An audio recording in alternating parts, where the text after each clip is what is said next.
Summit. We got Vinny. What's up, boy? Vinny, the man from Garden State Accountability. Y'all don't know about Vinny, you got to go to his channel and subscribe to Garden State Accountability. We are here in Summit. We are live, and we are about to go to the council meeting. The recent dealings in Summit have been rather unique, I must say. I've been going to council meetings for a long time, regularly since 2017. And what's taken place recently here in Summit is perplexing, to say the least. For anybody who's been following what's been going on with Summit, you'll know that there's a councilman. He's not even a councilman. He's a candidate running for council. And he refuses to answer any questions, and that's fine. That's his right. And I asked him at the last meeting, at the end of it, if he would be willing to answer some questions for my news story that I'm working on regarding the candidates in Summit. So I asked him I just asked him if he would be willing to, answer some questions. I said, Mr. Cristofelli, would you answer some questions for my news story? And he didn't even respond. He didn't even say no. So I go on to say, you can say no, because if you say no, then I back off. The attempt is then over. But he didn't even say no. So I asked him a couple times, Mr. Cristofelli, would you answer some questions for my news story? Being respectful the whole time.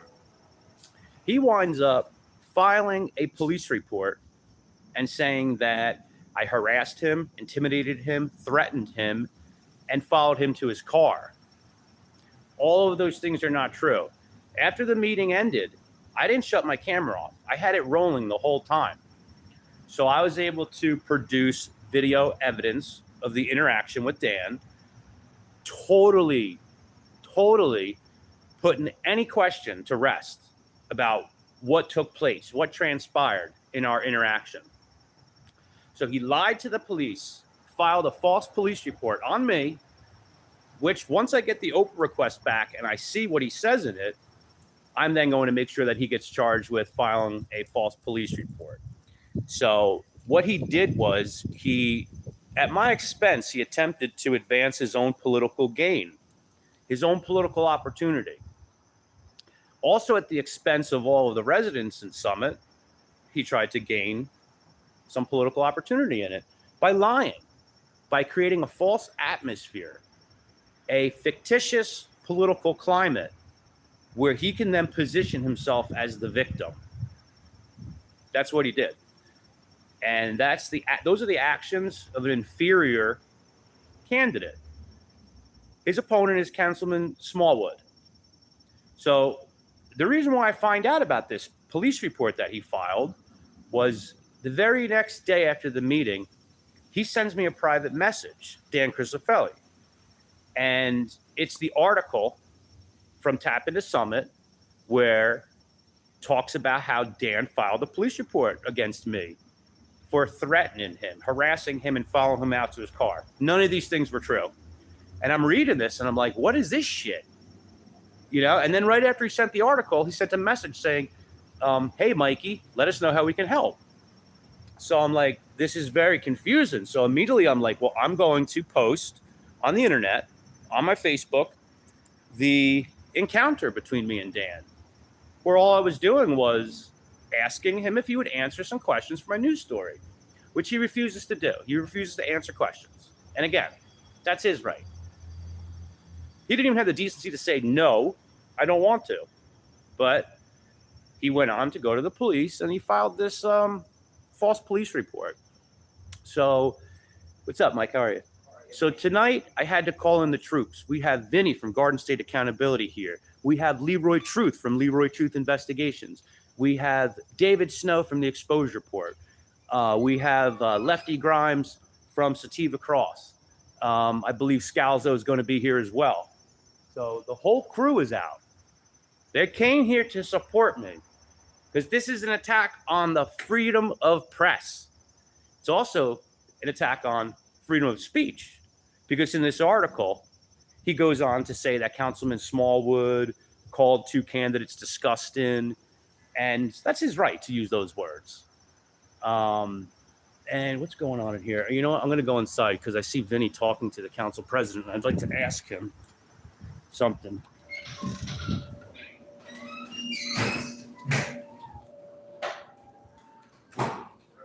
Hi, Mayor Fagan. How are you? Nice to see you. Good, nice to see you. I read the article. Did you watch? I know you don't really spend too much time on Facebook, and that's fine. Did you happen to read? Did you see the interaction of me and Dan at the last meeting when I attempted to ask him a question? I did see the backup of that.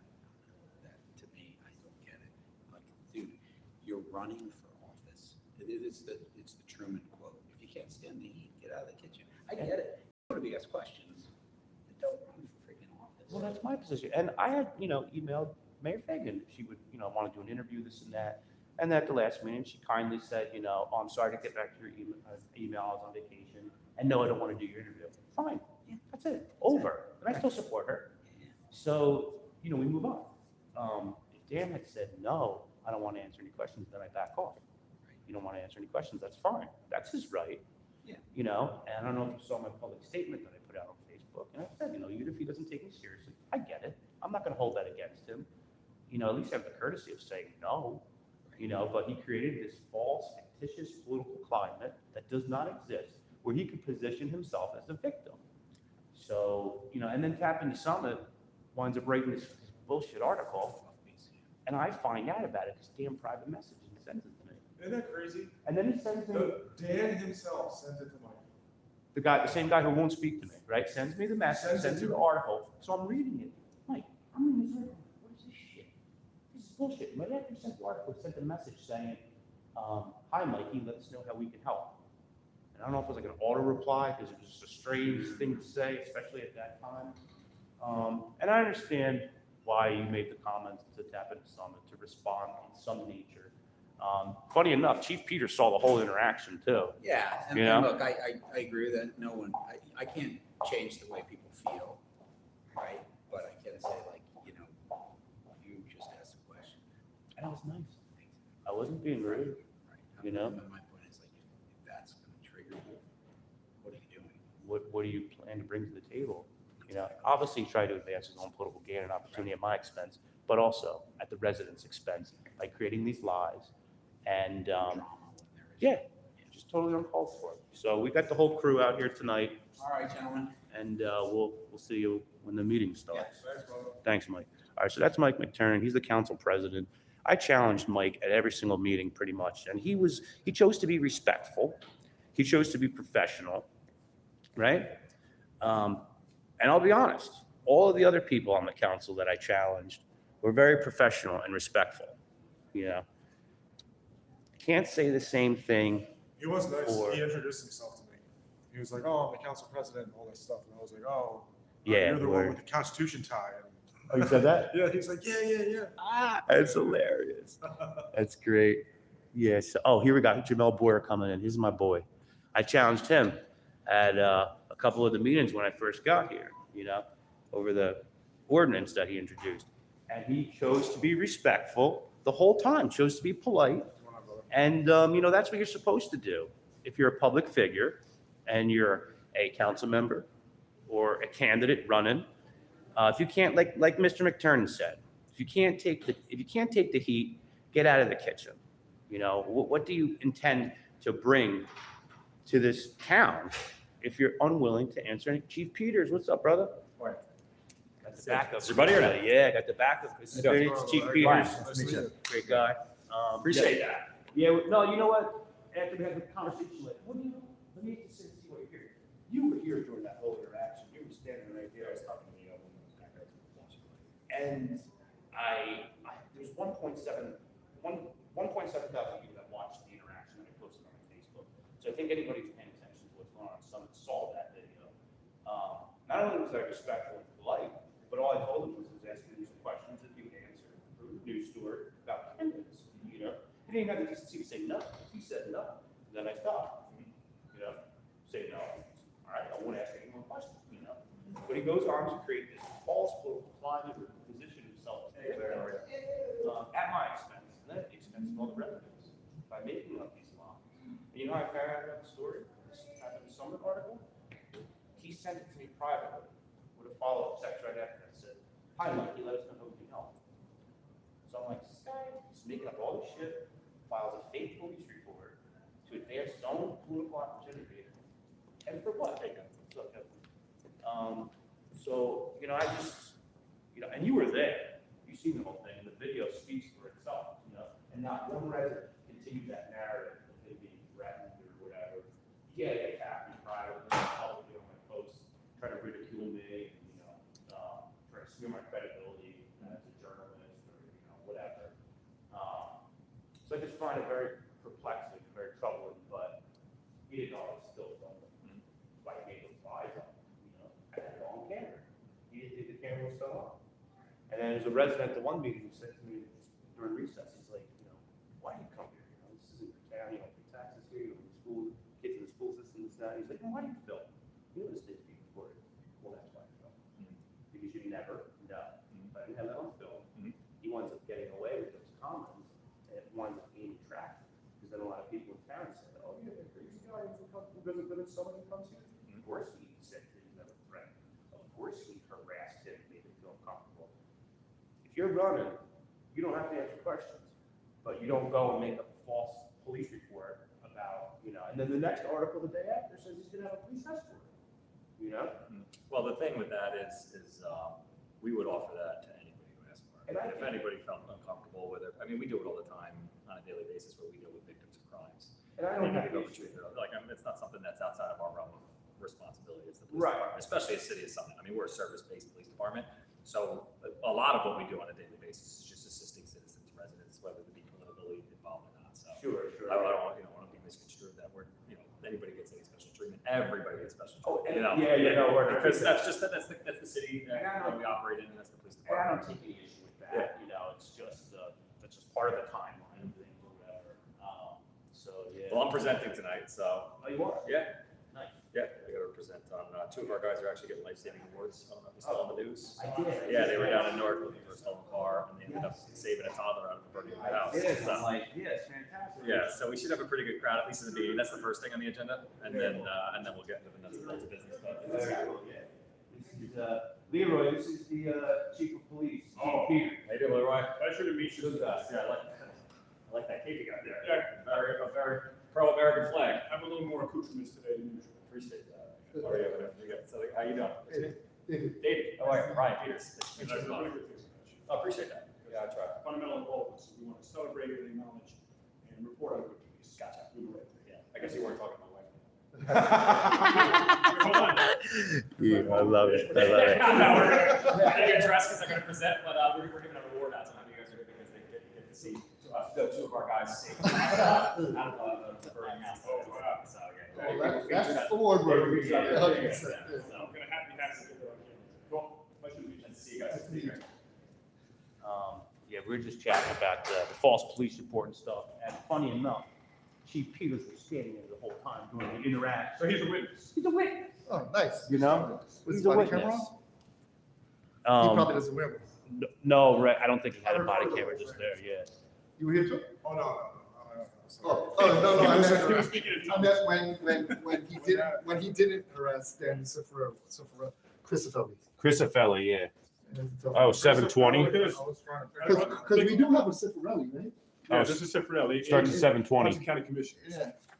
Look, they expect like 100 people. You get a lot of it. Yeah, we got here early so we could get. Do we have to sign up to speak? Or we just? No, it's very relaxed Oh, here. that's good. I shut down the name and the address thing the first time I was here, so they understand why it's important. Oh, then I'll give my name. Yeah, that's what it is.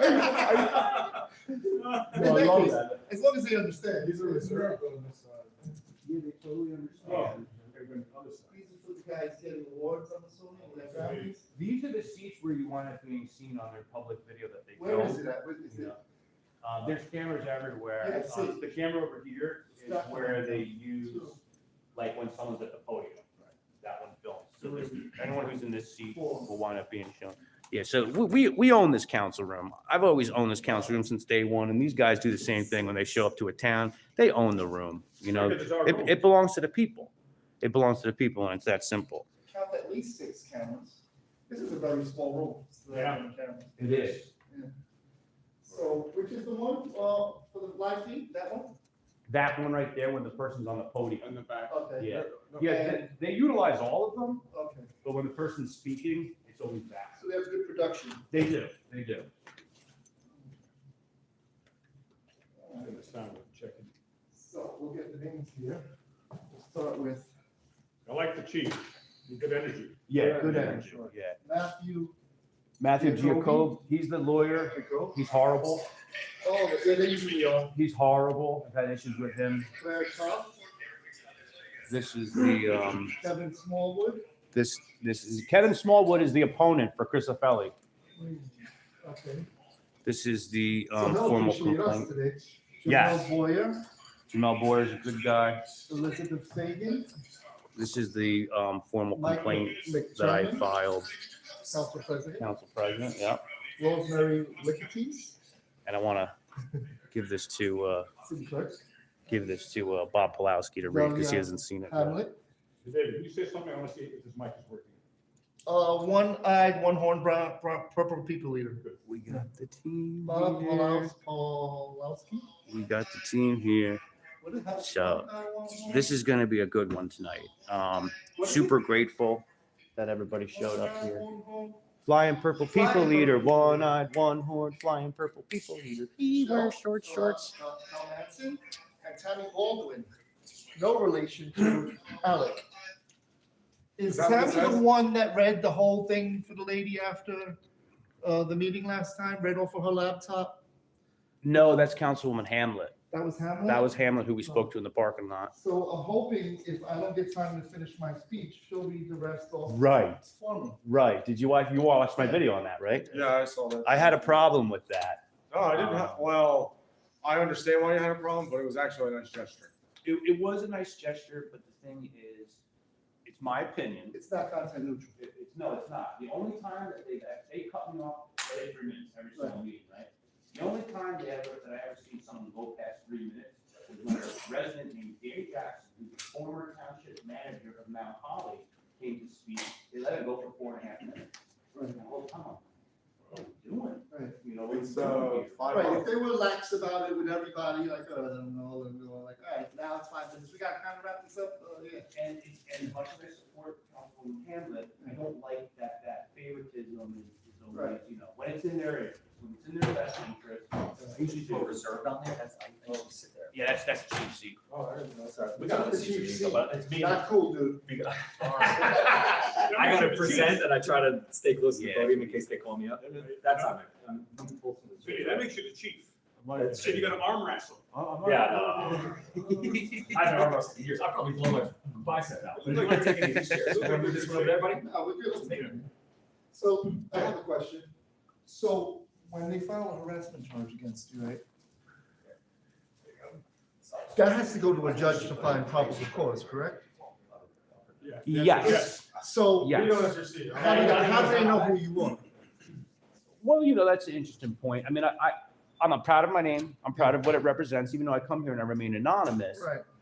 They know through Facebook. So, but because they every- didn't ask you for ID or anything? No. Because if anyone tries to file harassment charges against me, they're not going to know my name, and I'm not going to give them my ID because they don't have probable cause yet because the judge didn't give it to them. There you go. Right? Right.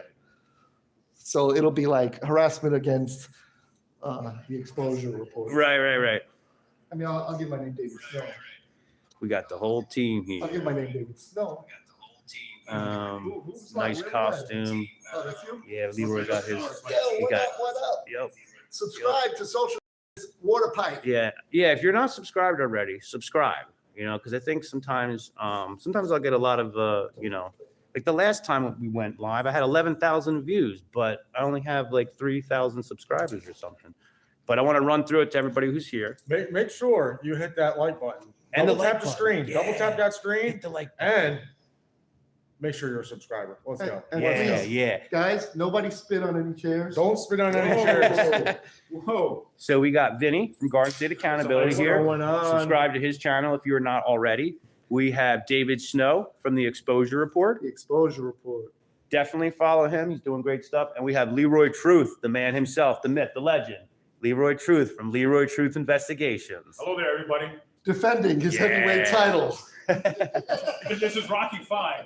Yeah, I'm super excited and glad that I had to call on the troops for this one because it's time. The local media here has no credibility and no reputation, and these men are fantastic journalists, and they're doing things. They have way more reputation and credibility than these trashy ass papers and local media and stuff. And by the way, That's part of the problem. that's a very important professional term that the other media have been called by numerous sources, trashy ass. Try to say that 5 times in a row fast. Trashy ass, trashy ass, trashy ass. Trashy ass. I can't do it. Trashy ass. Yep.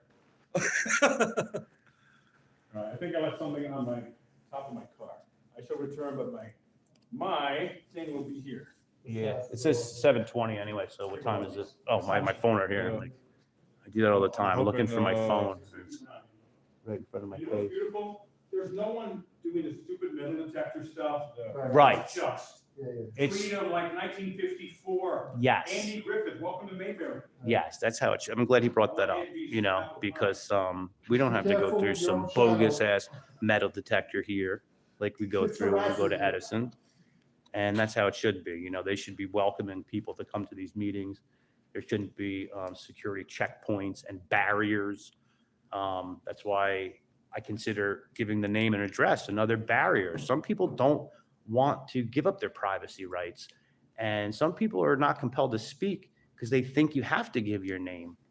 And I say it all the time. The reason why you don't have to, besides the fact that it's a Fourth Amendment right to remain secure in your person's papers and effects, but it's a First Amendment issue because every township, every municipality in New Jersey legally has to set aside a portion for public comments. So when you go up to the podium and you go to speak, they can't force your speech. If they're telling you they need your name and address, they're attempting to force your speech. They won't got chocolate. Oh, Do is they that what stream that on is? YouTube? They won't. Live Yes. stream? Yes, they do. And that's another thing. You might not want to give your name and address for the entire world, right?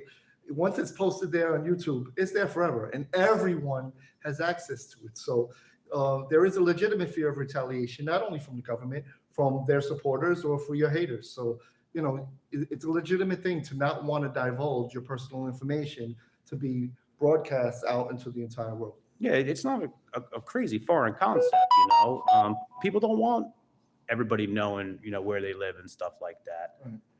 It's pretty simple to understand that. But I shut that down during the first meeting I was here. At one point, the lawyer was trying to tell me I gotta get away from the podium.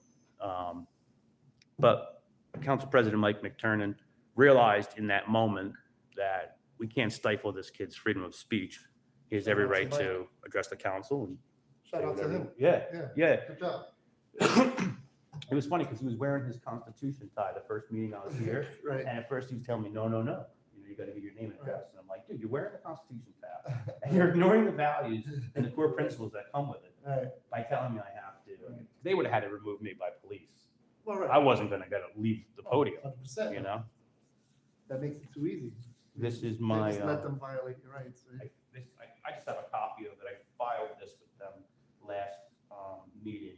It's a formal complaint because they were in violation of the New Jersey local bond law by the way that they voted on an amended resolution right after adopting an ordinance that had financial. Yeah, difference. And that matters. It does. And the thing is, a lot of towns, they don't ever have their authority goes unchecked. Right. So when you have a check and balance system from people making sure they're doing the right thing. Well, that's the thing, because most people consider it the authority, right? We understand that they're public servants. They're here to service us. Our tax dollars are what funds this whole operation, right? And they answer to us. They have to be transparent. We can hold them accountable. So the power dynamic, the idea that people have in their heads is that they're above us. They're not above us, even though sometimes the day is slightly raised. Right. And they create that aura to give you that impression. But that's not how it works. We vote them in, we can vote them out. It's our tax dollars. We have a right to know where every penny goes. Right. And I had a lot of people question me in town, like, why do you come to this meeting? You don't live in this town, you don't Yeah, pay I heard the taxes. response, because I do. Oh, because I do. But the other thing is this, right? does the people who write newspapers who report on Summit live in Summit? Right. No. Not only that, I'm sure they're getting grants from the state, I'm sure they're getting things from federal government, and we contribute to all of that as well. And they're voting on issues that affect neighboring municipalities 100%. all the way to the state level and sometimes the federal level. When I was originally here, it was over the napping and camping ordinance. They were gonna fine homeless people, I read about that. 90 days in jail, up to $2,000 fine. And to me, I feel like that affects neighboring townships, you know? Yeah. What about there was someone stealing money or something like that? Stealing money? Right, making fake invoices? What is this sort? I read about something like that. Yeah, we'll follow up on that. Yeah, about maybe a year or two ago, there was some, I forget, some public official was making fake invoices here in Summit and, you know, Yeah. I didn't know that. and taking some home. Yeah. 7 o'clock? 7:20 it says. Time is it? And then there was something else with 7:05. Toll Brothers. I was reading about, something with the development, some lawsuits. There's a couple of lawsuits going on. Right. So that we have to follow up Yeah, there's because again, you know who's paying for that. Right. The amended resolution that they voted on that same night that they adopted the ordinance had to do with the tap lock lighting, talking about stadium lights, you know, in the field where the kids play. It's a contentious issue. That was going on for a while. That's why I feel like they were trying to push that through as fast as they could and not doing what they're supposed to be in compliance with the law. I think we have to look into, But someone is suing them over that. I think we have to look into housing too. There seems to be a couple of things Oh, there is. with housing. Oh, there is. Yeah, absolutely. We'll Yeah. clear the way for all of that. You know what I mean? Yeah. I sometimes wish I didn't know as much as I do, or am aware of what's taking place when it's taking place. Right. You know, I think a lot of people overlook a lot of these things. Right. You know. All right, so what time is it? What time does this meeting start? 7:05, 15 minutes. 15 Oh, minutes. okay, I thought it was 7 o'clock. Okay. All right, what's the holdup? It's It's 7:05. 7:20 they're starting at, it says, Okay. or 7, yeah. What is it? They're waiting for you. All right, so, welcome Truth Seekers, I'm Leroy Truth of Leroy Truth Investigations, and the council is late in getting started, which is unacceptable, and I drove hours to get here, They're in closed session. and they're in Yeah, a they're closed closed session right now. session. And I see my microphone is over here, my mic, and they're in closed session here. So, I'm just gonna keep this running. the question gonna that the exposure report. put it right over asked here. earlier Was, why are they in a closed session? Why?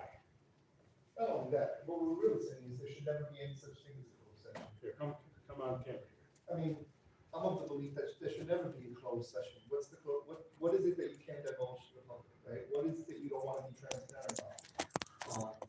Okay. All the records, like I was saying before, you work for us, you work at our behest, and everything should be on the record.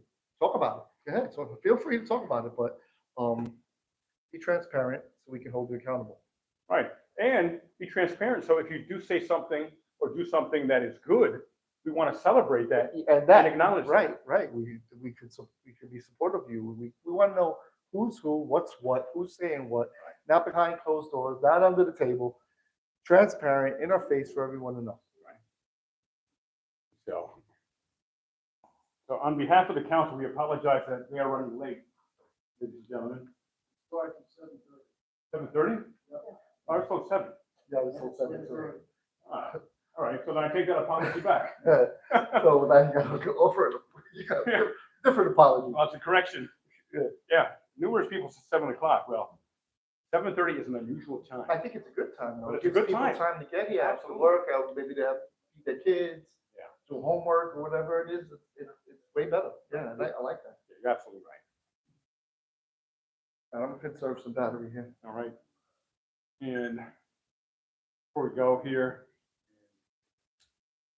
stop recording until they come in. Adjust microphone for your height. Speak clearly into the microphone, state your name and address or not. Oh, and there's an additional special microphone. Stay tuned. We will be back shortly It's good to be here super early anyway. We got to talk to the chief of police. What's his name again, Mikey? Hey, what's your name again? I was just saying good things about you. Ryan Peters. That's Chief Peters of Summit, New Jersey. And we hear some very good things about him. You can tell, you meet him. He's an authentic guy, someone who cares. He's very present, very professional. He's a great example for police throughout the United States. Who gave out the chocolate? Chocolate on every seat. Oh, look at this. There's chocolate on every seat, but there's no chocolate on my seat or your seat, right? It's a perk. Right. And if anyone steals one of those, that would be like grand theft. It probably worth like $2,500. Grand theft chocolate. I'll be right back. Video game. Stay tuned for grand theft chocolate. I mean, Xbox. All right, so we getting started here in a minute, guys. People are starting to show up, and we got more cameras than just mine tonight. Mr. Truth is an interesting character. All right, so you must not be subscribed to his channel. Go to his channel and subscribe. The stuff he is doing is fantastic. He's one of the best in the game. One of the best in the game. And all of these guys really are. I gotta say, I think this gentleman here, he is one of the absolute best in the game. Professional, witty, creative, and he doesn't ever phone it in. He always adjusts based upon the people, based upon what's said. Yep. He's spontaneous, and again, musician, and creative. Here's a secret: most politicians have no sense of humor. None. And we have fun. We have fun exposing their garbage or reporting if they do the right thing. See, didn't Bongholeo sing in a meeting? Yes, I've sung many, many times, probably 15, 20 times. Yes, I love Mr. Truth. I found him first. Oh, okay. So you are subscribed. Yes. So you are Is subscribed. that Skyhopper? Skyhopper, yeah. And by the way, my hat was the idea of the exposure report. And so if everyone's open to wearing them, we're going to buy them for everybody. Love We it. come dressed as as our own personality, but then we wear the hat unification as the tyranny response team. Yeah, so we are the tyranny response team, and nobody's doing that. We are, and I'm gonna speak highly about ourselves. This is what I feel. We are the best at this, and we are grouping together and backing each other up when it's necessary. And we cannot rely on traditional media to report the news. Clearly, that's an issue, as you can tell from the articles that were written into Tap into Summit. They're just complete lies.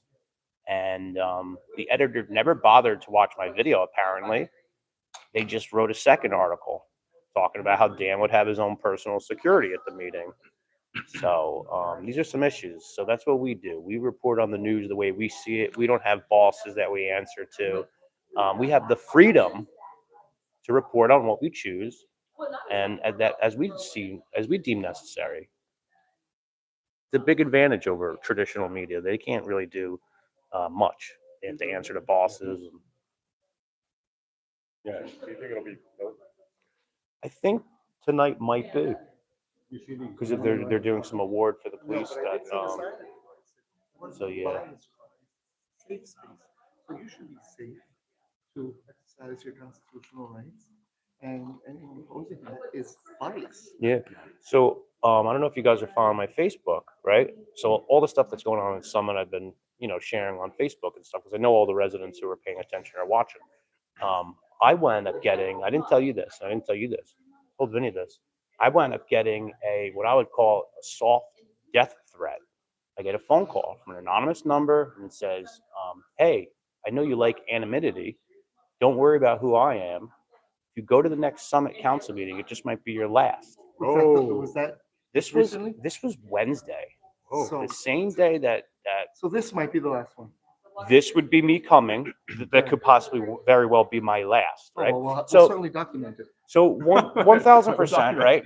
I'm not going to say even for a second I was like freaked out. It was meant to intimidate. It was meant to discourage. It was meant to hijack my peace of mind. Right. I find it very interesting though because the timeline is I was challenging all these Republicans who have the council majority. I didn't have any backlash. They were very professional. They understood criticism and they understood their role as a public service. Right. Public service. Part of the game. None of them gave me any backlash or anything like this. Residents were reaching out to me, feeding me all this information.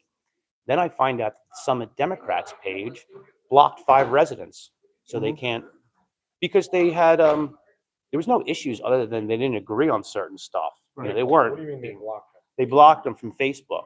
Oh. So, and that's where a lot of people get their information and stuff like that. So one of the things I'm trying to attempt to do is like have their access reinstated, you know, and I spoke to Greg Barton, who's running for Congress. He used to be on the council. Total career politician, because every time I spoke to him, he was always, oh, I'm in a meeting. I'm in a meeting. I'm in a meeting. He's always in a meeting. He said he has no plans on reinstating the access. That's not a public page?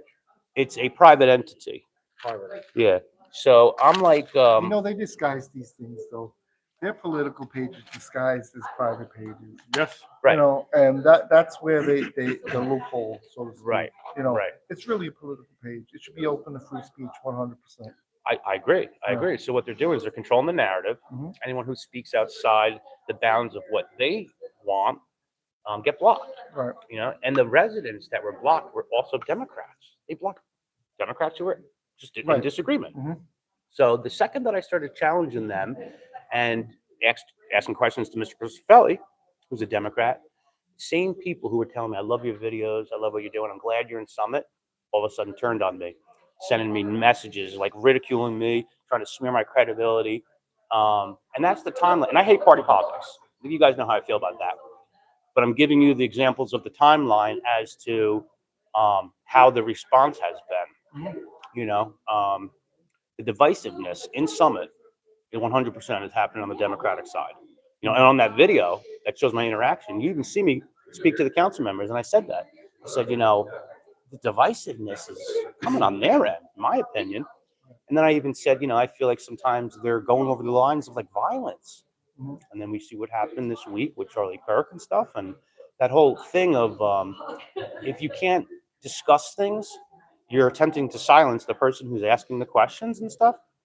That's the real political climate, not this false narrative that I was threatening and everything like that. You know, for asking questions. Yeah. You know, That's something we're gonna do. Here's a We're pre, going to address that. but here's a pre-plan.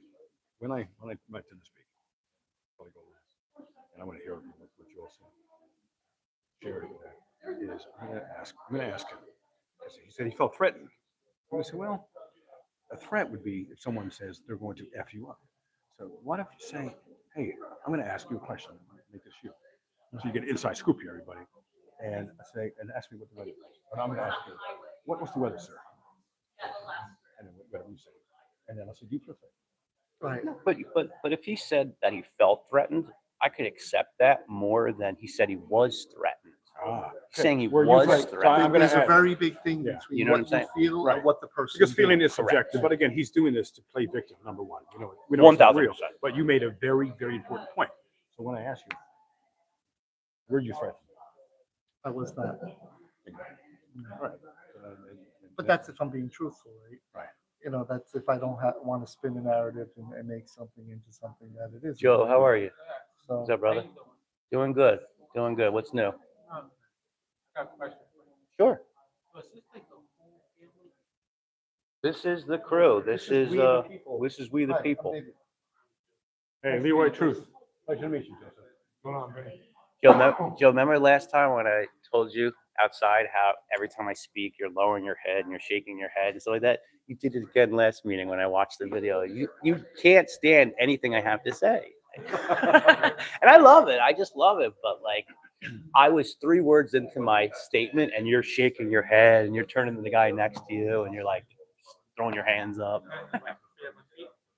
Freedom of speech, 100%. Yep. Freedom of my speech, your speech, your speech. For everyone's perspective, no matter what the perspective, freedom of speech. I may disagree with you, but I will fight to the death to protect your right to say it.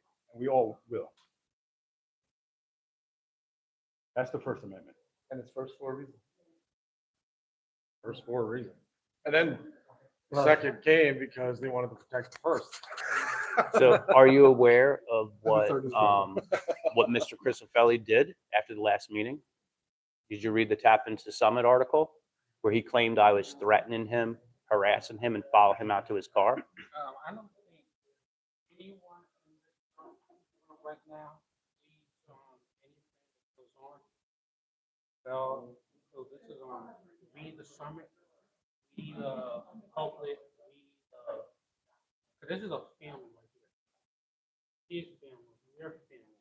So we support each other. Whatever council says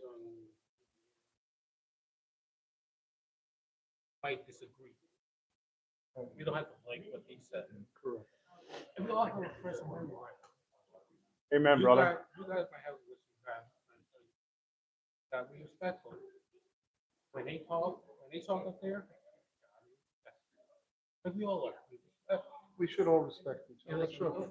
But at the end of the day, If we have 3 minutes, you get a 3 minute mark, they're working on it. Speaking- You let them know. You let them know. did you tell them about the 3 minutes? Yeah, You that's- did speak to them yeah, about I- that? Because every resident who I've spoken to agrees with me that I- 3 minutes is not enough. I sent them, they're working on it. It's just process.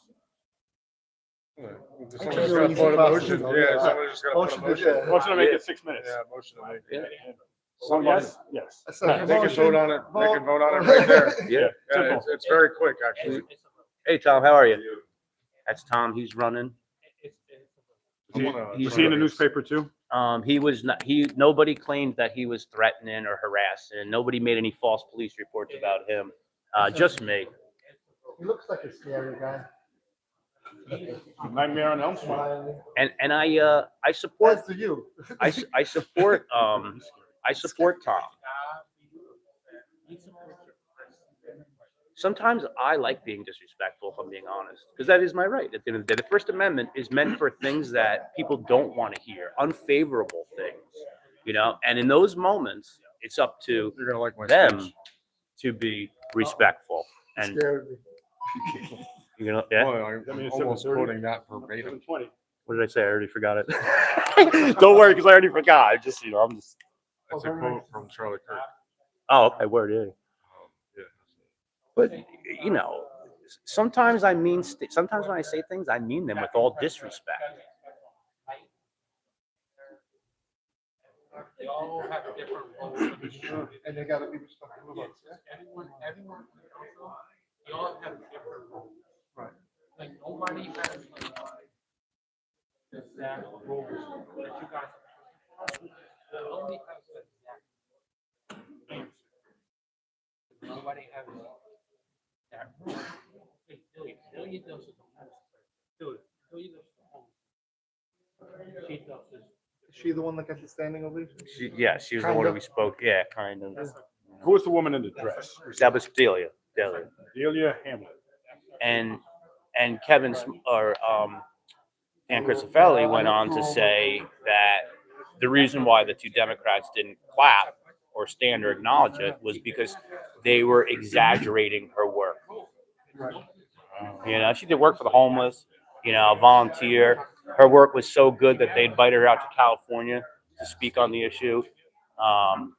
And Kevin wound up saying at the last meeting, it was disgusting that they didn't clap. Everyone gave a standing ovation, but he was saying it was disgusting that they didn't clap. Yeah.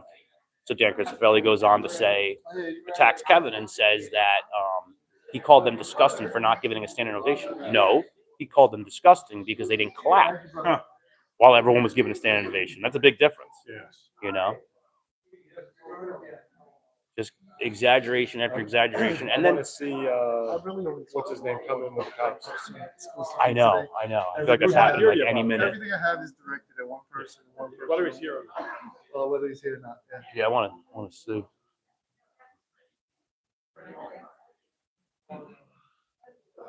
Okay.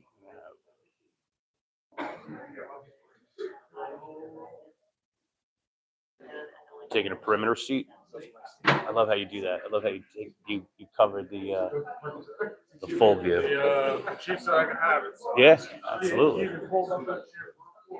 Absolutely. See what time it is. All right, they should be starting any minute. 7:22. And I don't see, as of right now, I do not see Mr. Christofelli.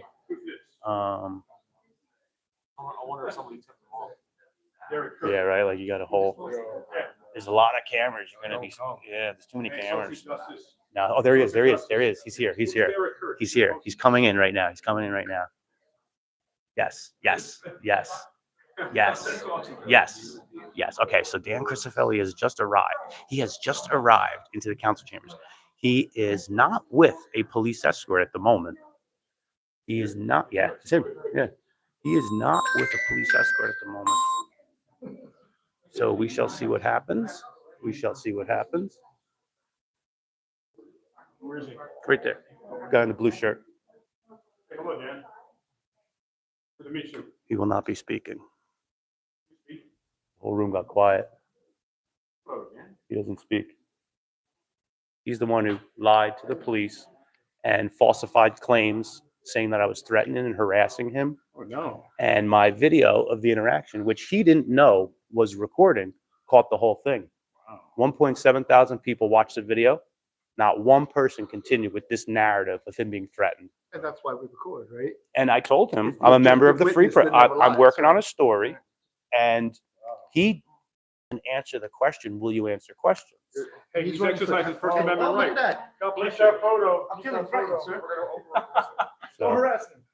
so He that's still didn't stole when he took that picture. And you're running for council at large? His soul has been stolen. Yeah, he's afraid of questions. He didn't even say hello when I asked him. I said hello. Think you can handle that power? the reason why I want to hear him talk is because when he does his videos, it seems like it's all an act. And I just want to hear his voice for real. But he didn't even have the courtesy of saying no when I asked him if he would answer questions. Oh, you know, I That think stops the engagement right away. I got the answer. We want you to answer some questions. You say no, and at the moment's over. You know, and the chief watched the whole interaction. That's the funniest thing. Nobody. I asked him. I said, Dan, are you referring to me as following it out to your car? He read it right away, but didn't respond. And the reason why I found out about the story and tapped into Summit was because he private messaged it to me, and then wound up saying right after that, "Hi, Mikey, let us know how we can help." So I don't know what the point of that was, or what he was going for. These were Um, excellent. Look, God Good, he bless should. you. We wish you peace and love and harmony. I want more cameras. And I think I have the answer. He went to the Marceau Marceau mime school. You were looking at a professional secret mime right there. Dan Cifercichuli. Mr. Feldy. Yeah, that's what I said. God bless you. And God bless you. thank you, because I'm talking to you too. So he is a secret mime. He needs to come out of the mime closet. The mime, be a proud mime. That's it. Listen, I support his right, his First Amendment right, Fifth Amendment right, actually. Right. Go for it. Yeah, Right. I did. Yeah. Well, I even said, after the video, you see me talking to the council members. I said, maybe he doesn't take me seriously, and I'm not going to hold that against him. That's fine. When I But don't file false police reports and just make up lies to advance your own political opportunity at the expense of myself, but also all of the residents. All of the residents at their expense, he positioned himself as a victim because that's what inferior people do. They cower in the shadow of real leadership. Well, isn't filing a false police report correct? Oh, it is. It is. And when I see the police report, when it comes back, I'm going to make sure he gets charged with filing a false police report, And you have the evidence to prove it. Yeah. Right. We'll show it to chief here.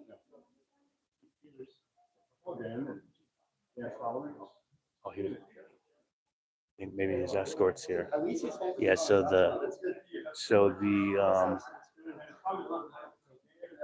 so we see Dan. So that's Dan in the background there in the pew. He's the one who filed a false police report on me. He's the guy in not the dark blue shirt, the gentleman with the glasses on, the bald head, sitting next to the guy in the dark blue shirt. That's Dan right there, bald head and glasses. Yeah. So, we're here and we will address the situation.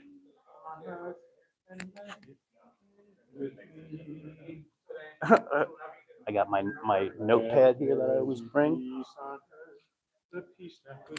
I take my notes. I'm always taking notes on my clipboard. And plus it just looks good, right? I'm not gonna lie. I like the optics of having a clipboard when I'm at a meeting, and I'm writing things down. Because there's people who are like, "What's he writing down?" You know. So I like the clipboard. You know. And what time do we have here? 7:28. This meeting should be starting any minute now. Probably everybody behind here, I'll have department heads. Oh, yeah, absolutely. They're gonna be coming in a moment. Absolutely. No worries. No worries.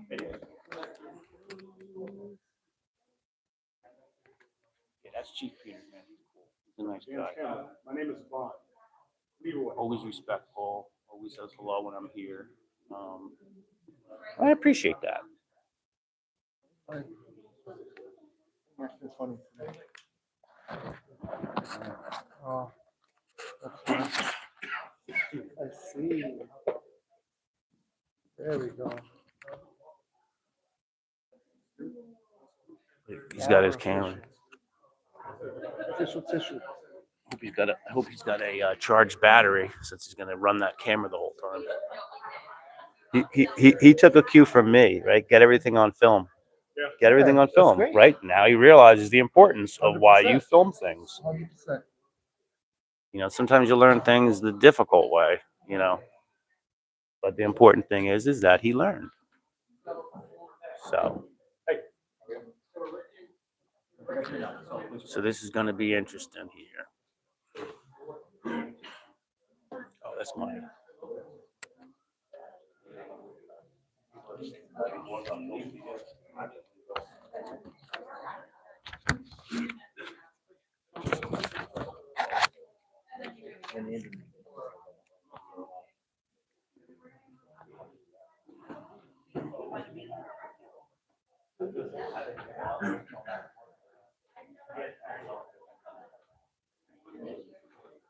Yeah, so that's the guy who filed the false police report on me. This guy right here. This guy right here. I think they're getting a reward for for what they did. They saved like a toddler. Something, yeah. Shout out to them. Right. Yeah. So this is We got all the And police that's how here. you earn a title of being a hero. Right. That's a Right. hero. You save the child from a burning building. That's a hero. Oh, you know what I wish? I wish we knew this when we were in Asbury last weekend. Remember how we were talking to Officer Bacon? The week before, he had saved a child who jumped out of a window in a burning house. Wow. So if Officer Bacon in Asbury, if we had known that, we could have we could have personally congratulated him and thanked him for what he did and Absolutely. stuff. That's a hero. That's an earned hero. Yeah. A real hero. Wow, I'm surprised Bacon had it in. Right. I mean, he didn't do anything wrong. while we No, were there. he didn't, and I'm glad that we didn't laugh at his name Bacon, especially knowing that he did some good work. I But we didn't know I didn't even put it together. Right. He's Yeah, I doing couldn't. that his whole life. Right. I agree. Would have changed it to tofu or something. So we got a lot of police here. They are some kind of an award is being given out. There was a stolen car in Summit, and they went to go track it down. I think they were in Patterson or Newark or something, somewhere up north, and they wound up saving a toddler in I think it was a fire. So we're gonna hear about that. They're doing some sort of appreciation award, and I think that's happening first. So you'll all get to see that.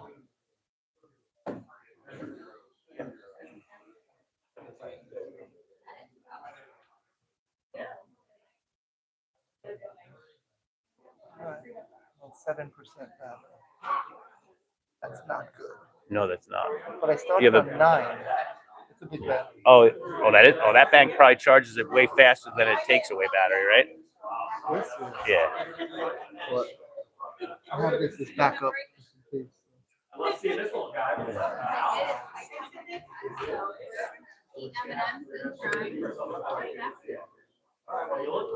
All right, so they are running late. It's 7:32. This meeting is running late. They should be starting any minute, but they are late to the show.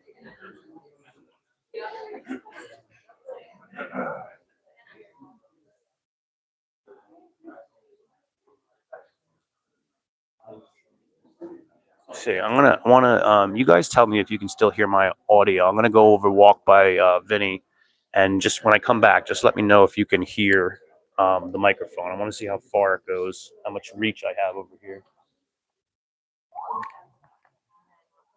Okay. I'm just testing out my microphone. I think I never read how far the reach is for this, so I told everybody. Yeah, I'm thinking. I told people on the screen to make sure you can hear it. So when I go back, they'll let me know. But I think I probably could go double than this distance-wise, right? It's probably like 50 feet. I better than that.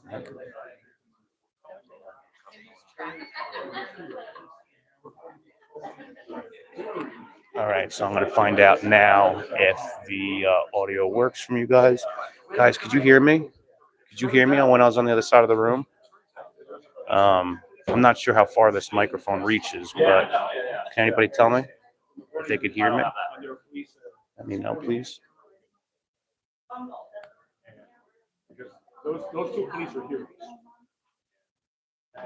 That's to be acknowledged, that's to be celebrated. Absolutely. And awarded. Absolutely. Anyone who runs into a burning building when everyone else is running away from the burning building, that's a hero. I just want to note that. I'm Leroy Truth coming to you live from Summit, New Jersey, along with. You see, anytime that officers do good work, we're going to highlight them. We're going to give them our praise. We're going to give them our appreciation, and that's an important part for all of us. And that's what people want to see. They want to see officers doing the right thing. The internet is saturated with them violating your rights and this and that. So anytime they do something commendable, I want to highlight it, and I know people want to see it. It's very important. So.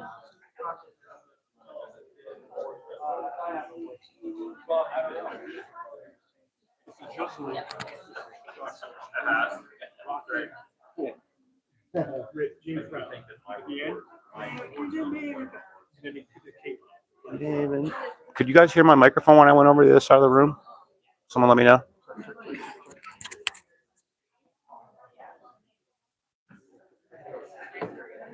Yes. Oh, I did.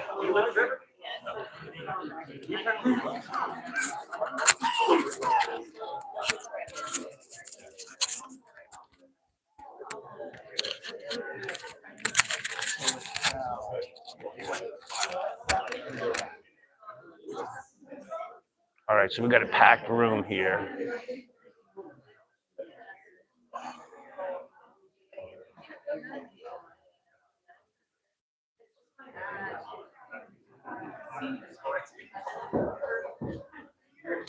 You'll get a camera.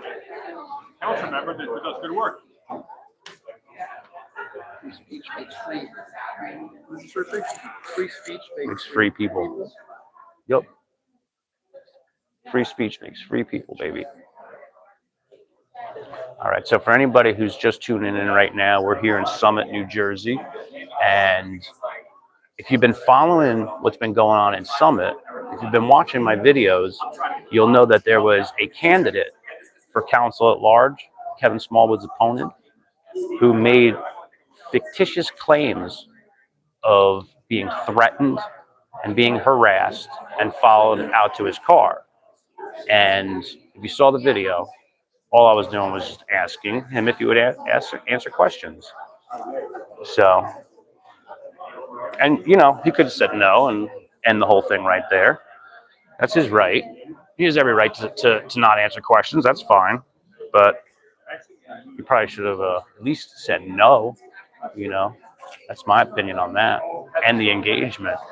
And look at the tip of my pen. This guy right here with the glasses on, who's talking. That's him. He's the one who filed the false police report about me. I did not threaten him. I did not harass him. All I did was ask him if he would answer questions for my news story about the candidates in Summit. So we have the whole crew here. We got Leroy Truth. We have David from the Exposure Report. We have Vin over on the perimeter there from Garden State Accountability. And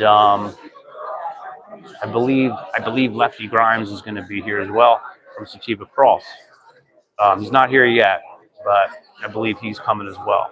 So we will be getting into it in just a minute. What time is it? 7:38. So they're running a little late.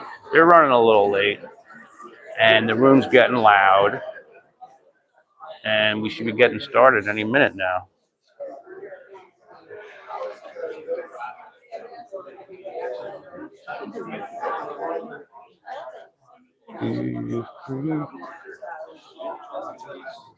Yeah, I think he should be here momentarily. He's got his wheelchair, so it might be taking him a little bit to get inside the building. So we'll find out. But we are here and we are ready. We are ready.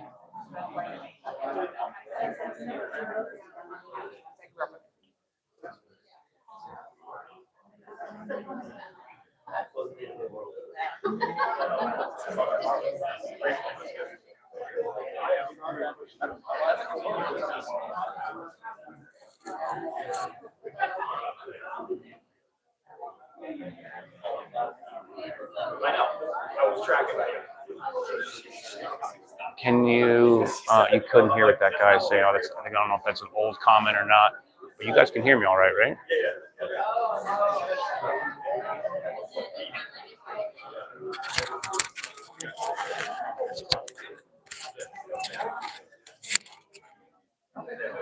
This meeting is going to be interesting.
Yeah, still in a closed secret session.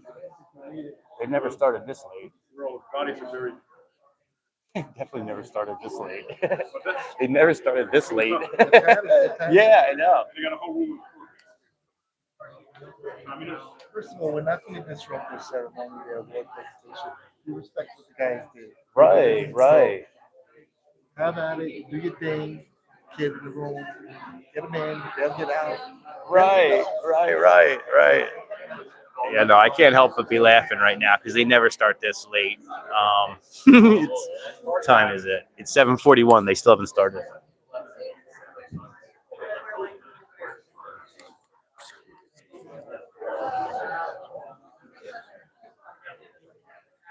They're looking for a YouTube channel. Yeah.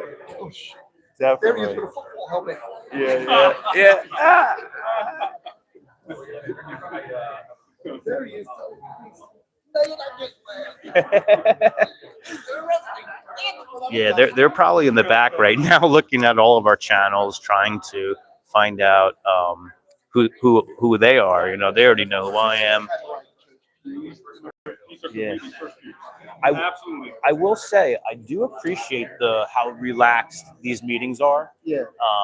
You know, sometimes with these other towns, they're all confined they're and tight. rigid, yeah. Even though it's a small room, it's loose. Yeah. You know what I mean? But no security BS. None of it. None. None of Walk it. in, no sign up.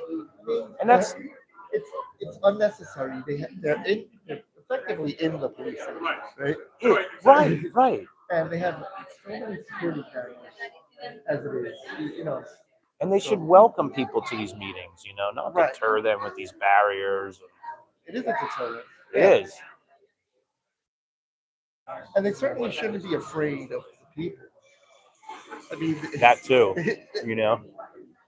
if you are, you're not cut out for it. I mean, I crack up at the places that do have them because it's like we're leaving from the same parking lot. We're coming from the same parking lot. In Right. most instances, we're walking in together and walking out together. Right. So So if there was someone who was up to some clandestine clandestine, nefarious things. activities, they don't have to come in here with all the cameras. Right. It It just makes no sense. makes no sense. It seems to be like one way in, one. I'm sure there's a couple of ways out. Everybody's coming through the front door, Right. right? So Should be getting started momentarily after they do a background check on all these guys. hit that like button. Hit it. real Yeah, quick, hit the double like tap. button. All you gotta do is double tap on the screen. Yeah, I don't Double ask tap. that enough. Yeah, hit the like button. Hit the like button. I want to see the likes go up right now. I only have 29. There we go. Yeah. Oh, that's fun. That's fun. Someone else hit that like button. Yeah, come on. If Do you that. haven't double tap, now's your chance. Oh yeah, Let's go. yeah. That's cool. Let's go. Let's get more. Let's get more. That's fun. It's fun, I right? know. Yeah, I never ask my audience to do that, but it's 7:40 now. Right. During closed They're session, late. then, This is council- this is why the fact that they had no meetings in August, right? I had a formal complaint written for that as well. I submitted this formal complaint last week over the other issue, but their ordinance says that the meetings start at 8 o'clock on every first and third Tuesday. Every single meeting has been different. They start at 7 o'clock, 7:30, Wednesdays sometimes. So they're in violation of their own ordinance with the way that these meetings are being conducted, you know? And they told me they're going to change the language in the ordinance beginning of next year to make sure it's not so ambiguous as to when these meetings Why do we occur. gotta wait for the beginning of next Why year? can't they do it Just now? do it. I know. That's And that's Hey, shout out to Scalzo Photo. I know you're watching. Scalzo, what's up? yeah. Oh, we got In This Day and Age in here. Get him. Love that. Yeah, In This Day and Age is one of my boys. He's one of my What's up, this peeps. day and age? Here's what they do. When they say it's a process, they're trying to handle the person trying to change. Right. It's not a process. Yes, the process is this. Vote yay, yeah. Yes, Yeah. against it. It's, or it's second, the second. runaround. All Right. you gotta do, motion, second emotion, vote. Unless someone else is in charge. Maybe these are not the people in charge. Right. Every meeting I bring up the issue that 3 minutes is not enough because it's not. People give up their time out of their schedule to come here to put things on the public record. 6 minutes. You know what happens? The reason why they don't want to do the votes like impromptu or bring it in is because they don't have enough time for anyone to tell them how to vote. Yeah, they're like, wait Right. a minute, we have to make Right. a decision here. What are we doing, guys? Are we voting yes? Are I we see voting some no? more likes. Yeah, he's supposed to. I don't know why he's not here yet, but he's supposed to come. The meeting still hasn't started. That's weird. This is definitely the latest they've ever They're started. enjoying the show right So- now. They're watching. Probably. Yeah, they probably Yo, are. guys, come on. Come on, We guys, came all get the it way over going. here for you guys. Come on. Can you guys start the meeting now? Come on, Mr. McTurnan. I know you're watching. Start the meeting, damn it. They got chocolates for you and everything. Yeah, there's chocolates chocolates. waiting. Yeah, Mike, did you know there's chocolates on your seat? Jamel, you got chocolate on your seat too. Kevin, Free chocolate chocolate. candy. Yeah. I would like a chocolate, but I thought it was actually packs of butter at first. And I was like, who's got the bread? Where's the syrup? You know? The jam. All right, so let's hit some more thumbs up. I want to see that go up a little bit. If you haven't hit the thumbs up button, the like button, hit the like button. I want to see those numbers go up. And I never ask that of my audience, but I'm asking now. Hit that like button. I want to see that number go up. Yeah, that's what I'm talking about. Yeah, see, that's fun. I got to ask that more of the viewers. It's not, yeah, another one. All right. Yeah, see, that's fun. And I don't do that enough. I don't even ask anyone to subscribe, but I got to start doing that more. If you're watching this video and you haven't subscribed, please subscribe to my channel. 73 people in here now. Hit the like button. Hit double the like tap, button, real quick. like button, Hurry up. like button. Come Everybody, on. double Double tap, tap, double tap, double tap. Yeah, but if you do 2 taps, does it take one away? No. Like, Once you like, you like. okay, Then word, they gotta word. actually. I don't think you can unload. Okay. Yeah, right. Probably have to go All of a out. sudden they start going, yeah, I got 40. You have to go back out and hit the button. Right. Once you double tap, you tap. Cool. All right, so people are listening, and I appreciate that. I really, really do. That's fun. Yes, I got another one. Yeah, hit the like button. Everybody hit that like button because there's 67 people in here in the room right now watching on the screen, but there's 43 likes. So but people aren't hitting it. So hit the like button, hit the like button, hit the like button. Let them numbers go up a little bit more.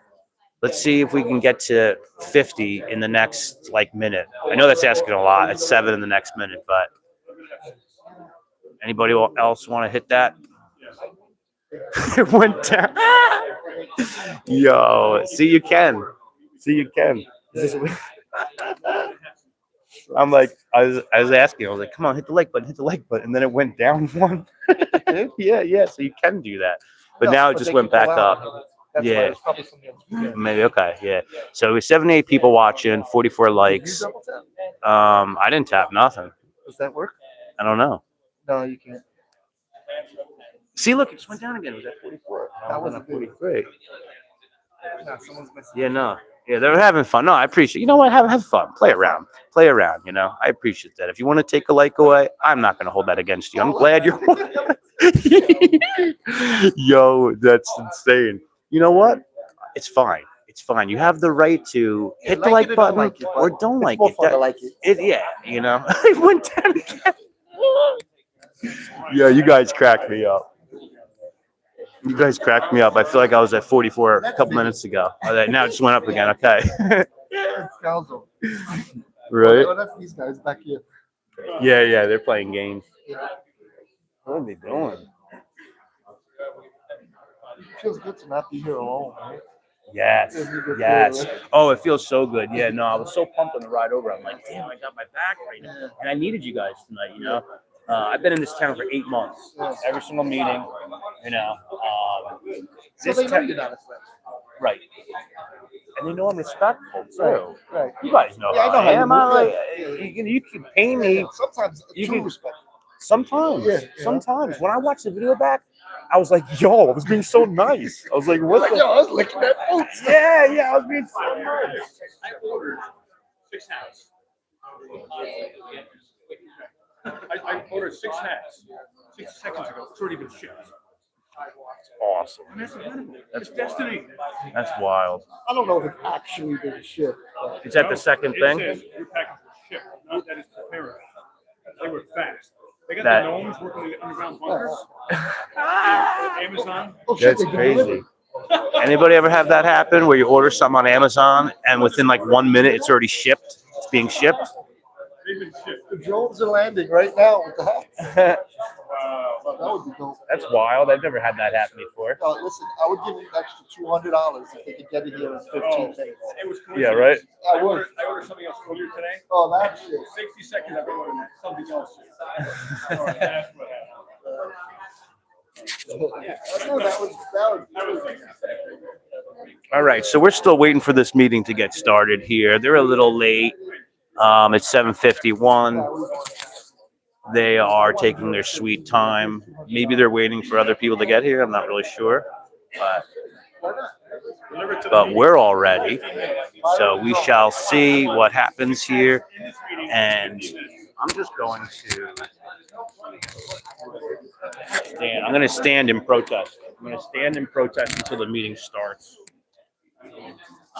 Because why not? And I want to show you guys that's exactly what they're trying to do. So we got a full room here.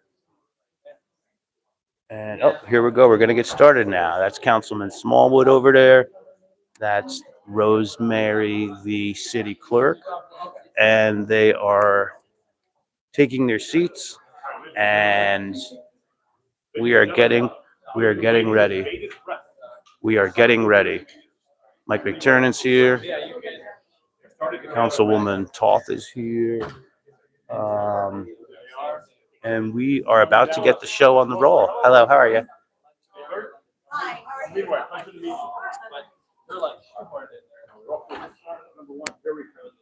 And then we have Matthew Giacobe. He's the borough attorney. He has just entered the room.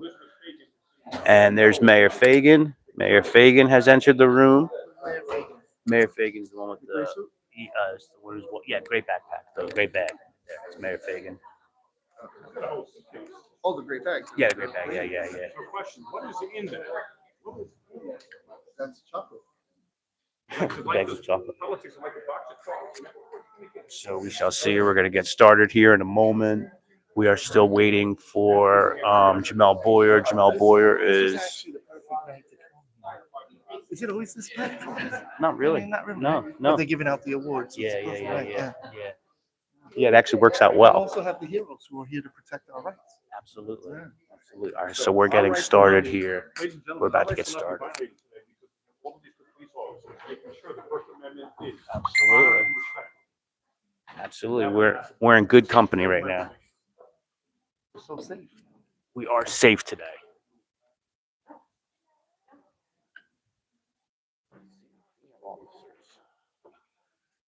Sergeant Manjuli is the female sergeant, and she's super nice. The first meeting I was here, she was super nice to me, and I appreciate that. And Councilwoman Hamlet is here. They've come a long way since day one. My main issue is with Chris Felly. Jamel Boyer. I love Jamel Boyer. I gave him so much shit for the first 3 meetings. Jamel? Yeah, and he Turned out to be great. he acknowledged that he was wrong on some things that I brought up, and I was like, oh, this is a good guy. He's That's all you want. That's that correct. was it. Correct. That was it. Of course. He was so professional about it. Yeah. So we got Bob So, like- Pawlowski over here. So They're all decent. they're decent. Yeah, they're decent. Yeah. Okay, so we're gonna get started. That's the opponent of Chris Felly. I've never had any issues with him. Is he a good witch or a bad witch? He's a medium witch, because I can't say he's good because I don't know. But he never pressed charges. No. Exactly. Therefore, I support him.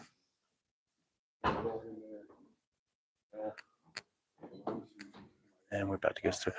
Okay, there's Councilwoman Camelson. That's Councilwoman Camelson right there.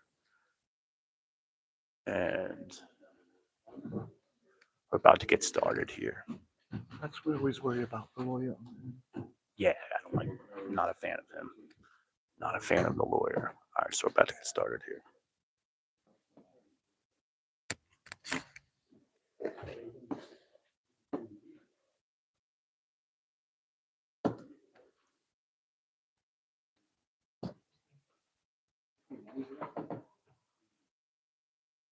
About to get started.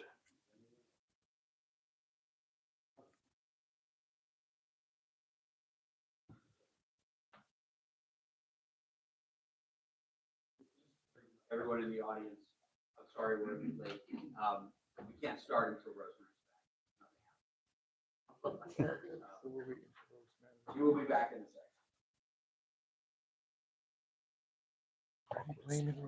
Yeah, right. That's it.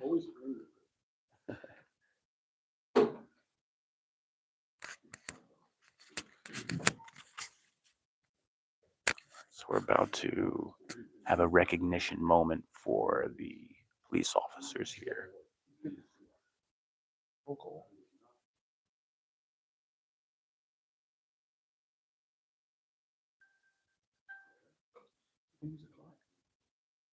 Visible Yes, on someone's phone or it's on like a timer that you can see. They turn it around. decent. Not bad. I've seen way worse. Right. And I don't even But the think 3 minutes is still terrible. so room for improvement. I'm not going to sit here and say that this is like one of the corruptest towns in New Jersey. It's not. But these towns, some of these towns like this, just slide stuff through the way they do, just one pays attention.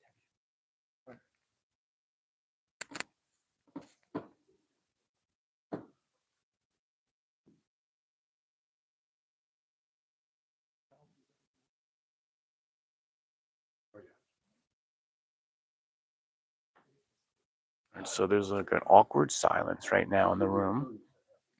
Awkward silence. Right, exactly. It's in the best interest to give bad advice. It's a double dip.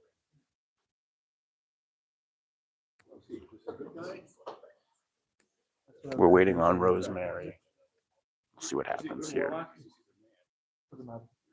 Does he have rabies or not? All right, here's Rosemary. All right, yeah. We've been anxiously waiting for you. All right, so Rosemary is in the She building. runs the show here. She runs the show. Shout Nothing, out to her. nothing happens without Rosemary, is what we're being told. So we appreciate her. If we could just get started, that'd be great. All right, Here we go. welcome everyone to our second meeting of September. The town looks like we have a very festive crowd here, which is always great to see. And I apologize for running a little bit late for our meeting. At this time, Madam Clerk, will you please read adequate notice of compliance statement?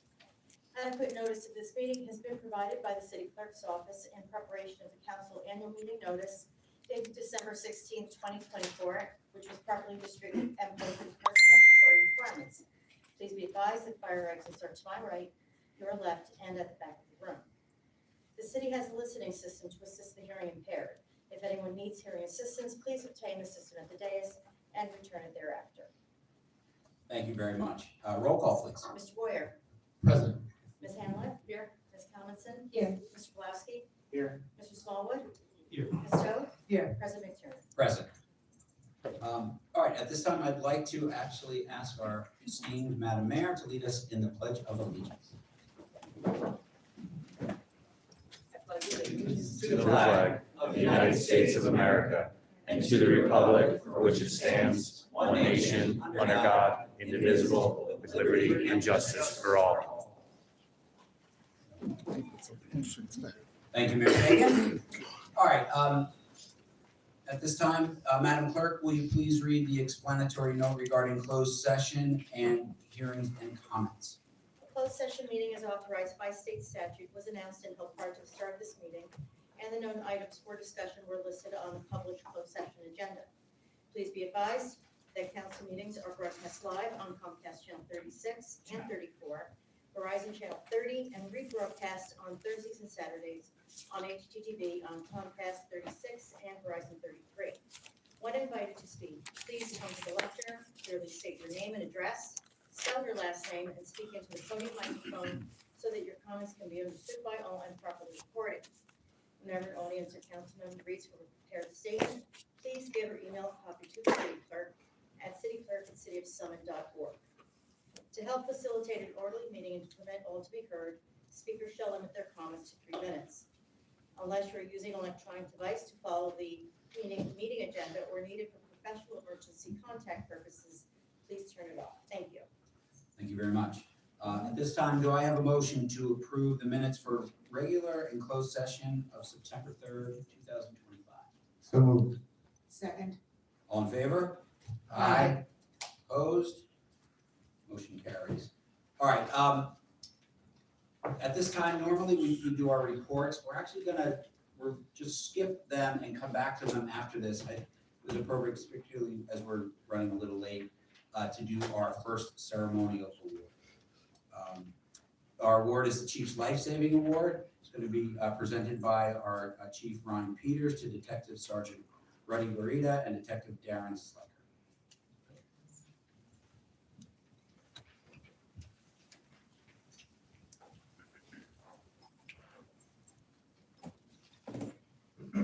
Good evening. Thank you, sir.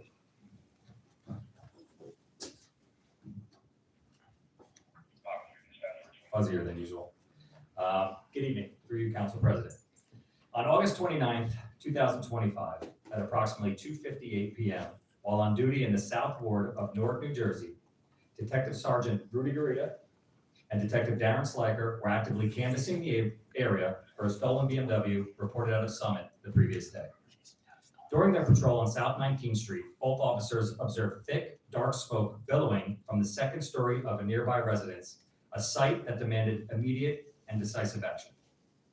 Without hesitation, Detective Sergeant Garita alerted all available units and immediately contacted dispatch to request a response from the Newark Fire Department. As he approached the residence, he observed a female screaming for help through a smoke-filled air from a second-story rear window. With no time to spare, and with total disregard for his own safety, Detective Sergeant Garita retrieved a contractor's ladder from a neighbor's property, scaled it swiftly, and I mean swiftly, if anybody saw the video. I'm sure you saw the video because he conveniently placed his vest on the ground with the video facing the ladder prior to the rescue.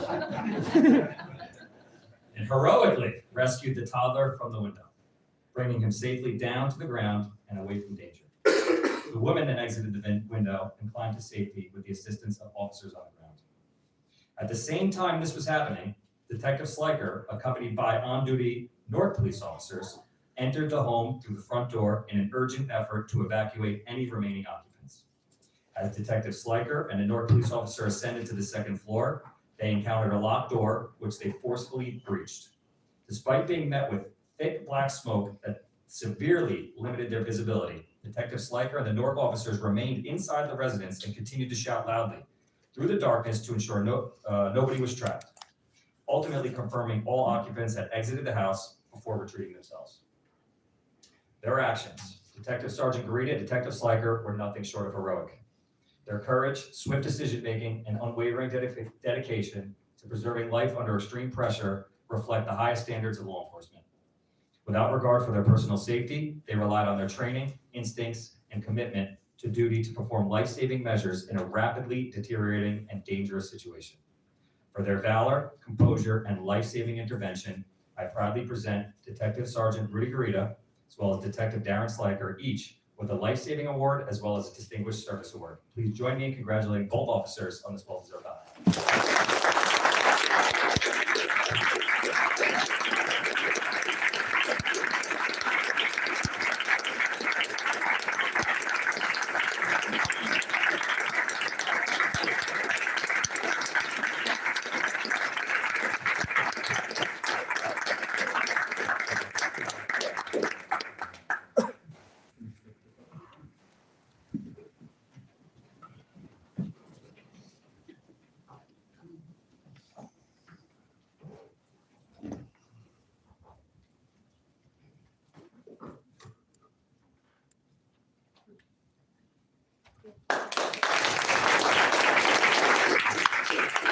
Good job, guys. If I could also briefly, the Municipal Council of Newark recognized both officers at a meeting, so they sent us a letter today to go over their file. So appreciate that as well. Thank you. Good job, Good job, guys. Good job. Thank you. Good job, man.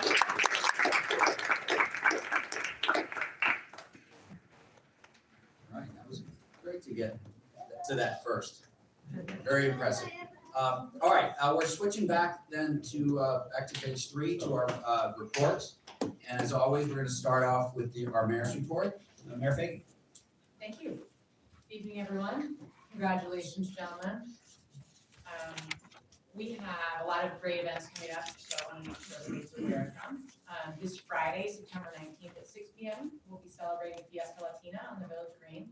It's always a wonderful evening of music, food, and community spirit, so I hope to see many of you there. The next day, Saturday, September 20th, we have our annual Doggy Dip at the Family Aquatic Center.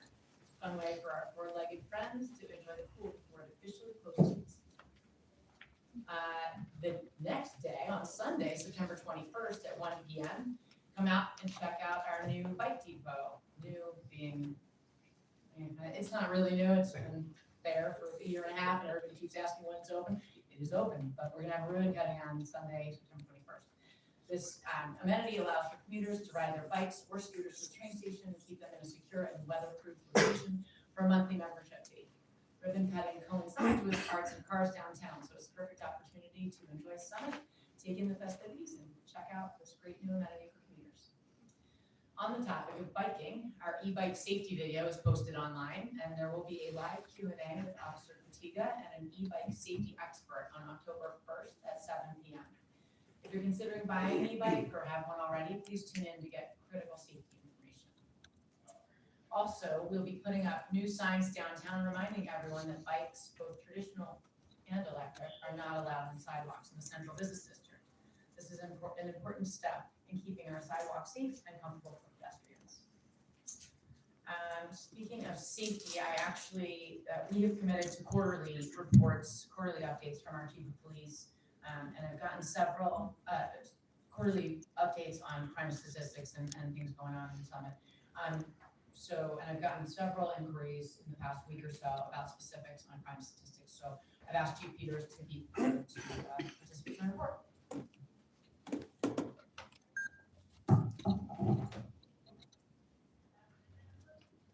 Turn the TVs on. They're on, Rosie. Look at that. That's the court. Thank you. Through you, Council President. Thank you, Mayor. So I did want to just highlight a few statistics that we generally report to the FBI, the UCR uniform crime reporting statistics, as well as some other statistics that I feel are more specific to the city of Summit. I did a 4-year comparison. I went back to 2022. An annual statistics, I probably go back a little bit further, but this kind of gives us a snapshot of where we are today. One thing I do want to highlight regarding uniform crime statistics. I'm new to this position. Okay, it didn't come with a handbook on how to generate stats, so I'm doing everything I can to make sure they're as accurate as possible. That being said, UCR statistics aren't perfect. If you look up the Federal Bureau of Investigation, they say it right on their website. It's not a perfect snapshot for every municipality. There are a variety of elements that go into public safety, but this is the best that they can do to kind of compare apples to apples when we look across the board. That being said, I'll go through the stats and then I'll kind of talk about how some of them could be a little bit skewed, but again, we're doing pretty good. So right out of the gate, we have violent crime. That's made up of 4 different categories. We have robbery, we have, is that better? Look at that, 43 years old, I still got it. Violent crime, robbery, aggravated assault, rape/attempted rape, and homicide. So obviously we haven't had any homicides in town, you guys would know about that. What we typically trend at this point in the game is usually anywhere between 1 to 2 robberies, 1 to 2, maybe a little bit more aggravated assaults, and the same with rape and attempted rape. Thank God we haven't dealt with the other category. That being said, in analyzing this violent crime category on the actual UCR report, I am seeing quite a bit of an uptake in the attempted rape category. Everything else seems to kind of fall in line with previous stats. That being said, in doing an additional analysis, it looks as if 6 out of the 8 incidents came from facilities in town that have a duty to report sexual assault allegations. The reason I say that is because I just want to give people a peace of mind to say that although our attempted rape numbers are up, it's not like we have a serial rapist and everybody's running around town sexually assaulting people. These happen in a confined area. And then we'll talk about the statistics as well when I go over the issues I see with UCR stats. That being said, assaults, which is a simple assault, aggravated assault is included in violent crime, are trending downwards, but in comparison to 2022, we're kind of on par with that. Burglaries, these are burglaries to homes and businesses. Again, trending a little bit downwards, but kind of on par with 2022. We have seen an ongoing decrease in larceny, which is theft, and then motor vehicle theft as well, which I am encouraged about. The one thing I do want to highlight as well on the motor vehicle theft is 5 of those thefts out of the 9 were actually from dealerships. So they weren't from residences, they weren't from houses. And we have to date had 9 arrests on those 11 motor vehicle thefts. So our detective bureau is doing a great job. I couldn't give them more accolades. They're doing a phenomenal job. Actually, I walked by the deck, I'm a little jealous. They're back there having a great time. All of these guys love, like, all great friends. They do a really good job. They motivate each other. Burglaries and attempted burglaries in motor vehicles, as we can see, that's been progressively trending downwards, which I think is a positive statistic to highlight. Calls for service. I was actually pretty blown away the fact that between 2023 and 2025, year to date, I mean, we tend to do 45 to 50,000 calls for service. We're only up by 3 to date for those 2 years, but again, busier than we were historically. If you look back, we do document more things now. Documentation is key, right? There's no, if you check a school at 11 o'clock and then again at 2, and then you don't document it, and the next morning we have criminal mischief or somebody spray paints it. Again, we try to document everything so this way we have somewhat of a trail, God forbid something happens. And then traffic enforcement, as you can see, we're out there. I know this is probably not the most popular statistic when it comes to community outreach, but we are writing tickets, moving and parking, and we're stopping a lot more cars. We're going to get into it when we talk about the Tatlock neighborhood, but it comes down to education, enforcement, and engineering. Not all of our stops, as you can see, 5,610 motor vehicle stops resulted in 1,271. So we're not writing everyone tickets. For the most part, we're educating people. We're pulling them over, advising them of their violations. And, as long as the driving history looks good, the record looks good, they're pretty much cut loose. That being said, there are situations that involve pedestrian, cell phones, some things we just can't overlook, and tickets do need to be written. It's an unfortunate situation. It's one of the parts of the job that I never like doing, but it's something that needs to get done to make sure that people are abiding by the laws of the road. But I am encouraged by these numbers because it shows that our officers are out there, they're doing their job, and they're trying to keep doing everything they can to keep everyone safe. So circling back around to the UCR statistics, like I said before, it's an imperfect snapshot of a moment in time. Few reasons that is. Okay, so we have what's called CFS codes. So when somebody calls the police department and speaks to dispatch, say for example, they have a noise complaint at a neighbor's house, the dispatch will take that call as a noise complaint. They'll enter a CFS code for a noise complaint. We then go and investigate. We may get there and that noise complaint may actually be a domestic disturbance that results in an arrest for assault and a temporary restraining order and everything else that goes with that.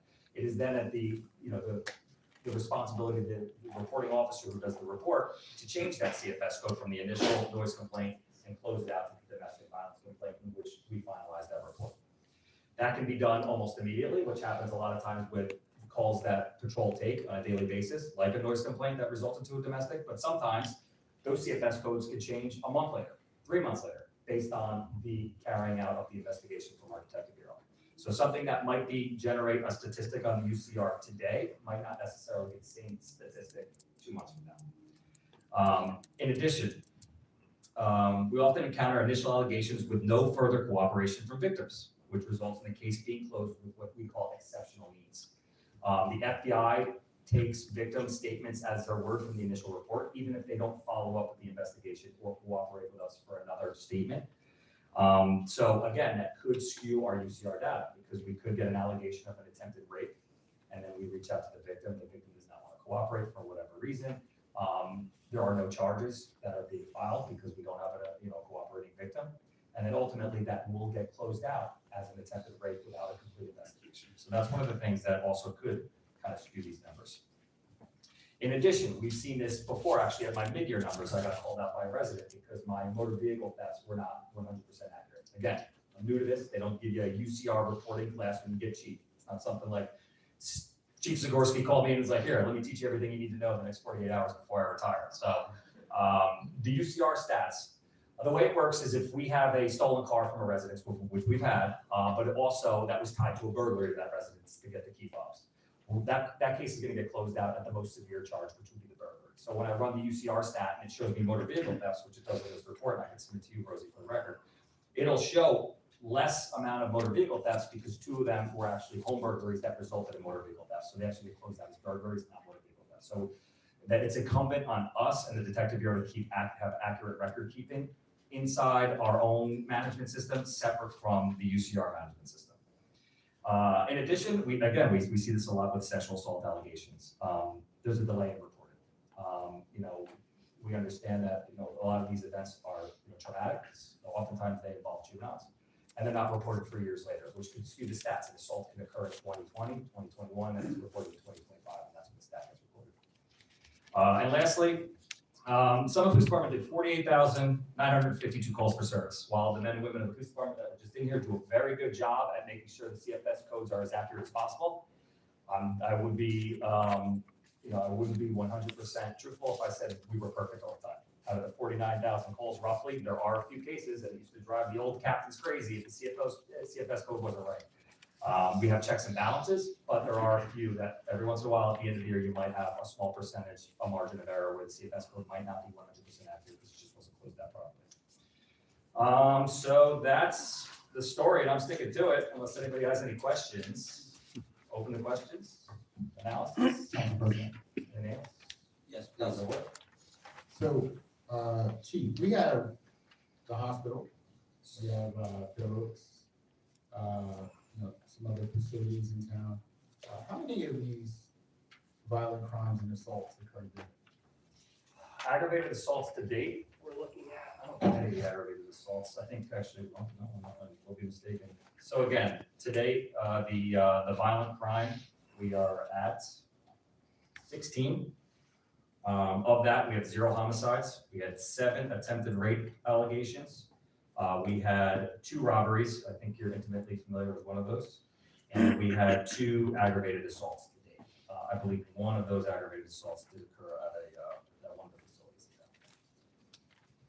And there's two separate categories, right? Violent crime and simple assaults. Yep. So the simple assaults, how many of those? A lot of those are actually tied to domestic disturbances, which is why we don't do, so again, when we talk about notifications to the public, we deal with a lot of issues with the police department. We go into people's houses.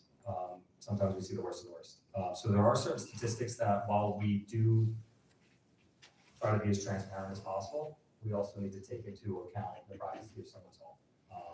We've seen an uptick in mental, I talked about this when the previous stats were put out, we have seen an uptick in mental health issues. We've seen an uptick in domestic violence. And unfortunately, we've actually seen an uptick this year in suicide. That's what, our guys see on a daily basis, our guys and gals, they see that they're on the front lines, they see this stuff, it is traumatic. But oftentimes I get inquiries from people in the neighborhood, hey, what's going on at my neighbor's house? There's 3 or 4 police cars, and sometimes it's just, unfortunately, it's not really anybody's business. I can tell you, if there is a threat to the public, if we're looking for someone, if there's something that the public needs to know, the information's going out. I was on my way to, we talked about this in the safety meeting, I was on my way to Wegmans last Sunday to just go food shopping, and we had a missing juvenile that went out. Within a matter of seconds, I'm on the phone with the supervisor, we're getting that information out. It was on social media, and nixels were out almost immediately. And I live in Monmouth County. And there's checks and balances. On the primary, we have alternates. We have several lines of communication to make sure that the frontline supervisors, who are often dealing with the problems at hand in front of them, right? So their primary responsibility is to handle the problems right in front of them, but also make notification to us in case we need the public's help in finding someone who's missing, or in case we need the public's help in just locating a suspect, or just advising them, hey, this is what we just had. We just want to be mindful that some of these statistics are a reflection of domestic violence. They are a reflection of stuff that happens in the privacy of people's homes, and we try to respect that as best we can. Thank you, Chief. And last question, because I'd like the residents to really understand this. When we look at violent crimes and assaults, they are not typically happening on our streets. Our streets are safe. There is no proactive way to stop domestic violence or assaults that happen in hospitals or facilities that have people with mental health issues. But our streets are safe. These statistics do not reflect what's happening. And that's exactly what it says actually on the FBI's website when you go to the Uniform Crime Reporting, that these statistics are imperfect. However, they're the best we got at the time, because you do have to consider other factors. I don't want to talk about any other municipalities, but there's municipalities that might have a shopping mall in there. You're going to see an increase in thefts in those municipalities because that's a direct reflection of what happens in shopping malls. And to your point, we have all different types of facilities in town that could drive numbers one way or another. So parents, it's okay. We still send your kids to town to get candy and stuff and sweet nothings. It's all good. I don't know if the dentist would approve of that. Any other comments or questions? Councilman Small. Thank you, Council President. Chief, thank you very much for your report. Could you just go over just maybe even just some of the main categories of violent crime? Yeah, so it's homicide, robbery, aggravated assault, and rape/attempted rape. So those are the 4 categories that go into violent crime.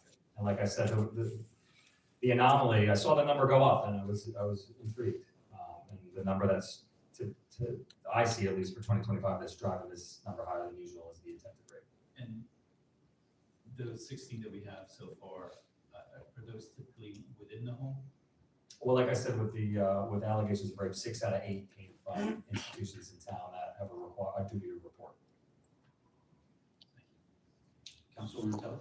Thank you, Council President. Thank you, Chief. I know we're all happy to see the numbers of car thefts and attempted car thefts and all that going down. I know the department has been involved for some time with county-wide task forces. Are we seeing this throughout the area? Yes, I believe so. I think the coordinated effort among not only local stakeholders, but county, state, federal authorities coming together. Information sharing is huge. Technology is huge. With the license plate readers, the state police got on board, and now we have access to license plate information from all different jurisdictions. So the fact that we're sharing information, we're working together. There's regional task force. We participate in those task force. Anytime anybody reaches out for an officer to participate in the task force, we send them. We do what we can because at the end of the day, we've benefited from that. I think the first deployment for the Union County Task Force for Major Crimes was in Summit because we were in the midst of a major stolen car, definitely. So, but yeah, to your point, I do feel as if crime statistics across the board are trending in that direction. And it's encouraging. I do think it's encouraging. I think technology plays a big part. I think information sharing plays a big part. I think boots on the ground. I think there's a variety of factors that go into that. Other comments? Councilman Pulaski. So how many of the stolen cars do you retrieve?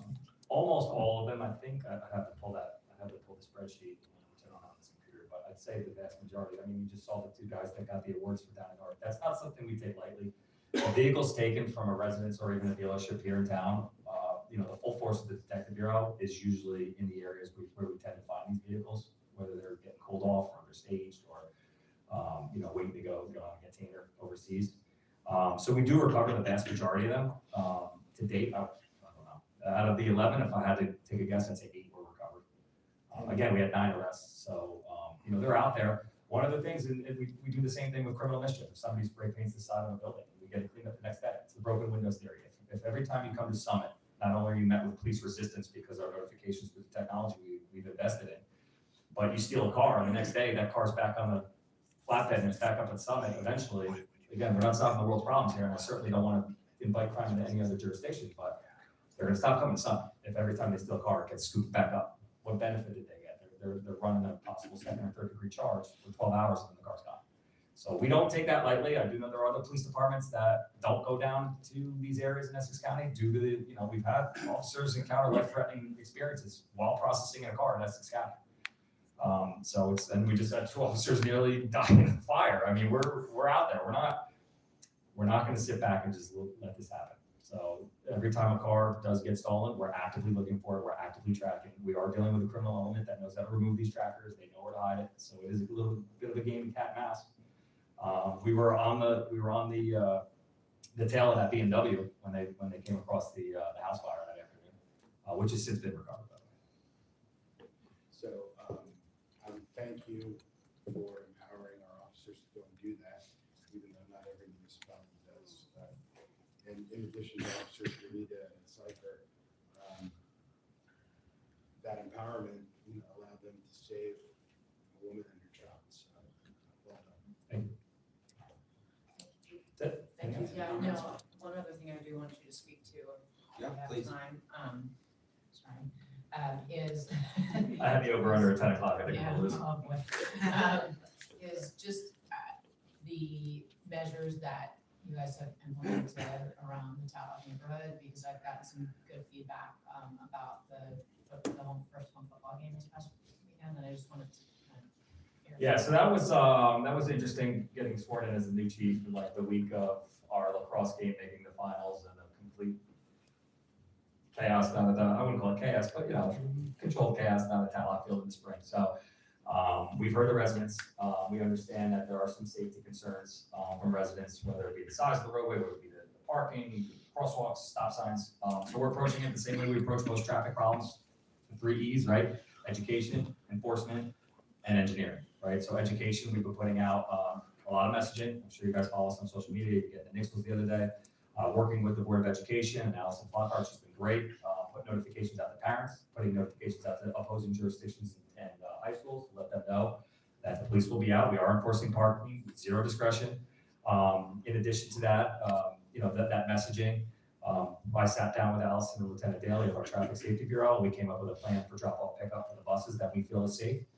And then in the interim, we're posting temporary no parking signs, specifically in the areas that have drew some concern from the residents. Within 25 feet of a crosswalk, within 50 feet of a stop sign, on roads that are narrow.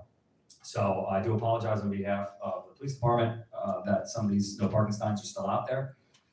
They're only a temporary fix. On the safety committee, we're looking for permanent solutions because at the end of the day, putting no parking signs out, taking them out, putting them out, those are temporary solutions, right? So we're looking for permanent solutions. But in the interim, we understand that these are safety concerns, so we're leaving them out there for now. So I would expect to see the temporary no parking signs. Like I said, on the enforcement aspect, we are out there. Officers are working security. We have other officers patrolling neighborhoods, writing parking tickets. I think on Saturday's game, overdo it, but I think we wrote north of 22, 25 tickets. And again, that's not what we want to do. We don't want a parent or a family to be leaving a game where their child just had a game of their life and show up to the parking ticket on their windshield, compliments of the Sunville Police Department. Do not want to do that. But at the end of the day, these residents have the right to have a safe neighborhood, and we need to make sure that that's enforced. And then again, we'll continue to work with the engineering department to make sure that the measurements on the roads are safe and that certain signage or maybe restriping of the roads can accommodate or at least paint a clearer picture on where you can and cannot park. And then once those permanent solutions are put into place, we can remove all the parking signs and kind of hopefully get back to business as usual. But I'm always open to suggestions. Again, I don't consider myself an expert on anything, but I do like to put the work in, and I'm happy to hear people's recommendations. And again, being as transparent as possible, we're trying to present these ideas to the residents to make sure that they're okay with them before we implement anything. And again, we're working with engineering on that as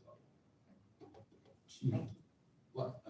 Yes, Councilman Boyer. Last thing, so I think the taxpayers want to know this, is, we just got 2 new officers. Right? We have we're in the process. We have a bunch of new officers. We're in the process of hiring two more.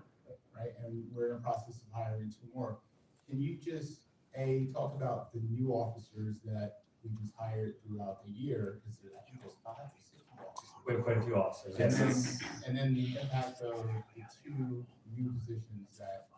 Again, we have some flexibility now that we have the additional staffing. An old school mentality might be just to put them into patrol, more rubber on the road. We are patrolling over 80 miles of roadway at any given time, believe it or not, even though we're 6 square miles, 80 miles of roadway. I'd rather not go public with how many officers are on the road at any given time, but we are looking to create new positions. We did one already. It's a hybrid position. The officer lives in town, so he has access to all different types of uniforms. So the hybrid position essentially can backfill patrol if we need it for overtime. If not, he can assist the community policing unit, the detective bureau, and if all else fails and everything's kind of running smoothly, we put the hybrid officer in the central business district, and we make sure that pedestrian safety and parking and everything else is being enforced. So we're looking to expand upon that unit and do another hybrid officer, and then also add a second officer to the traffic bureau, because traffic is obviously one of our main concerns. Councilman Plasko. One follow-up on the parking down at Tatlock during football games. In the past, we have asked Matt DeFonso, who does all the announcing. I think they did that this past game. Yeah. Okay. Yeah, they did. Yep, that's a part of the communication. We're doing that as well. And so he knew what I was going to say, but what I was going to say was that we make announcements during the game. If you're illegally parked, please go move your car. Yep. You forgot to mention the mobile billboard. Oh yeah, the mobile billboard that's on the corner of Butler and Morris, which possibly working with the board about getting a permanent sign there. Councilwoman Campbell. Thank you. Thank you, Chief Peters, for all of your work. I've definitely seen an improvement, so thank you. We Happy to hear appreciate that. it. I just wanted to expand on something a little bit. You said, that you've heard the residents and they deserve a safe neighborhood, and I agree with that. It's not just the residents that live there, though. It's also the spectators and their safety, because residents identify that it's not just the people who live there. We see who's walking in the middle of the street, who's trying to cross the street. We witness cars almost, run into each other head on when cars are parked on both sides. So I just wanted to point out that it's in the best interest of everyone, including the spectators. And that's, it's concern for residents and for spectators. Thank you. Just one final question. Councilwoman Howard. Thanks, Council President. In regards to the buses, do we have a formal memo put out to the Board of Ed that they are to direct the buses to go a certain route? Allison Flockhart generated instructional guidance to all opposing schools that are coming in on what the current process is, which is a loading and unloading zone on Butler, where we've coned off areas. One of the issues with that, from what was relayed to me, was the buses would drop off on Butler Parkway. They would then go stage either at the high school or Washington School. And when they came back, those parking spots were then since filled because it was a parking area. And that, then teams were tended to be loading on the buses while the bus was idle in the middle of the road. So again, a temporary fix for now. We're working on permanent solutions, was to just cone off an area big enough for 2 or 3 buses. Bus drop off, pick up only. They're doing the same thing. They're dropping off. They're going up to the high school, and that's the instructions that she's giving all the opposing schools that come to town. So yeah, I have access to that. I can send it to council so you guys can take a look at it. But Alice did a great job on putting that out there. And she also reiterated the fact that we will be enforcing with very little discretion, so. One quick comment. So Chief, from what you guys have learned from this, are there any things that you are planning to tweak for the next home game? So for the next home game, one of the things that we didn't do this past time was we didn't reinforce current no parking signs. There are no parking signs between the entrance to Tatlock and the little turnaround at Washington School before Morris Avenue. They're there. I don't know why people don't see them, but I talked to Sergeant Brunetto in real time on Saturday. He's like, hey, we're out here, we're moving cars and more cars are parking. So we're gonna dump down, I think on Aubrey as well, there's some no parking signs that probably could use some extra reinforcement. But again, when we talk about the 3Es, we'll work with engineering to make sure that whatever signs are up there, I know one of the signs needs to be either replaced or repainted. So, we'll be doing that as well. And then I think if the first game went okay, we'll continue as on course. Appreciate you guys. Thank you very much. Thank you, Chief. And before I close out my comments, sorry that I usually don't speak as much, but I just wanted to thank everybody who came to the 9/11 memorial at the firehouse. As always, it's a tough day, and we remember all that we lost. But I especially remember how unified our community was. And a poignant reminder of that. And we've always been a compassionate, respectful community, helps one another, and Summit is an example, a beacon, if you will, to surrounding neighborhoods and other communities in so many ways. And it's because we work together and support one another. And I just want to take this opportunity to remind everyone, remind all of us, that kindness and neighborliness should always come above all else. And we can disagree, but we need to do so respectfully. And just remember that this is what makes Summit special. For neighbors, for friends. And again, I don't agree with everything my best friend thinks or says, but we can always have a dialogue that's kind and compassionate and respectful. Thank you. Thank you for your comments. All right, boy. We're still on reports. City Administrator, do you have a report this evening? I do. Thank you, Council President. Not nearly as fun as the previous reports, but the dog park, the temporary dog park will remain at the Village Green until October 6th. I think many of you have been enjoying it, and we thank the hundreds of people who have given their feedback about a new dog park location. The survey is still open at cityofsummit.org/dog park survey. So please continue to provide your feedback, if you will. And public service, energy and gas, milling and paving, seems like they are everywhere. Be advised that they are performing milling and paving throughout Summit this week. The schedule is available on the homepage of the city website and at cityofsummit.org/construction. Earlier this afternoon, we received a new schedule for the rest of the week, so the website has been updated with that new information, so you can check that out. Tomorrow, on Wednesday, September 17th, they will be paving portions of Sunset Drive, Blackburn Road, and Twombly Drive. And on Thursday, September 18th, they will finish up Twombly Drive and also work on Nob Hill Drive and Edgemont Avenue. PSEG is scheduling this work on roads where the trench backfill has had sufficient time to settle, and there are many other streets around town that they still need to pave. Please note, this work is being done by PSEG, and we will continue to share the schedules that they provide to us on our website and social media pages. And that's it. Thank you. Thank you very much. All right, Council President's report. I wanted to give the community an update on where we stand for our round 4 Mount Laurel process. As I mentioned at the last meeting, we closed out our challenge period at the end of August, and the city did receive 3 challenges. I think there might be some confusion amongst the public on whether they're lawsuits or challenges. I'm not a lawyer, but we pay our lawyer a lot of money, and they're called challenges. I would suggest don't take legal advice from people on Facebook. It's not a good idea. But we are being challenged. We're being challenged by 2 developers, as I mentioned, that we did not allow to join our plan. One developer wanted to put a project down on River Road that was vetted at planning board for 200 units. Ultimately, the city said that was not consistent with our current zoning, and so it was rejected. The second developer, we didn't even bother to send to the planning board because it was so out of scope with our community. He proposed an 8-story apartment building on the corner of Broad Street and Summit Avenue, where the Conoco station is. 300 units, 8 stories, let that sink in a little bit. The only way not to have those two developers not challenge us would have been to say, okay, they were going to challenge us. This is part of the process.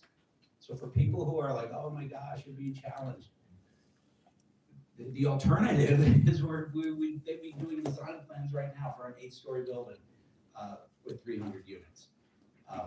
So this, again, we're going to work through the process. Fair Share also challenged us. They challenged 400 odd communities, and we'll deal with that. Going forward, just the important part, the city has a mediation schedule with an adjudicator that was assigned to us and many other cities for September 29th.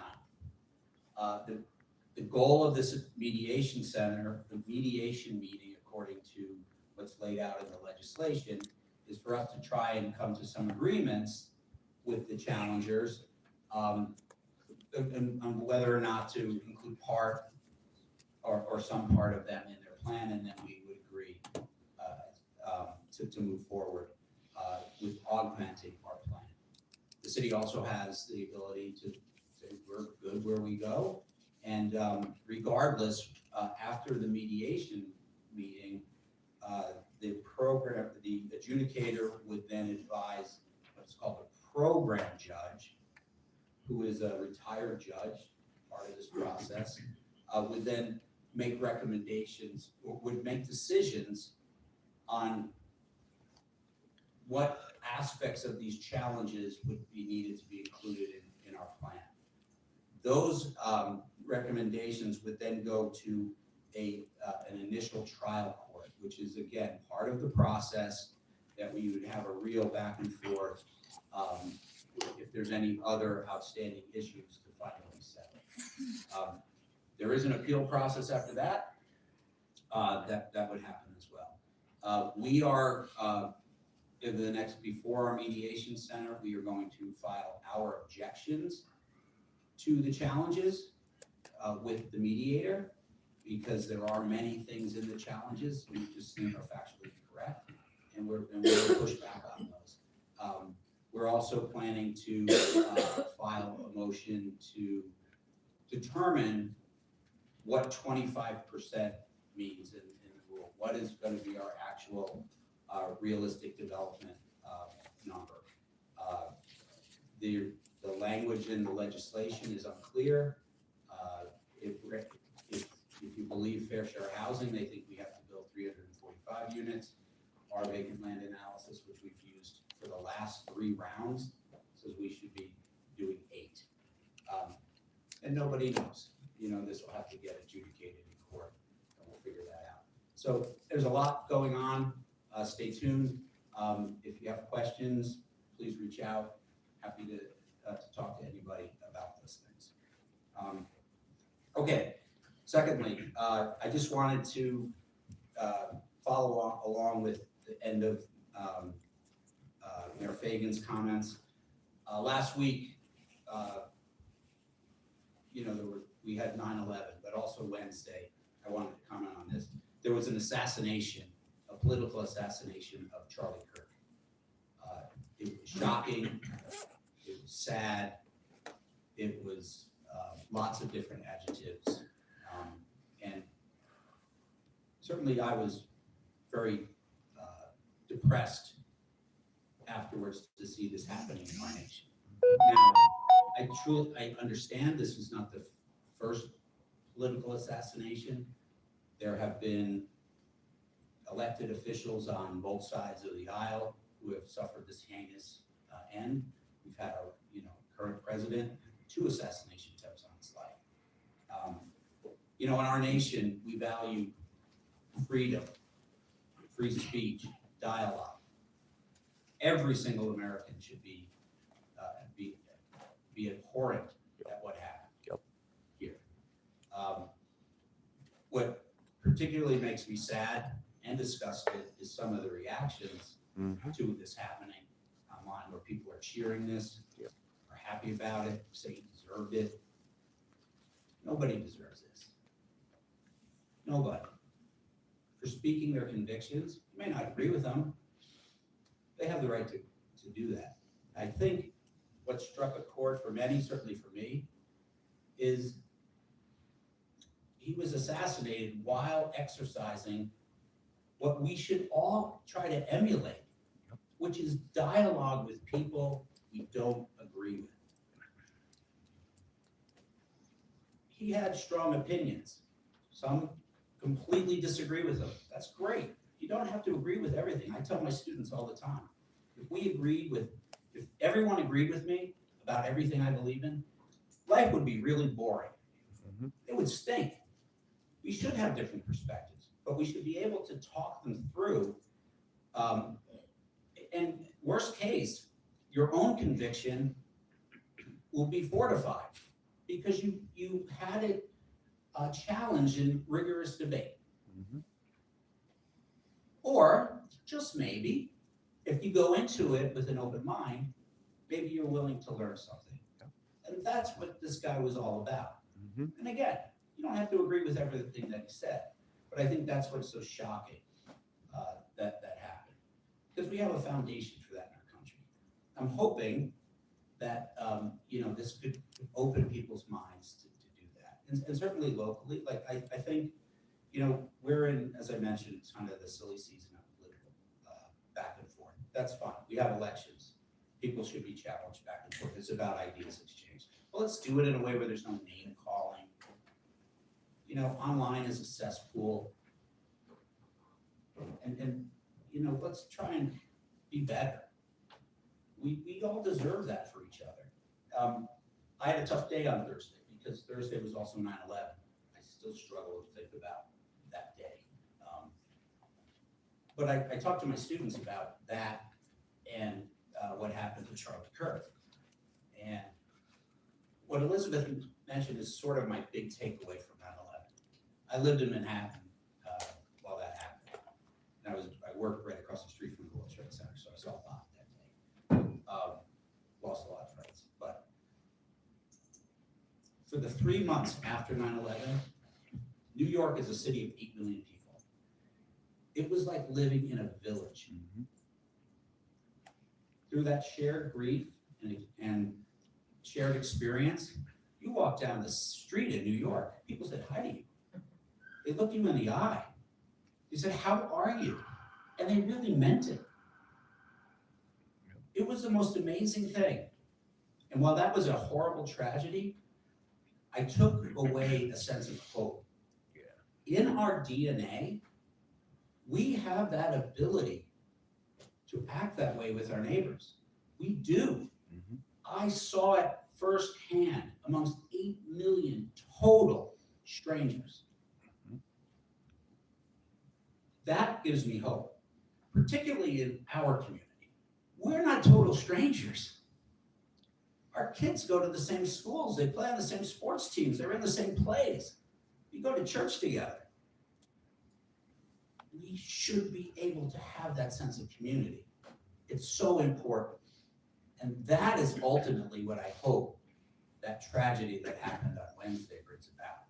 That we can look at each other differently and say, I don't agree with you, but let's talk about it. Rather than call each other names or get someone to say something nasty in a comment section on Facebook about the person. Or lies. So that is my long-winded council president statement. All right. Okay, let's move along. We have a proclamation this week, don't we, Madam Mayor? We do indeed.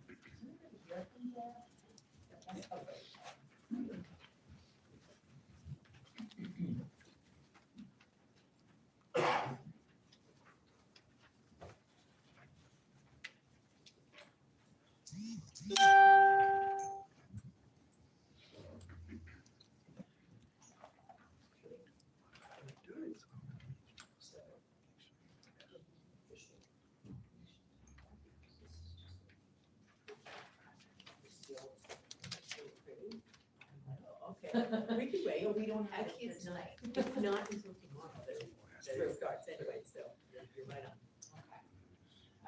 Whereas September 17th, 2025 marks the 238th anniversary of the drafting of the Constitution of the United States of America by the Constitutional Convention. And whereas it is fitting and proper to accord official recognition to this magnificent document and its memorable anniversary, and to the patriotic celebrations which will commemorate the occasion. And whereas Public Law 915 guarantees the issuing of a proclamation each year by the President of the United States of America, designating September 17th through September 23rd as Constitution Week.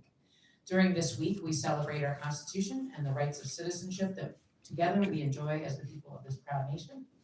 Now therefore, I, Elizabeth Fagan, Mayor of the City of Summit, do hereby proclaim September 17th to September 23rd, 2025 as Constitution Week, and ask all citizens to reaffirm the ideals the framers of the Constitution had in 1787 by vigilantly protecting the freedoms guaranteed to us through this guardian of our liberties, remembering that lost rights may never be regained.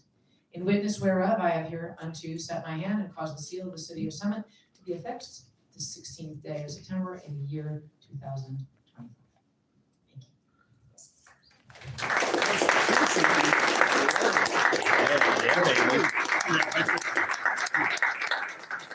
I just want to thank you for helping us to bring this to everyone's attention. This is a wonderful, and listening to the things that have been going on in the meeting, every one of them is because the Constitution lets us do all these things.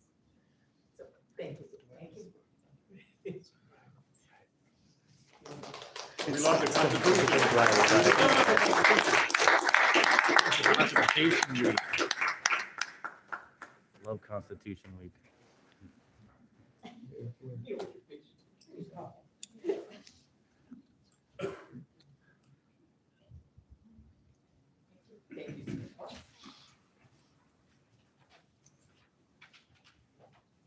All right, that was awesome.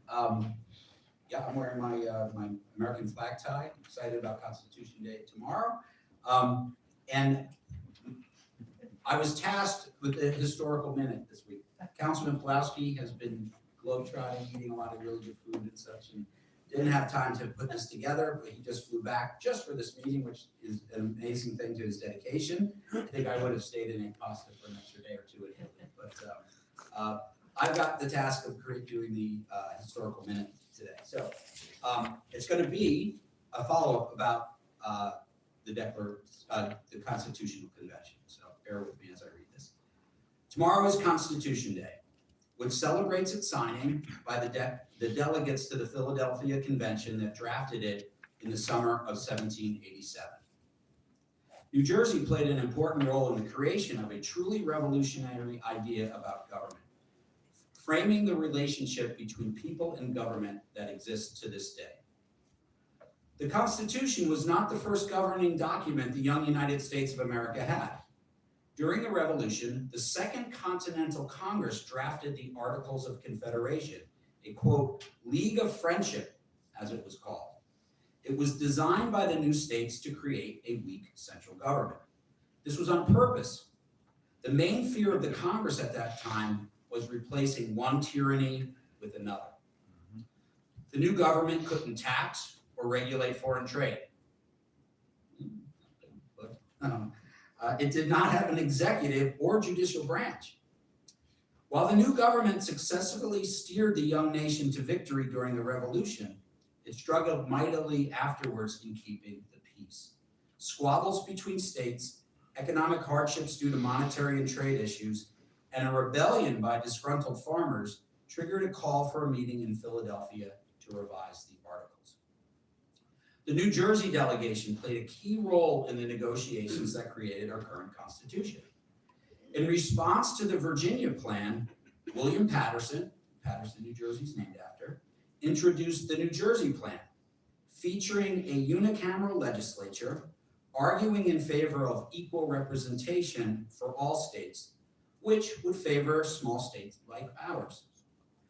This eventually led to the Great Compromise, creating two legislative houses with Paterson's ideas preserved in our current day Senate.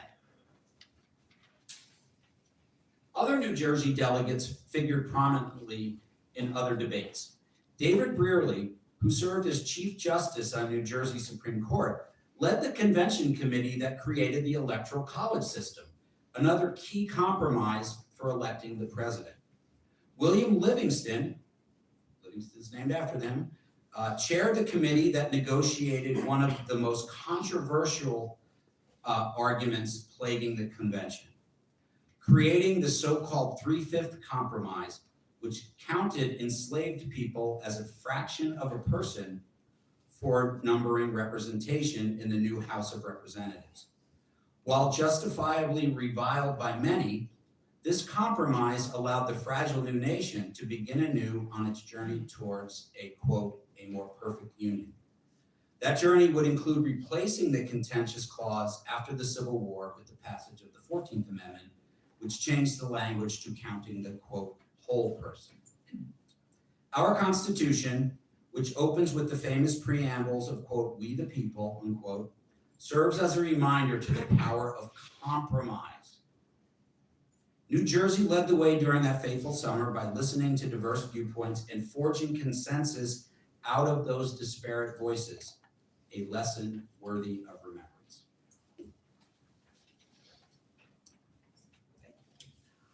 All right, we're finally on to the business portion of our meeting, and it's only 9 o'clock. We have a few ordinances for hearing this evening. Madam Clerk, will you please read Law and Labor number 25-3354? Council President. Before we begin, can I just want to thank Lois for coming in. She is my friend, and I'm happy that she is here at council today. Thank you. Thank you. Sorry. Mayor? Yes. Ordinance number 25-3354, an ordinance authorizing the city of Summit to exchange certain real property for other lands desired for public use pursuant to the local lands and buildings law, NJSA 48:12-16. Thank you. Councilman Pulaski. Thank you. This is ordinance number 25-3354. We introduced this ordinance at our last council meeting, and it authorizes the city of Summit to exchange certain real property for other lands desired for public use. More specifically, the city seeks to acquire a portion of real property at the old firehouse site currently owned by 299 Morris Ave Associates.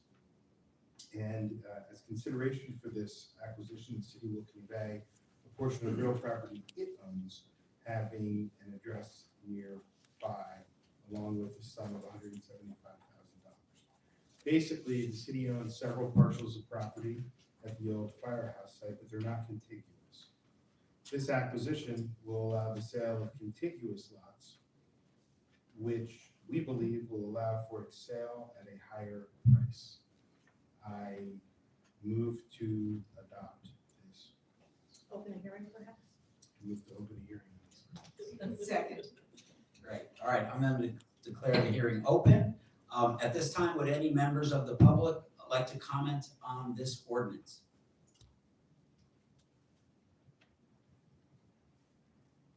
Okay, seeing none, I'm going to close the public comment portion of our hearing. Would any members of the council like to comment on this ordinance?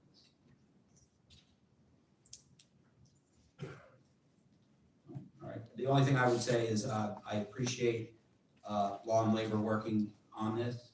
Also appreciate, Matt, your help and your firm's help for negotiating this contract. I think, as Councilman Pulaski said, this is one of the steps, a necessary step, to get this property ready for sale. Now that we will own a contiguous piece, it will make it much more desirable for whoever wants to bid on the land. So thank you, everybody. All right, without further ado, I'm going to close the hearing on this one and then move on. Madam Clerk, would you please read the Community Programs and Parking Services Ordinance number 25-3355? An ordinance amending the code, chapter 7, traffic, section 7-8, parking, subsection 7-8.5, parking to unlimited on certain streets, and subsection 7-25.2 municipal parking lot areas. Thank you so much. Councilman Smallwood. Thank you, Council President. This is ordinance number 25-3355. As introduced on the last meeting, September 3rd, most of you know that the top tier garage is currently closed due to repairs that need to be made immediately. So with this ordinance, we're amending this ordinance to allow for Broad Street Garage, which is at the corner of Broad Street and Summit Avenue, to designate the first 84 spaces in the open top section level as resident and downtown employee parking permit parking. Thank you. Changes, and we're also going to change 8 of the on-street parking from 90-minute spaces on Forest Avenue to employee permit parking to help accommodate those employees who work on the west side of town. One of the things that we have to do as council members and elected officials is when we introduce an ordinance, it takes 2 meetings. The first is to introduce it. The second gives you an opportunity to hear from residents.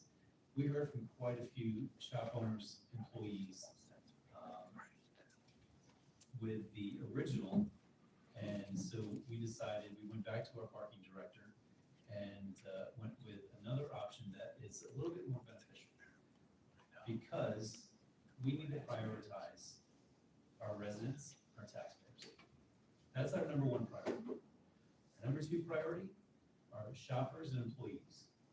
And then the third is non-resident commuter parkers. Now, non-resident commuter parkers pay the most and they generate the most revenue. However, we need to prioritize our residents, our employees, and our shoppers first. So unfortunately, we will be reducing the number of non-resident parking in the Broad Street Garage to accommodate for our employees. And on that, I would like to move this ordinance for hearing. Do I have a second? Second. All right, I'm going to declare the hearing open. At this time, would any member of the public would like to comment on this particular ordinance? Please. Hi, Dory Gagnon. So Address? hi. I have freedom of speech. You don't have to. I do have to thank him for that, I have to say, but. You are welcome. 27 Bedford Road. So I have emailed a couple times about DeForest Avenue, real concerns, because we can't change CVS parking. Everyone in Summit knows people park there, they go to New York City, they probably leave there all day and do whatever. But we can change the city of Summit's parking. So I know that we're changing DeForest Avenue and making that employee all day, I guess. So I don't know if there's gonna be bags over the meters on DeForest. The other day I saw a man in crutches, he might have had CP or some medical issue. He had to park in the lot across the street, the DeForest lot, and walk all the way over to CVS because there was no parking on the street or in CVS. So I stopped so he could walk in front of me to go to CVS. Now there's no handicap parking except in the CVS lot, which was taken, and there's nothing on the street for him. So here this man is taking maybe 20 minutes across the street to go get probably his prescriptions or something maybe at the store. There has to be more handicap parking downtown, and there has to be something on the street for him to be able to park. You know, I sent an email saying that my son had surgery and we needed to run in, and there's no parking. So people who are utilizing CVS for their prescriptions need to have more parking nearby. Maybe we can have like 30-minute parking, and it could be also employee parking. I don't know, Nicole, if we can do that. But some justification for our residents and our employees to be able to use that, to be able to utilize CVS, because everyone knows we don't like the CVS parking lot, but we utilize the prescriptions in the pharmacy there. So we have to come to, this new let them theory by Mel Robbins. They can do what they want with their parking lot, but we as residents still need to use the pharmacy. And for people who have special needs, need to be able to get there as well. And there's no handicap parking that's easily accessible for them. So thank you. Those are my comments. Thank you. Nice comments. Thank you. Kevin McGoey, 113 Woodland Avenue.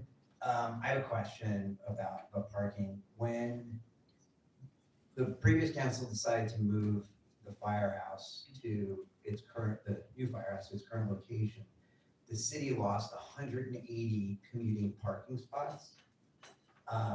And they, I think, said we would get back 30 something when the firehouse was completed. And I'm just curious if, because I think we were gonna lose 140 or 145 spots permanently, that we've lost 180 originally.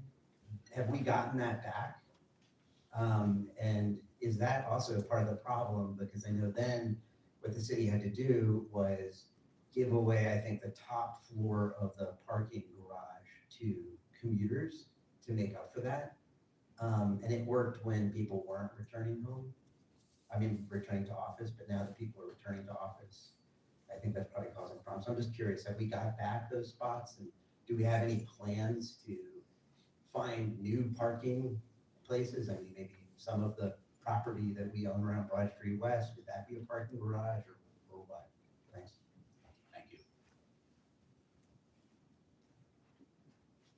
Other comments from the public?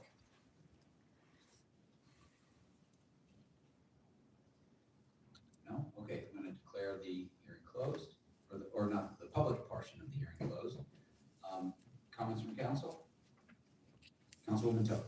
Okay, thank you, Council President. I support this ordinance, and I'm only sorry it took 3 times to introduce a proposal that should work. But I do have one additional suggestion to increase parking, as somebody who worked and parked downtown for 20 years. The parking spaces on Morris Avenue, next to the Central Presbyterian Church, used to be bagged for employee parking.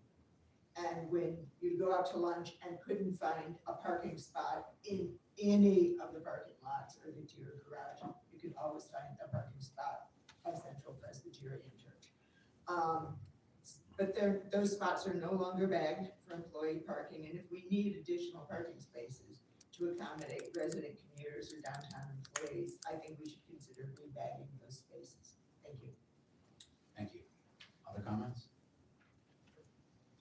Councilman Smallwood. Thank you, Council President. Ms. Gagnon, I agree with you. I wish there were more parking spaces for CVS. I've actually witnessed someone literally park in CVS and walk to the train station.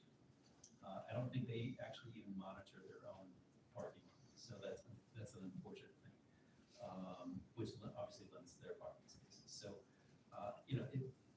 with it being a pharmacy, that's maybe something that we can work in the parking committee to see if there's a possibility to add a handicap spot that's the closest to the CVS. Maybe that could be a possibility as well.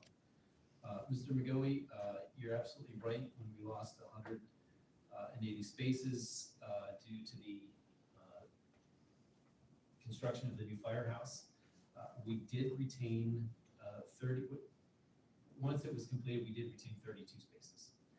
So those lots, parking spaces are now open in the Broad Street East garage, or parking lot. Apparently, it's just, unfortunately, it's still just not enough. We had to make the hard decision, and, do you, from this standpoint, Claire, unfortunately, it took 3 meetings to do this. But I think it's also important the fact that we took resident feedback, shop owners' feedback, and adjusted. Unfortunately, that wasn't done with Broad Street West soon enough. We would be in the situation we are in now. So, in terms of the parking, again, one of the things that we have to prioritize first are our residents, and 2, our employees and shoppers. Unfortunately, the revenue portion of that, of the non-resident commuters, suffers right now. So until we can, we need to make sure that we maintain our infrastructure throughout the years so that we don't get to this point by letting our tier garage deteriorate decades after decades. This is something I believe that probably regular maintenance could have really taken care of. And unfortunately, we're at this point, that we had to shut it down, and we are currently working on, we received a report back from ONS, the engineer that provided earlier this year, that would be fixing it. And we're gonna try and repair that as quickly as possible, with the most permanent solutions that we possibly can. Thank you. Other comments from council? Councilman Pulaski. Thank you. On CVS, it's a problem. And it's not just, it's a particularly bad problem on Sundays when we have the farmers market. Because people don't park there to get the farmers market. Others can't go and get their prescriptions. I believe we have in the past asked CVS to try and do something about that, and they didn't seem too interested. But we should talk at our next parking meeting about asking them again, maybe even asking if they could put up a sign that says no farmers market parking, strictly enforced, will be towed, whatever, even if they don't have to follow through on it. That might act as a deterrent. With regard to other parking options, we've also been discussing the possibility of using our parking lot at the firehouse, and whether that's feasible, at least until we sell that property. There are 29 lined spots there that are not being used currently. Also, there's no parking on Broad Street right there, because once upon a time, the fire trucks had to be able to get in and out of the fire station. That's no longer an issue, so we might be able to get another 8 to 10 spots on Broad Street, and we're gonna try to do something like that. Thank you. Other comments? Yeah, Councilwoman House. I would just like to say, if we could just keep track of these stats, I think it's gonna be important to track daily. Because if there are empty spaces in the garage that we just took out, and we're noticing that, I'm not sure how quickly we can get those stats, but I think it's important that we keep our finger on the pulse of what this data actually means, because I do think it's valuable to be losing the non-resident commuter, I get it. But I went in the garage on Friday. I know Friday's a light day, but it was half empty. I can only work with data, and I would just ask that for the next couple of weeks, we're really, really diligent in monitoring this and making sure that this is the right decision. I believe it is right now, but I think we should just come back with some stats we can evaluate, make a decision again. Thank you. Any other comments? I would just end it by saying, parking, I mean, I've said this before, show me a town that doesn't have a parking problem, and I'll show you a town that's in trouble.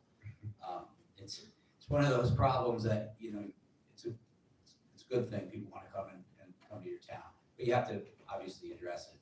I kept hoping naively that by now, 10 years ago, I thought by now we would be all driving self-driving cars and we wouldn't need parking. You just call it on an app and it would come. But that still seems to be several years away. So we do have to address this. I would also, parking patterns are changing rapidly. Businesses are pushing very, very hard now to get people to come back to work. I know that this is a pretty dynamic situation. So I concur with Councilwoman Hamlet. We do have to keep our eye on this. Last year, we might have been able to get away with really not doing really much of anything. Or not, because there were excess spots around. That's really not as much the case now, because people are beginning to go back to work in larger numbers. And if that trend continues, we may have to do more drastic things in the future, if necessary. Thank you, Councilwoman Hamlet, for pointing that out. All right, any other comments? I'm going to declare this hearing closed. Capital Projects and Community Services, 22-3356. This has been pushed. We never got this back from the Planning Board. So we're going to push this to October 7th for the hearing, after the planning board looks at it. Capital projects and community service, 25-3257, same thing. Planning board didn't get us a recommendation back, so the hearing's gonna be deferred to October 7th as well. All right, at this stage, we're into the ordinances for final consideration. Madam Clerk, will you please read Law and Labor 25-3354? An ordinance authorizing the city of Summit to exchange certain real property for other lands desired for public use pursuant to the local lands and buildings law, NJSA 40A:12-16. Thank you so much. Councilman Pulaski. Thank you. This is ordinance number 253354. Having completed the hearing on this ordinance, I move to adopt. Second. All right, roll call, please. Mr. Boyer? Aye. Ms. Hamlin? Aye. Ms. Callison? Aye. Mr. Pulaski? Aye. Mr. Smallwood? Aye. Ms. Toth? Aye. President Mateer? Aye. Motion carries. Madam Clerk, this time would you please read ordinance from Community Programs and Parking Services, number 25-3355. An ordinance amending the code, chapter 7, traffic, section 7-8, parking, subsection 7-8.5, parking time limited on certain streets, and subsection 7-25.2, municipal parking lot areas. Thank you so much. Councilman Smallwood. Thank you, Council President. Having just heard the hearing, I move this ordinance for adoption. Second. Roll call, please. Mr. Boyer? Aye. Ms. Hamlin? Aye. Ms. Callison? Aye. Mr. Pulaski? Aye. Mr. Smallwood? Aye. Ms. Toth? Aye. President Mateer? Aye. Motion carries. Okay. The other two are pushed. So we're now on to our ordinances for introduction. Madam Clerk, will you please read Capital Projects and Community Services Ordinance number 12063? An ordinance amending the code of the City of Summit, Chapter 35, Development Regulations Ordinance, Article 7, Terminology, various subsections of Article 9, General Zoning Provisions, Article 14, Design and Performance Requirements, and relocating the development design guidelines from Attachment 1 to Part 2 zoning. Thank you so much. Councilwoman Hamel.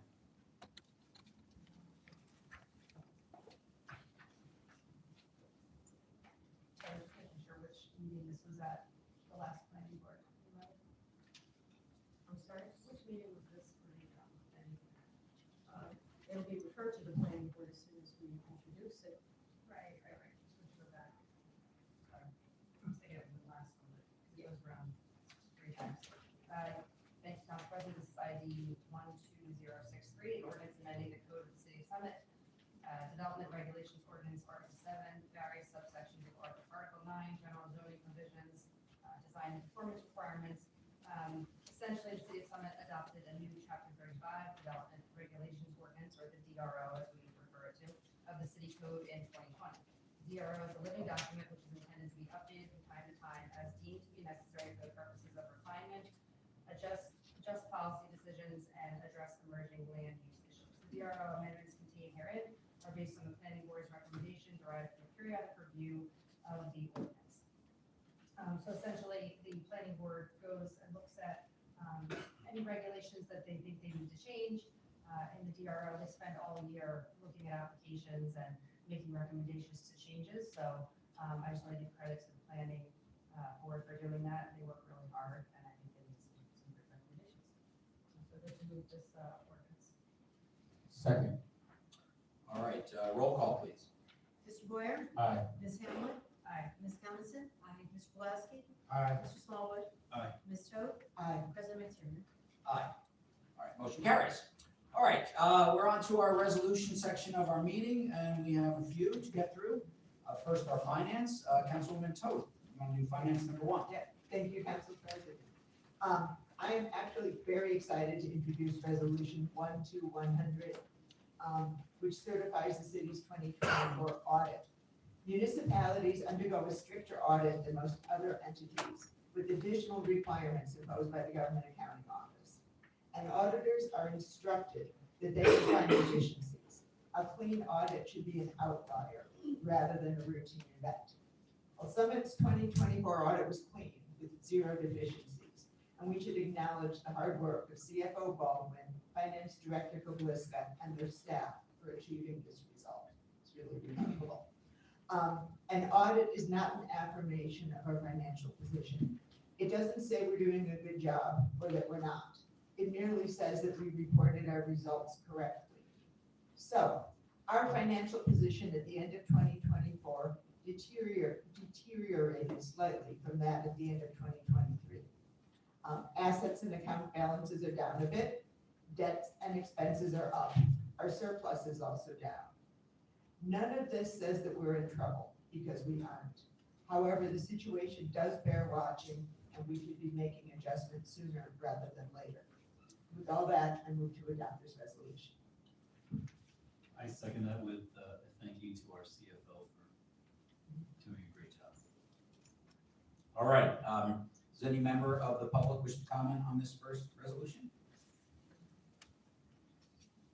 Just, I'm not surprised. Name and address. Oh, sorry, Diego Guevara, working. Sorry, thank you.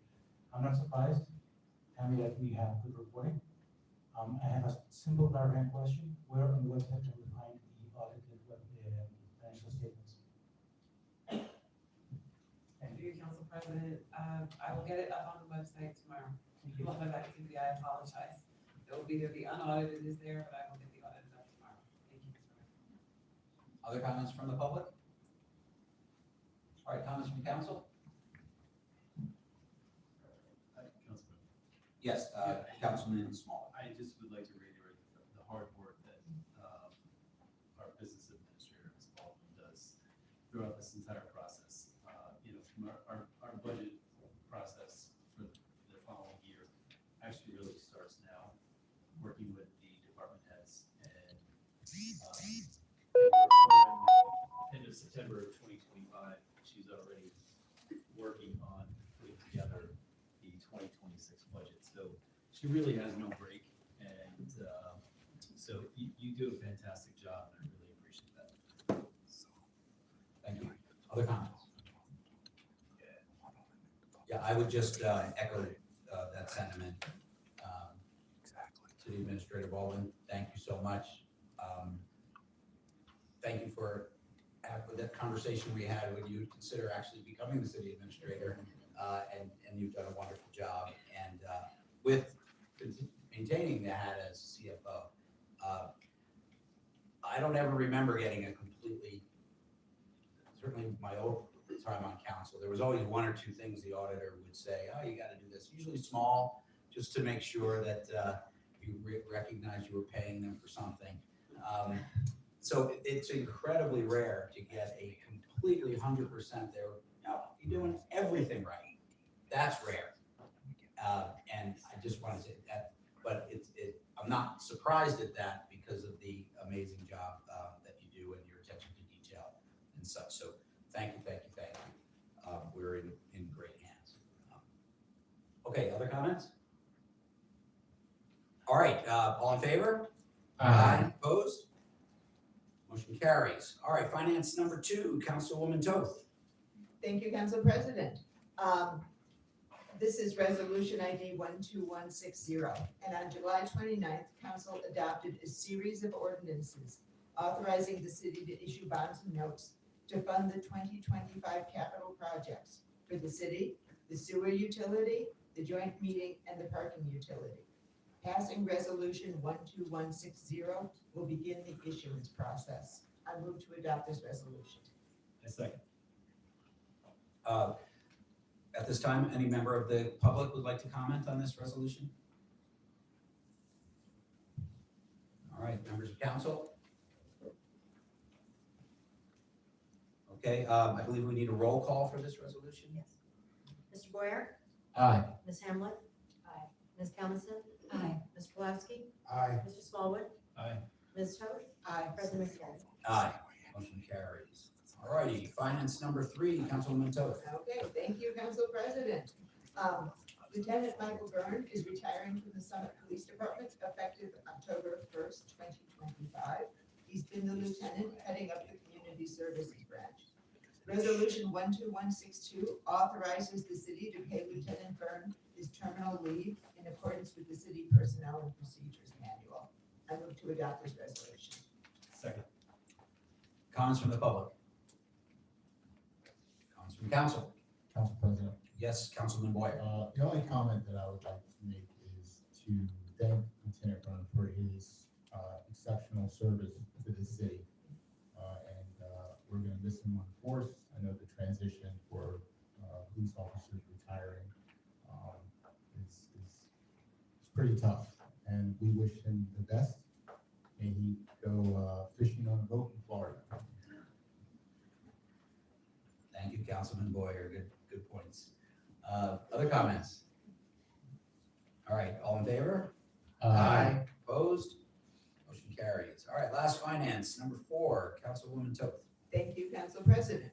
Summit's Assistant Treasurer recently resigned, and Resolution 12169 declares a vacancy so that we can begin the search for a replacement. Second. Comments from the public? Comments from council? All in favor? Aye. Opposed? All right, motion carries. Okay, we're on to capital projects and community services. Councilwoman Hammer. Thank you, Council President. This is Resolution 12163, appointing member for the Veterans Affordable Housing Project Task Force.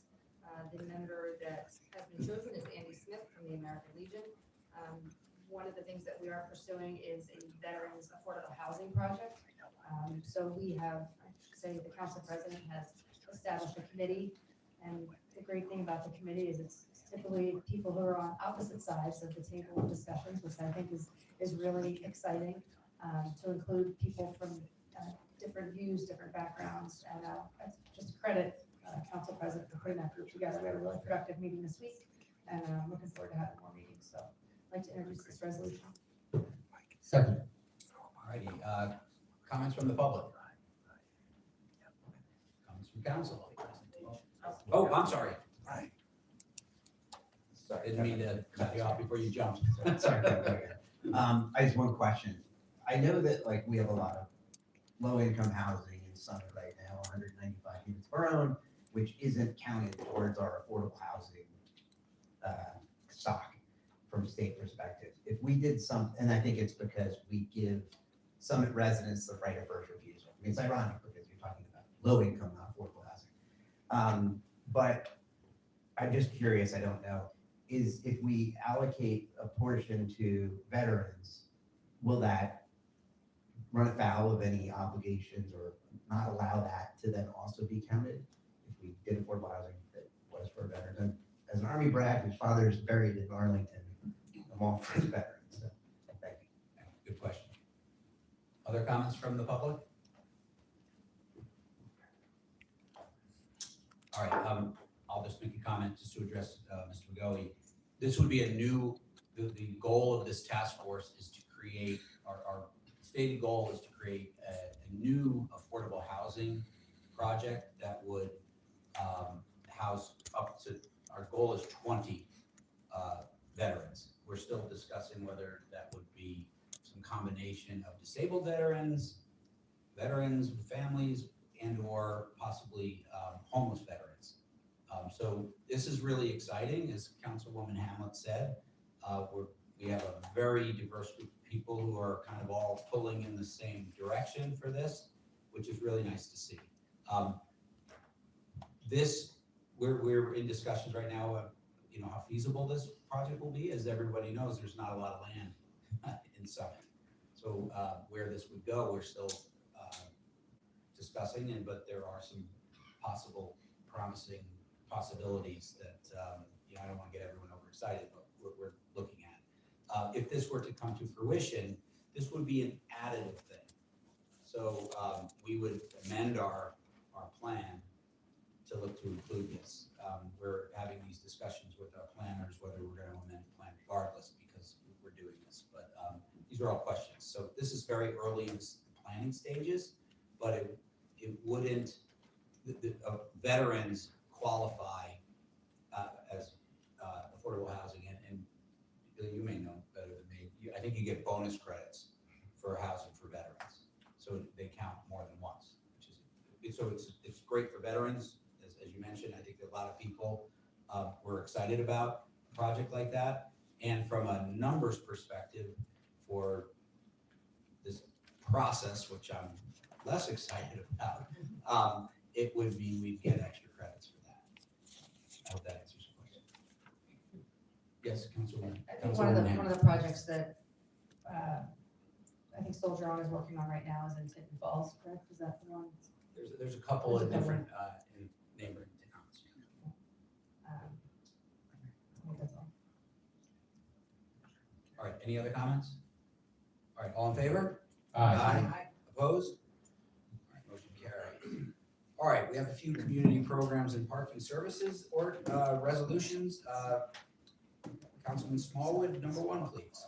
Thank you, Council President. This is resolution ID number 12170. I'm very proud to actually rescind this resolution and reauthorize the execution of the grant agreement. The previously approved resolution did not reflect the price reduction of $58,790, bringing the total down from $1.6 million to $1.6 million $49,956 to $1.5 million $91,166. Again, a savings of $58,790, which I attribute the success to both Director Ozorowski and Mark Ozorowski and David Guida at the Department of Community Programs for working on this. This revised resolution will authorize the signature of the Green Acres Agreement, in which this project is fully funded through grants, donations, and previous city capital budgets.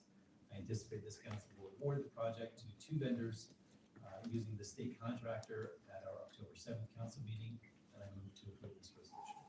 Second. Comments from the public? Comments from council? All right, all in favor? Opposed? Motion carries. All right, community programs number 2, Councilman Smallwood.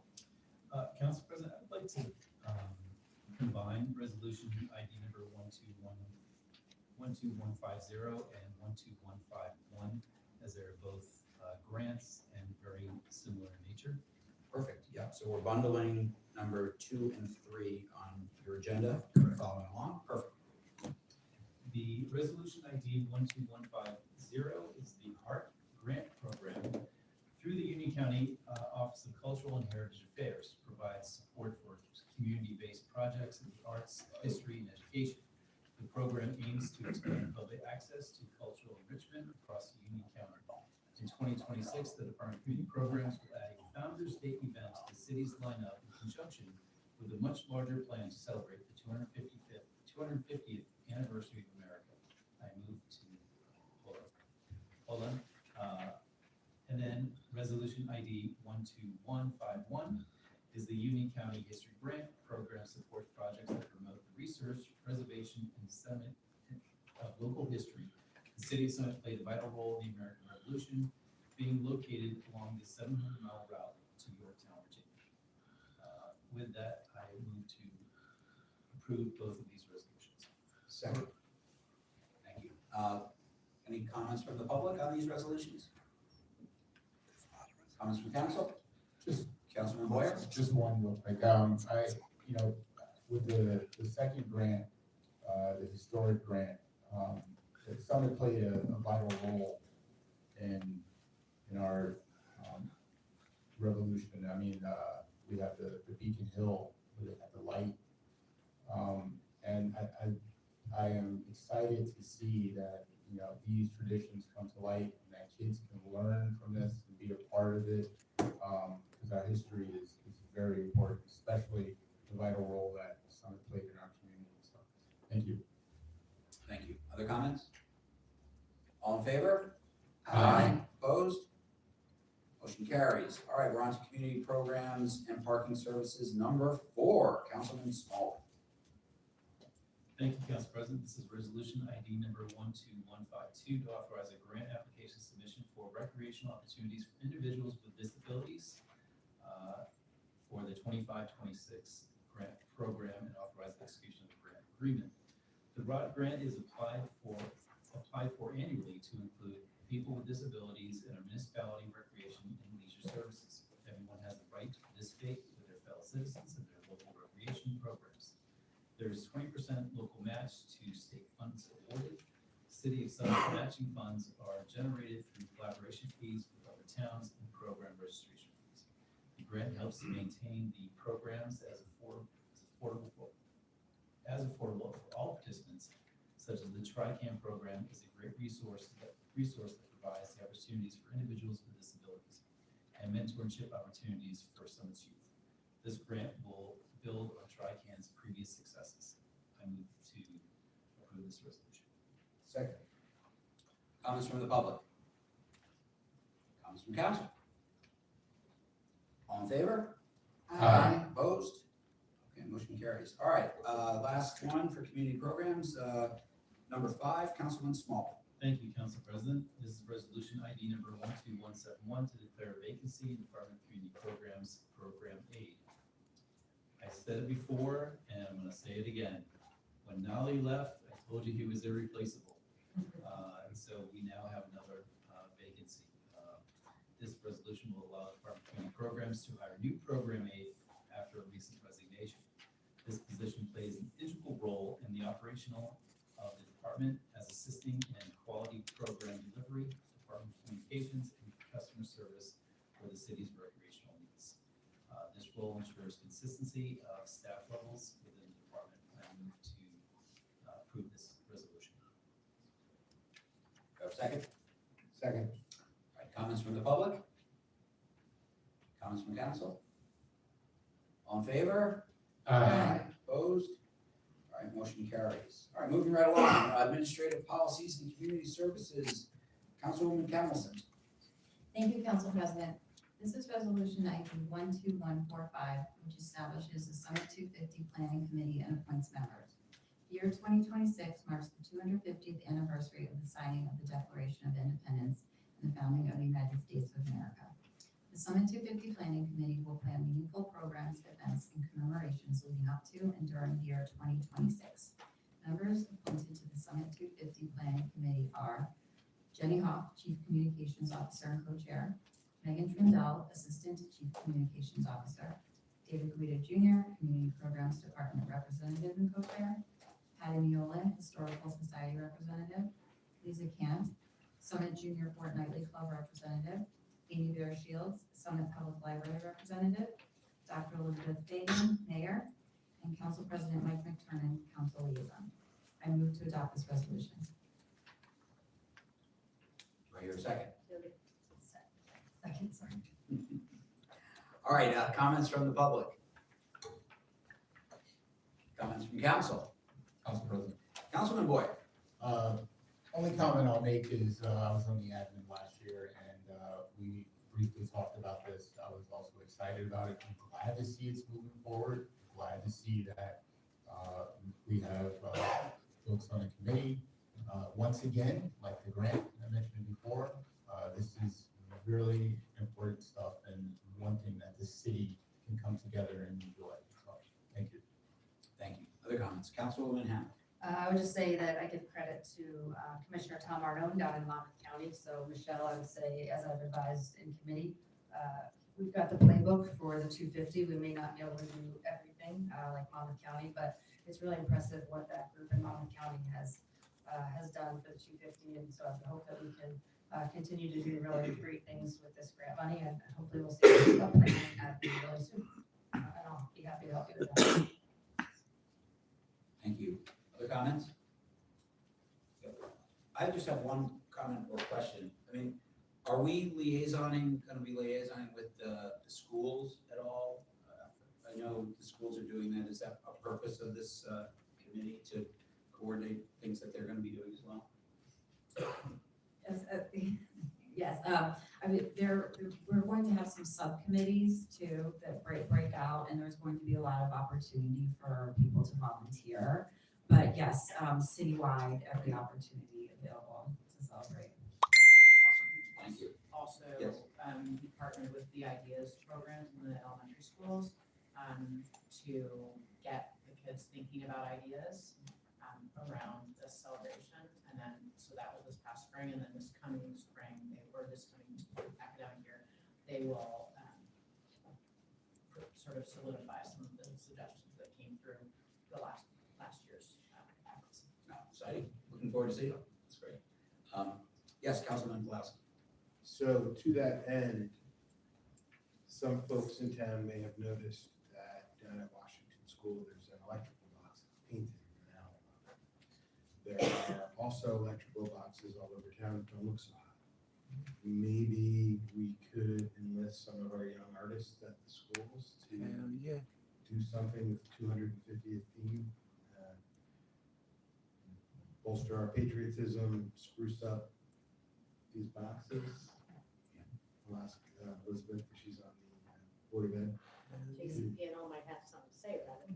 Yeah. Well, they let us do the one. Councilwoman Camelson.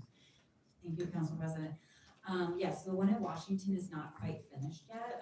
We spoke, Aaron and I spoke a lot about, how we would love to see utility boxes, be more cheerful and pleasant. So that's not finished yet, but when it's finished, I believe we were gonna try to start a pilot program. And yes, so hopefully we can see other people volunteer and, beautify the utility boxes all over town. Red, white, and blue. All right, any other comments? All right, all in favor? Aye. Opposed? Motion carries. All right, moving right along, law and labor, Councilman Pulaski. Thank you. This is resolution ID number 12159. We passed the ordinance authorizing the land swap at the old firehouse site earlier tonight. This resolution authorizes execution of the contract necessary to make it happen. I move to pass this resolution. Second. Comments from the public? Comments from council? All right, all in favor? Aye. Opposed? Motion carries. All right, we have one safety and health today, Councilman Boyer. Through you, Council President. Councilwoman Coniston, you want to read this in? If not, I can do it.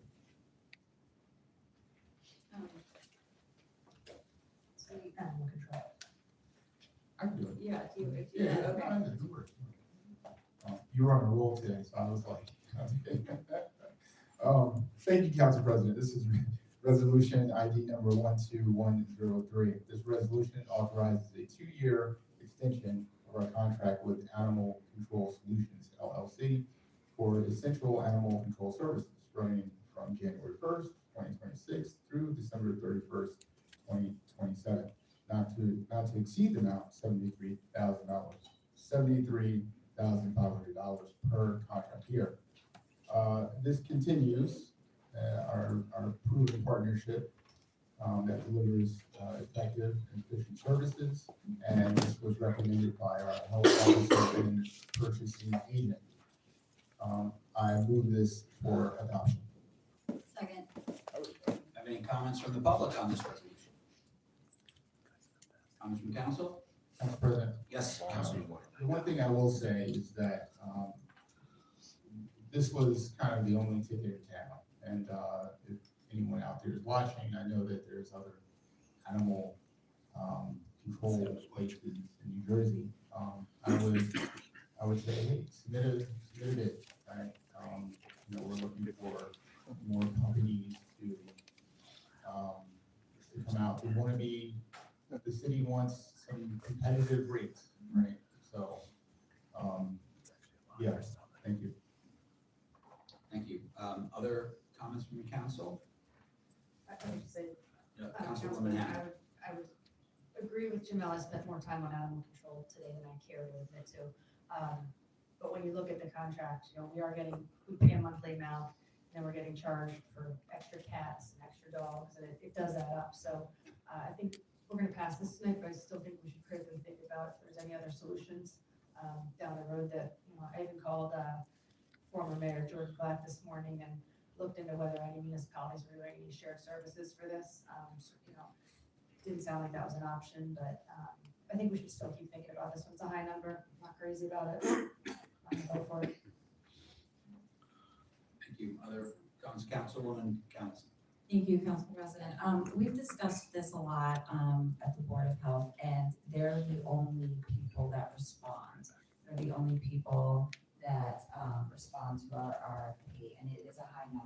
do need to have animal control. And I think it was another town, possibly Plainfield, they didn't have animal control. I'm stepping out for a minute. Just want to update you guys in case some of you guys have just joined in the meeting or joined in the video. I want to update you on what's going on. This is going to be a pretty exciting meeting. We have Leroy Truth from Leroy Truth Investigations here. We have Vinny from Garden State Accountability here. We have Lefty from Sativa Cross. We have David from the Exposure Report. And we are here. They're all here to back me up and support me. Dan Crisofelli, who's running for council, last meeting, at the end of the meeting, he said that I was harassing him, and he said, what was the word? Harassing, intimidating, threatening, that I was threatening him, and followed him out to his car. As a member of the Free Press, all I was attempting to do was asking him if he would answer some questions. And, you know, I'm working on a news story about the candidates here at Summit. So he didn't even answer me back. I was saying, you know, you can say no. So we had this little, very insignificant interaction. You know, it was like nothing to me. And the next day I get a private message from Dan Crisofelli, the guy who's running. And he sends me an article from Tap Into Summit. And it's about me threatening him, harassing him, and intimidating him and following him to his car. None of which is true. And I filmed the whole interaction and I posted it on my Facebook, and it completely just disproves everything that Dan Crisofelli was saying. So these guys are here tonight to support me, and I appreciate them all so much, because this is like an attack on the free press, essentially, because the local media didn't care about the video, because they wound up 2 days later posting another article about the issue, saying that Dan Crisofelli is going to have his own personal security escort. So public comments is about to get underway. It's probably about another maybe 10, 15 minutes till public comments. And we're all going to speak on this issue, on Dan Crisofelli making up lies, falsifying a police report to try to have political opportunity and gain at my expense, and at the residents' expense too. Because when you lie and you deceive and you manipulate for your own benefit, for your own advancement, you're a con artist, you're a manipulator, you know, and that's what inferior candidates do when they are running against someone who is a little more superior.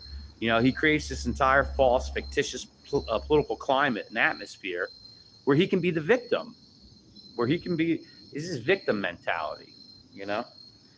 And that's what he chose to do, to try to advance himself in the political arena here in Summit.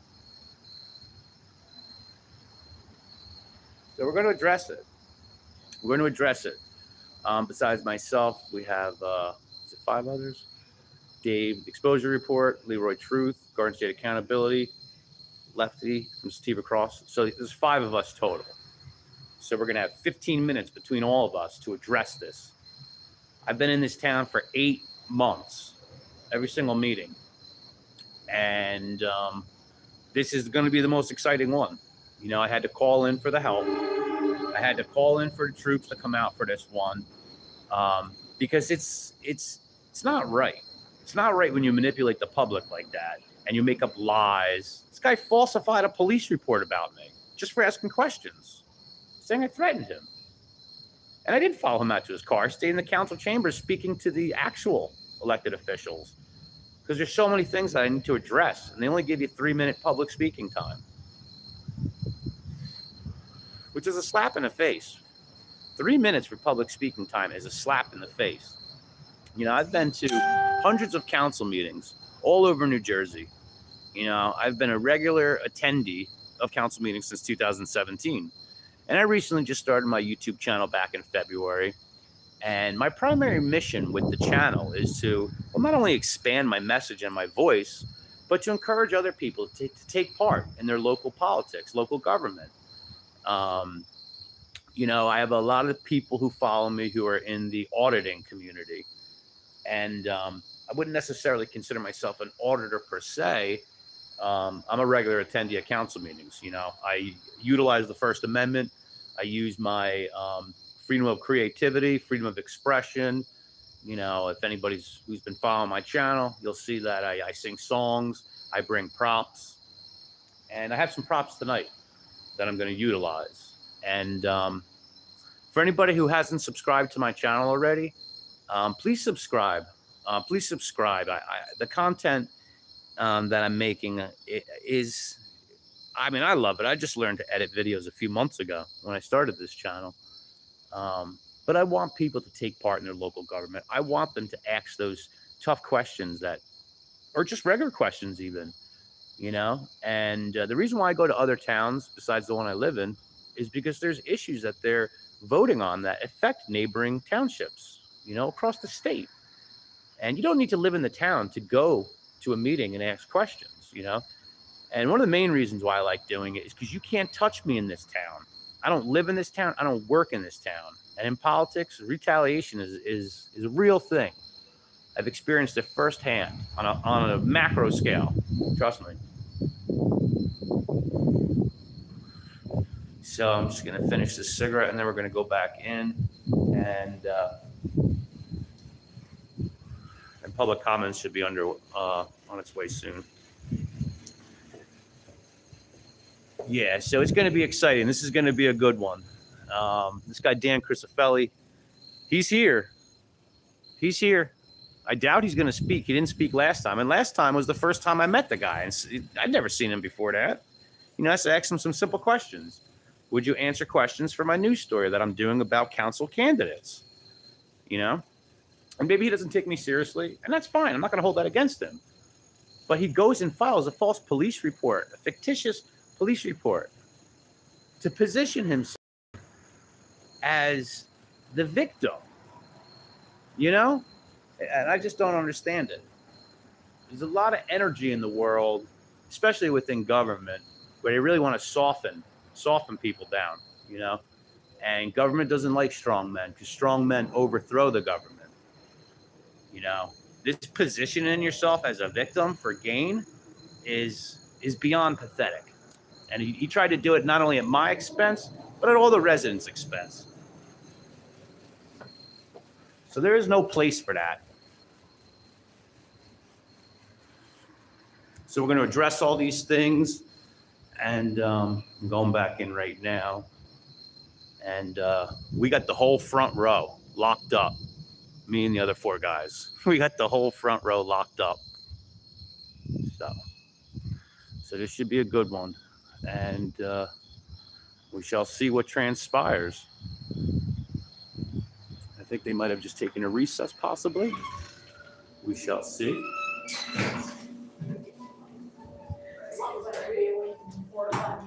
Did they take a recess?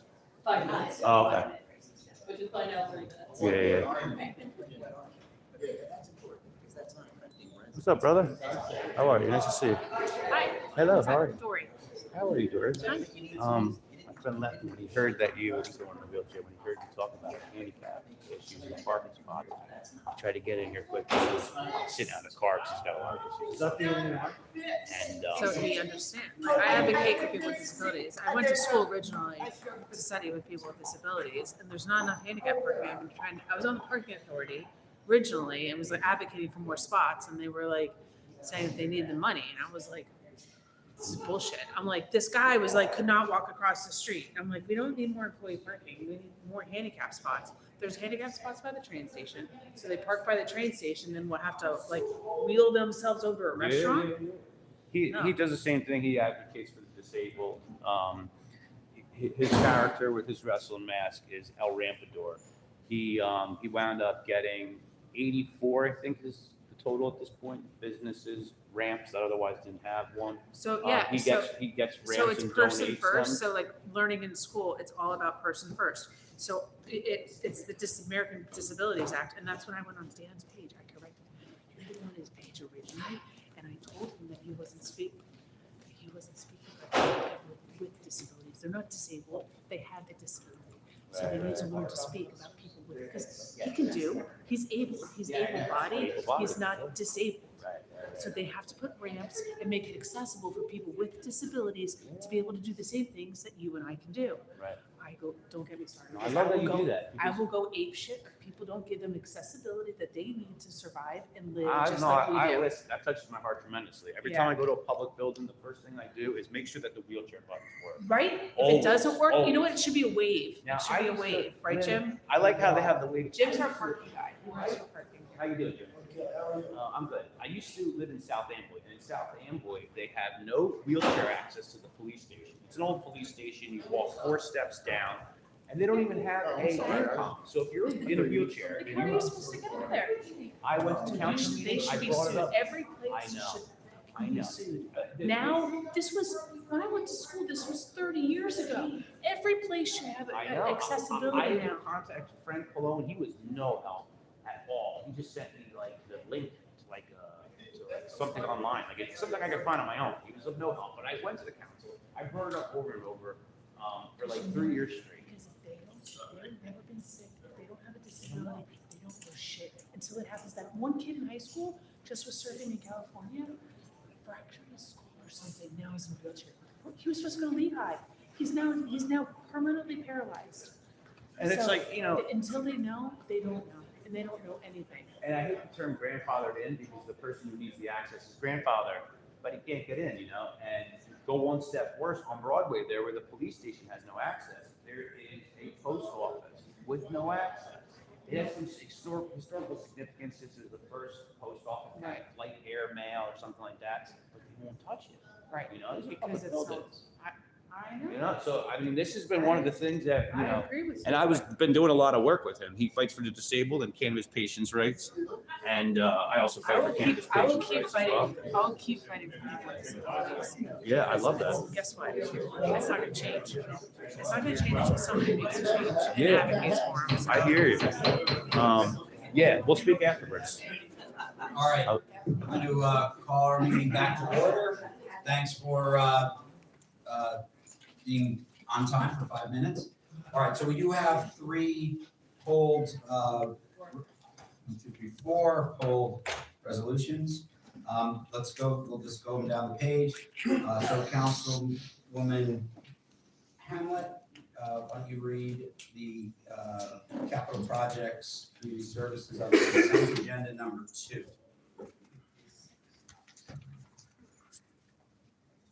So is this Mount Vernon or me? It's you, Mount Vernon. Email. Can I just give a little description of why I want to pull these first? You're introducing them, you can say whatever you want. So, just to give everybody a little bit of history. When I first joined Common Council, one of my biggest gripes was that a project suddenly just vanished from the agenda. Didn't know where it went. And I remember I emailed then council member Jamie Levine.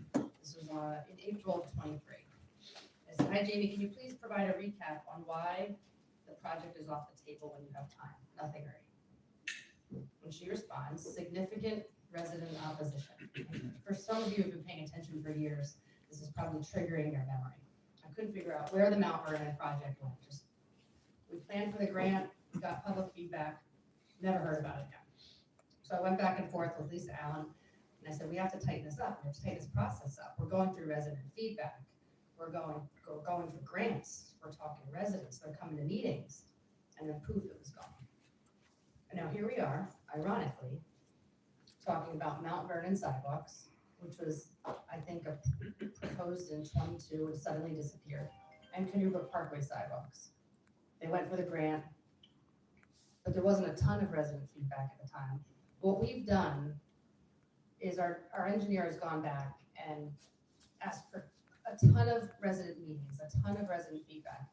If you live on Canoga Parkway, see many of you here, many of you on Mount Vernon. There's a lot of kids on Mount Vernon. I was shocked at how many kids there were on Mount Vernon. There was some significant resident opposition from the Mount Vernon project because of an intersection, Director Schrager, which one is the New Providence intersection, correct? Correct, to you, Council President, with the project, where Kent Place meets Mount Vernon, the project. You know, it takes a lot to get these projects moving forward, and you're never gonna satisfy 100% of the people. And as a council member, your job, your responsibility is to think about the safety of an entire town, right? It's not just because one resident doesn't want a sidewalk and one does, you know, I love to just pick and choose projects. But the reality is there was a lot of work put in by this team. And the facts are that I questioned this back in 23 when it came off of the agenda. And so I want to pull these separately because I want the residents to have an opportunity to come up and tell us their thoughts. And so with that, I will move on to introducing these resolutions. You're just introducing number 2 right now. Okay. Okay, do we have a second? Did you make the motion? Make a motion to introduce it. Would like to make a motion to. Right. I'd like to make a motion to introduce this resolution. All right, do I hear a second? Second. All right, do I have comments from the council, or not from the council, from the public, please?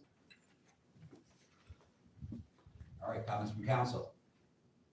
Well, I would just say that there proves my point, that it was canceled in 23 because of significant resident opposition. When I walked Mount Vernon, even last night, everybody wanted the sidewalk, absolutely everybody, they were begging. There might be one person who's not here that doesn't want the sidewalk. But for little Henry that lives on the corner, and Penny, who lives in the brand new renovated house, there's probably 10 kids within that area. So, again, these projects take a lot of work. I'm proud that we brought this one back.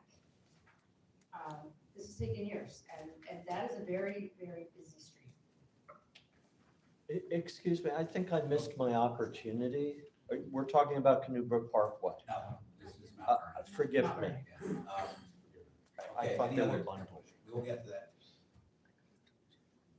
Is this for, This is for comment on the Mount Vernon. okay. I know this has been confusing, I'll allow you to comment. Yeah. Come on up. Yeah, it did get confusing. Eric Moberg, I live at 5 Harvey Court, it's Moberg. With regard to that sidewalk and that entire area encompassing the Harvey Court, Harvey Drive area, it does have some assistance needed for pedestrian accessibility to the downtown region.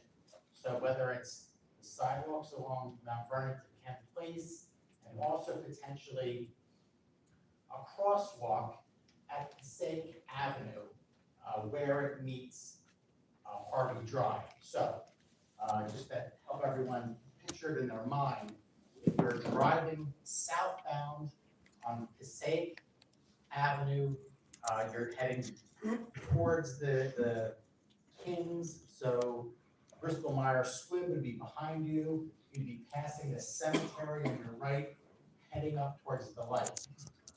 At that junction where Harvey Drive comes out, there's a lot of pedestrian traffic that crosses over Passaic to get to Kent Place Boulevard. The vehicles, there's just have a good amount of momentum coming around that bend and coming up that hill, passing the cemetery on the right. So between a sidewalk, Mount Vernon to Kent Place, and then a crosswalk allowing all those residents in the Harvey Court, Harvey Drive area to get across the road.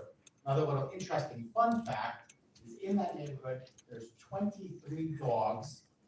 So they have a lot of dog walkers who are looking to get into downtown. So it would be welcomed by all of those people. And then furthermore, there are students that are also crossing that junction across the same. So I think it would be well received by everyone in that area.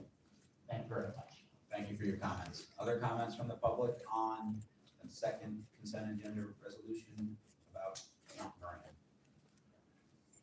No. Okay, any other comments from council? Oh, you have a comment, I'm sorry. El Rabador, Hudson County. I like what that Max said about the sidewalks and the crosswalks. I would also ask that all this stuff be handicap accessible.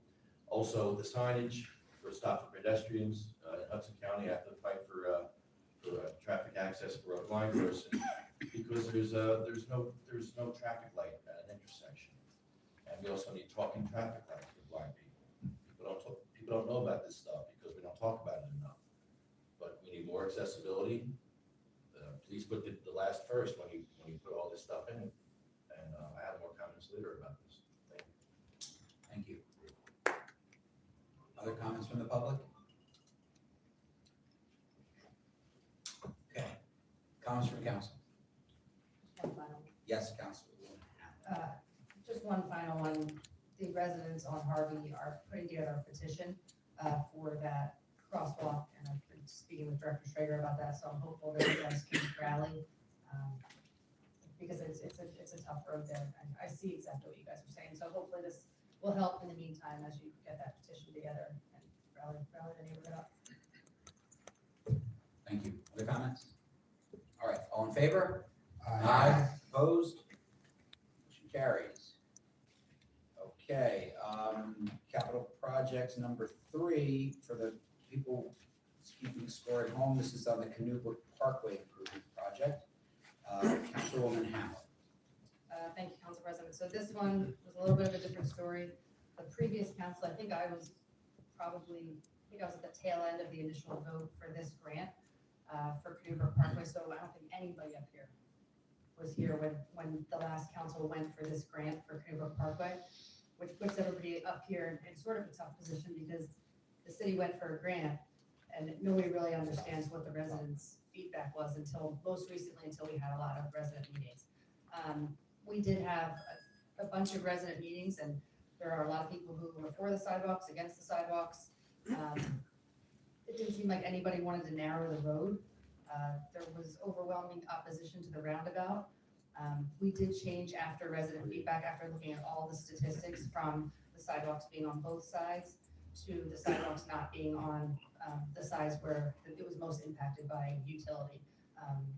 But the overwhelming majority of residents were in favor of sidewalks on at least this. We finally got at least, I know there's probably a few here who are not happy at all, and we'll speak to that as well, but this was a lengthy process, and I hope that you feel that your voices were heard, and I've been out to speak to a lot of you, and this was a long process here. So with that, I will introduce resolution 12155.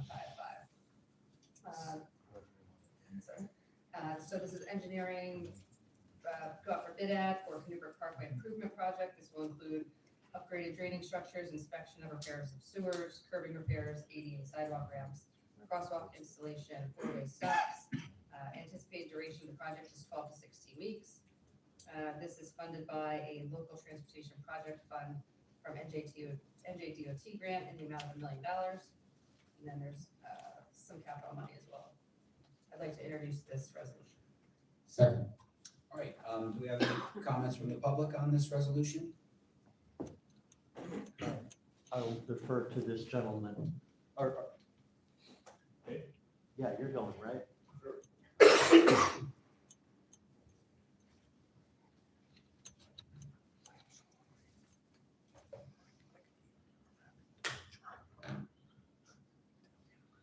Hello, my name is Kayvon Mercedes. I live at 248 Woodland Avenue. It's right at the intersection of Woodland and Canoe Brook.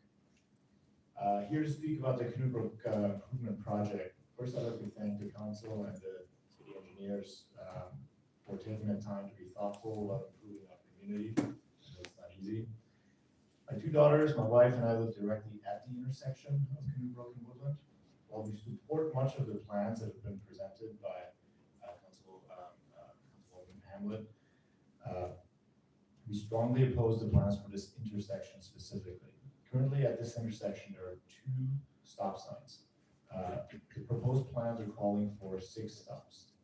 I'm here to go on the record that my family and I, as well as our neighbors on the intersection directly, are strongly opposed to converting our intersection to one of the 6 stop signs. Instead, we would like to see a simple 4-way stop. 4-way stop is simple. Drivers and pedestrians navigate 4-way stops all over town every day. Anything more overcomplicated endangers drivers, kids, and pedestrians. Importantly, a four-way stop is also consistent with the character of this residential neighborhood that we live in. Six-way stop is not. We've been advocating for several months to have the plans be adjusted to include a four-way stop. We have met with the council as well as the city engineer. We've now been given assurances that a four-way stop will be considered and that the changes at this intersection will not proceed until the families living directly on the intersection have their input reflected in the design of this intersection. Woodland Avenue and Canoe Parkway do not meet at right angles. This is not straightforward. However, I fully trust that the city engineering team can find a solution that the neighbors directly on the intersection support. My family and I are supportive of the Canoe Improvement Project. If and only if we can expect an amendment later on to reflect our input on the design of this intersection. Thank you. Thank you for your comments. Other comments from the public?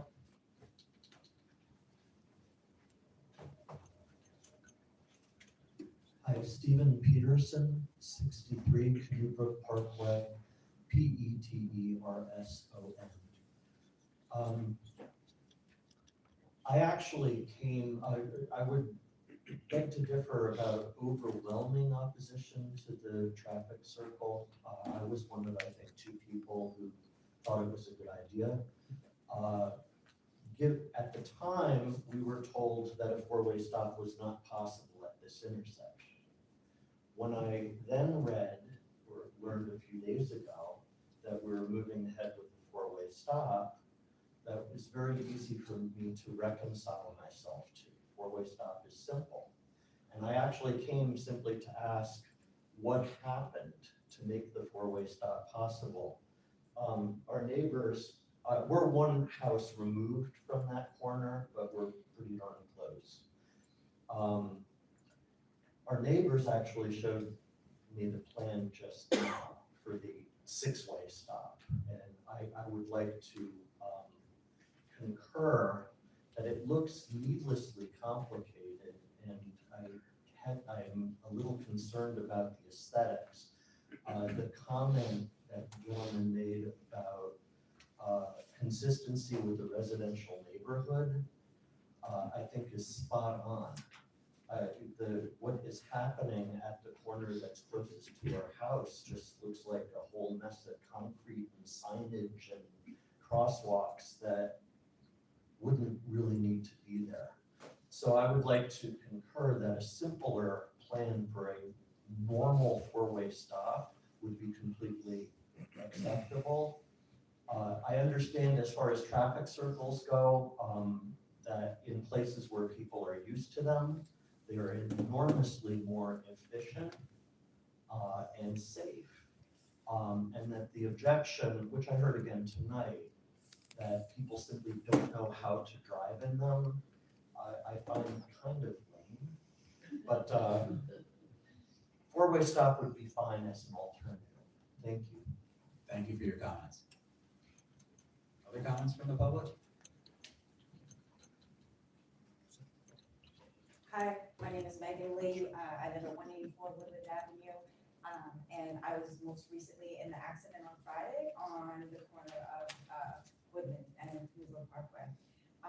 While I just saw the plans for the first time when I went to the neighbor's house whose yard the other car ended up on.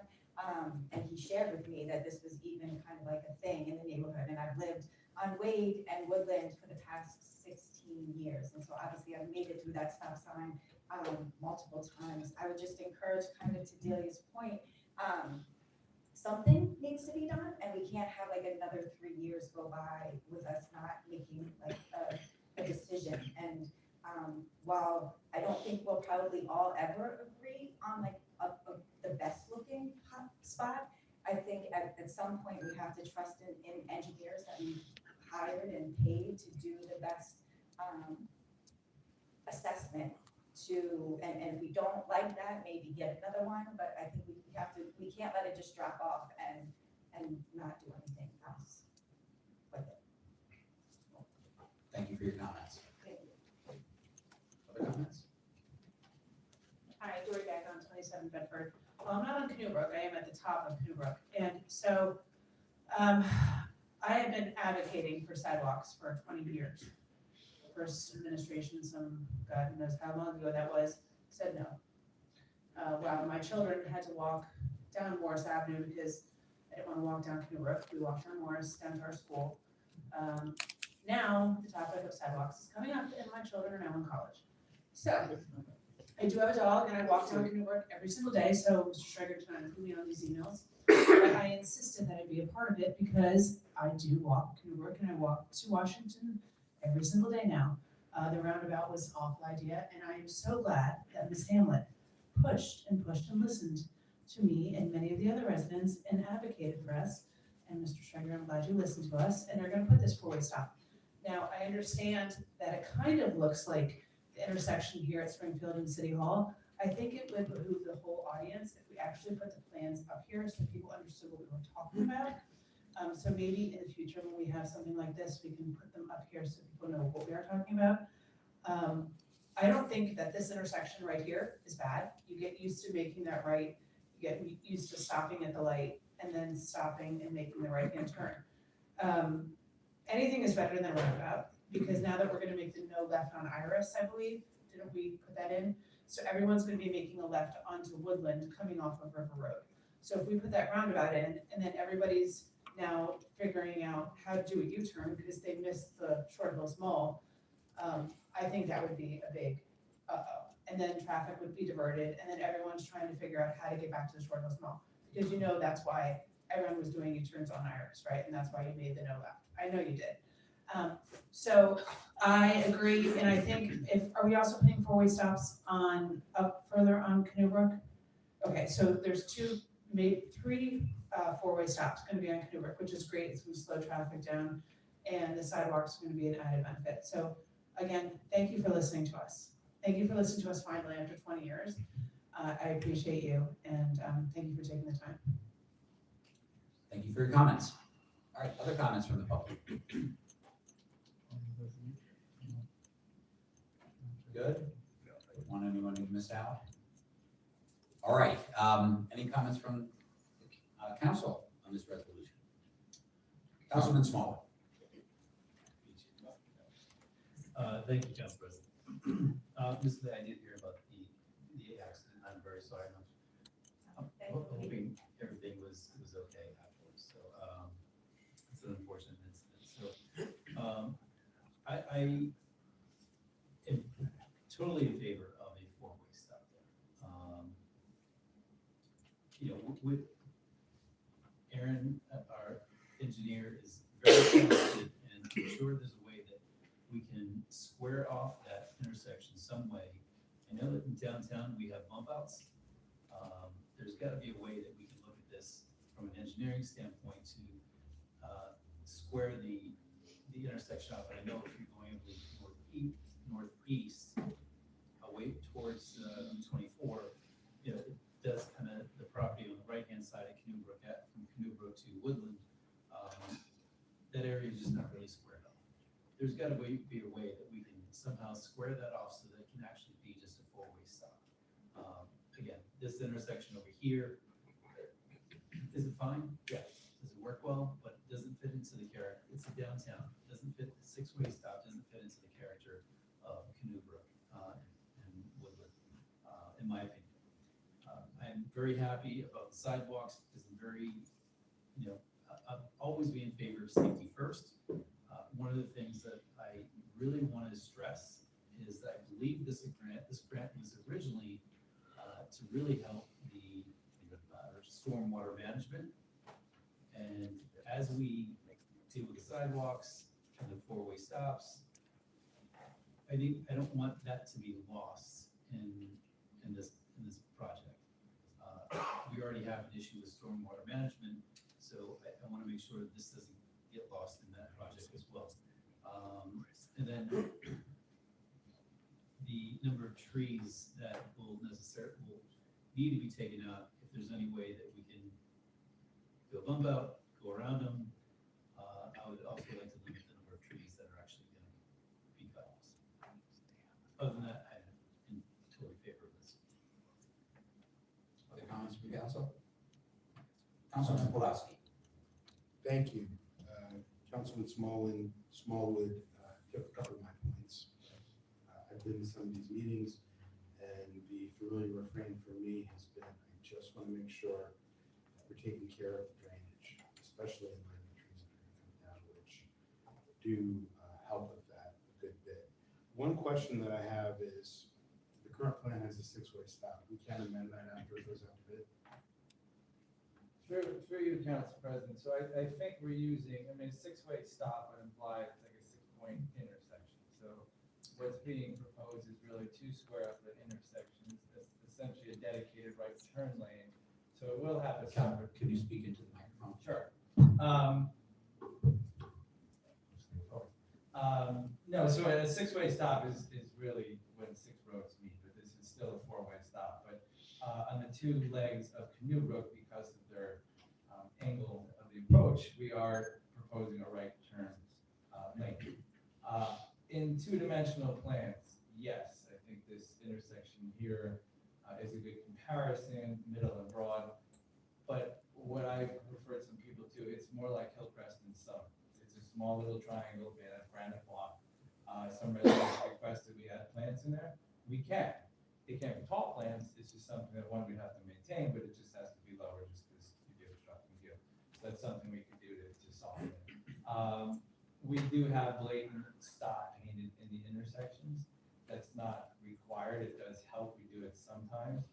If that's overly offensive, that's something we can tone it down with that a little bit as well. And I did promise that we would look just to see if there is some adjustments to the radii. I can show that it's probably easier coming from the service road to remove that triangle. But I will say what that does is it lengthens the crosswalks because the triangle does provide safe passage for the crosswalk. So I think it would be easier on that side. Could we change it after? Yes, as a change order, but we do have a pretty strict deadline to award this project by November 17th. So we do want to take action. So I think doing anything drastic after we go out to bid would be a little more challenging. Some minor tweaks could be investigated, looked at, and I think we should go back to caps and door safety. And if we want to do them, we could proceed at that time. So in short, yes, there are some tweaks that we can have. Great, thank you. Other comments from council? Councilwoman Hanlon? The one thing that Director Strager and I talked about extensively today was one of the reasons that we did put the trees in this bid advertisement, as Director Strager so eloquently said today, sidewalks and roads to be putting in your trees. So he at least has advised that we can do that as a separate bid advertisement, or perhaps we can get the Shade Tree Committee and the Environmental Commission involved and come up with a plan to, we want this neighborhood to look like it does now with these beautiful trees, and we're gonna do everything we can to make it look like that. There's nothing more that I would rather have than just a plain old 4-way stop, but I did get my engineering degree, so I'm gonna rely on this professional to get us to the right solution. And I know that Aaron, if he can, he will try to make some tweaks and work with the community. I've been down there the last couple of days. And I do understand your concerns with the dedicated right-hand turn, but as I said, I'm not an engineer, so I just have to trust that Director Schrager is gonna do his homework, and he'll try to go back to the drawing board, but if he can't, then it's because of safety. Thank you. Other comments from council? Councilman Pulaski? I just wanted to add one thing. I just wanted to thank Councilman Hamlin for all the work on this. We have had meetings, we've received emails, some people are in favor, some people are not, but she took it upon herself to go door to door and really try to hear from every single neighborhood. Speaking with her, I do think this is the right thing to do. Other comments? Councilman Boyer? The only thing that I would add is, Mr. Peterson, you and I both actually like roundabouts. No one else does. Director Schrager does. It's Aaron, right? That was my first proposal, put a roundabout there, but it must be a Jersey thing because we have difficulty with that, we do. But I am so happy to see this project actually moving forward. It's always difficult when you have that length of road with those many homes, and trees, as Mrs. Lee said, to get everybody on the same page. It just doesn't happen, right? most people are on the same page, and I want to thank Councilwoman Hamlet and the mayor for actually going door to door. That was my recommendation, but I was like, I ain't my neck of the woods. But thank you though. So, Aaron, I mean, with the the 6-way stop thing, it sounds confusing, but I know you'll figure it out, and maybe another conversation with the residents would be a good thing. So, thank you. Thank you very much. Other comments from council? Director Schrager. Yes, Council President, just a few things to share that might help with your vote, but I know I did receive an email this week that said it's a rare day to see 10 people walking on the street. We had staff out on the second day of school, which in a 40-minute period, we counted 95 at the intersection of Hartley and Canoe so that was a rare day to see 10, because like we probably see a couple hundred in a day. Broken down, it was 36 children, 23 walkers, 24 parents, 5 bike riders, and 8 dogs, which could mean 8 additional animals walking. We did not count them. So that was that part. Overall, for the sidewalk itself, for the documented, comments we received through our meetings and emails, it was overwhelmingly, it exceeded the 66% of people in favor of sidewalks. So that's one thing to keep in mind. In regards to trees, I've been using an example of Tulip Street when we did the upper or the southern part a few years ago. The plans did call for 11 tree removals, and we removed none. So even if you see on the plans, one, it's to get it in the contract in case we do, and there might be some we just can't and we don't want to.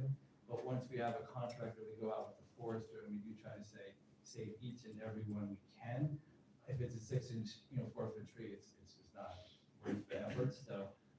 But we will have some play when we go out there, and then we will put many back, as many as willing, or as many as people are willing to accept, because we do have some funding and we'd like to restore the canopy wherever we can. So just a couple little facts. Thank you for those comments. Other comments from council? Just wrap it up. I'd also just like to thank Councilwoman Hamlet and Director Schrager. I know they did a lot of community outreach on this, meetings, presentations, etc. And this is one of those things. Not everyone's going to agree on the perfect plan, but you want to listen, and everyone has different opinions. I kind of like roundabouts too, but I lived in England for a little while, and they're everywhere, so you kind of get used to it. But I do understand that most people don't. But so I want to just congratulate the process as well as the product, and thank you everybody. Okay, all in favor? Aye. Opposed? Okey-doke. Passes. All right, we're on to the first pulled finance ordinance, or finance resolution, I'm sorry. This is finance number 1, Councilwoman Tuck. Thank you, Council President. This is resolution 12115. And by way of background, on July 29th, Council passed a resolution agreeing to permit basically a fundraising campaign for lights at Lower Tatlock Field to be funneled through the Summit Foundation. And I do remain disturbed by the process surrounding this contribution. Contributions to city projects have historically been small and incremental. For example, 25 individuals have contributed about $13,000 to the Washington Tatlock Playground over the past several months since that campaign got going. And it took the Summit Lacrosse Club 2 years to raise the money for the lacrosse wall that's being constructed on Lower Tatlock. Here in a matter of weeks, we have donations totaling $500,000 for lights on Lower Tatlock Field. And that suggests not so much a fundraising campaign as an orchestrated arrangement. And because the contributions are going through the Summit Foundation, the donors are not made public. We don't know who they are. Second, as former council member Pat Hurley stood and suggested a few weeks ago, the consequences of this is that an unelected, anonymous group of well-heeled individuals can determine what happens in a neighborhood.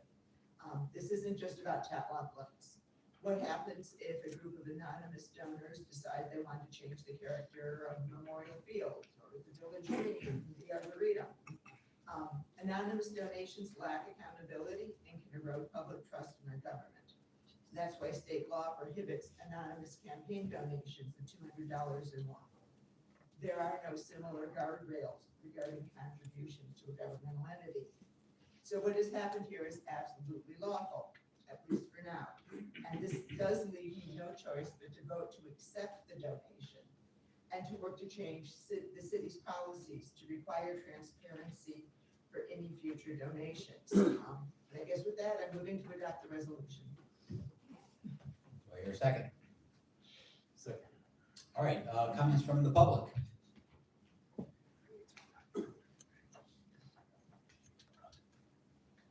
I'm Chantal Lavin, Beacon Road. I am a Summit sports mom, and I support lights on Tatlock Field. I want to make sure we're doing this project in the right way to avoid unforced errors. In the past, whether it's the community center, fire station, or a number of other projects, including the city hall, almost all of the donors were named. For those projects, people donated to the city directly. In this case, the Summit Foundation is serving as a pass-through entity for donors to fund lighting on Lower Tatlock Field. Here, not a single donor's name is known to the public yet, and we're using a convoluted process of using a secondary entity for collecting and accepting funds. Why the secrecy? Why are we using this approach? Residents expect transparency in how the city does its business. If we don't know who's donating, how can we be sure those funds don't come with hidden influence? Contributions of this magnitude might empower a small number of individuals or special interests to shape city priorities without the public ever knowing who's behind them. While I understand the desire to accept these very generous donations, I believe the city has a responsibility to mitigate the risks with this approach. So, I respectfully ask the council to clarify.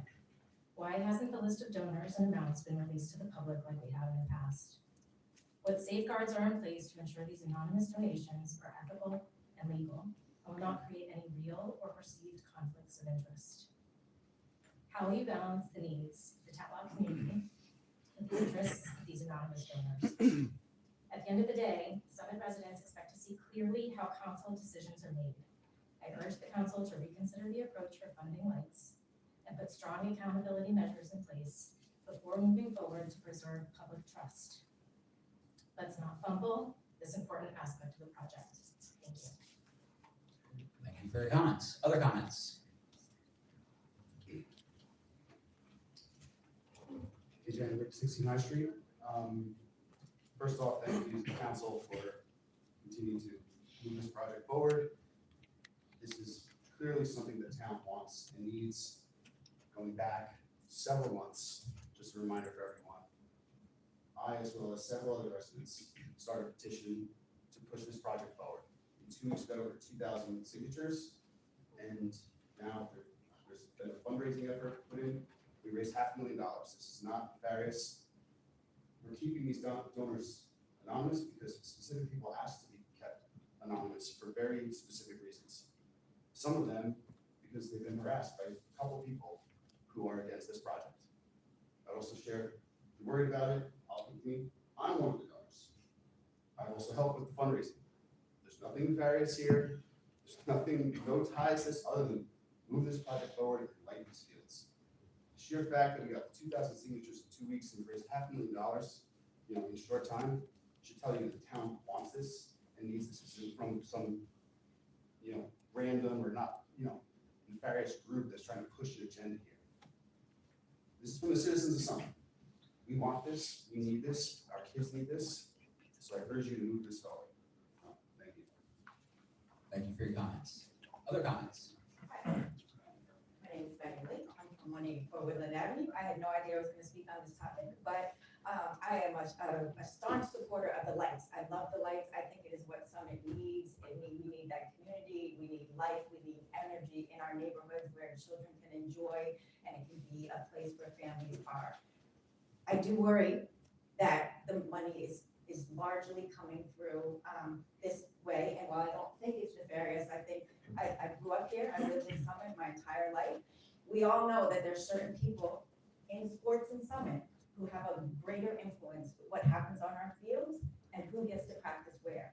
So I don't think we should be blind to the fact that we know that this does come with something, and that taking Councilwoman talks and the previous woman's suggestions on really making sure that it doesn't become any more influential in who gets priority and who's playing when and who's not allowed to play.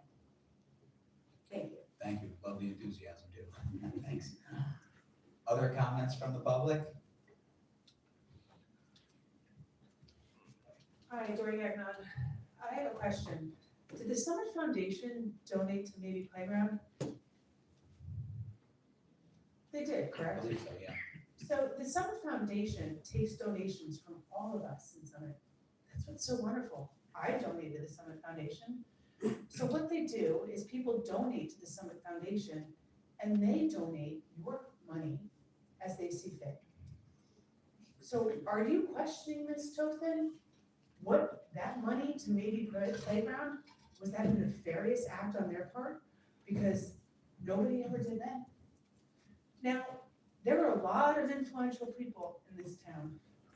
Maybe they don't want their names associated with Tatlock. Maybe they want their kid treated just like everybody else. So maybe Summit Foundation said, you know what?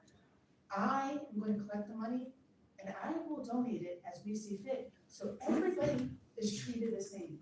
How about that? What a brilliant idea. Stop playing politics when it comes to our kids.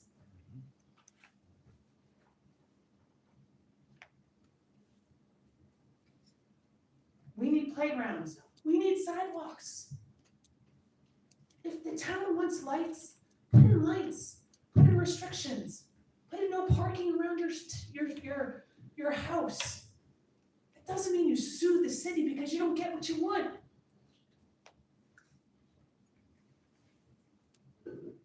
You want civility?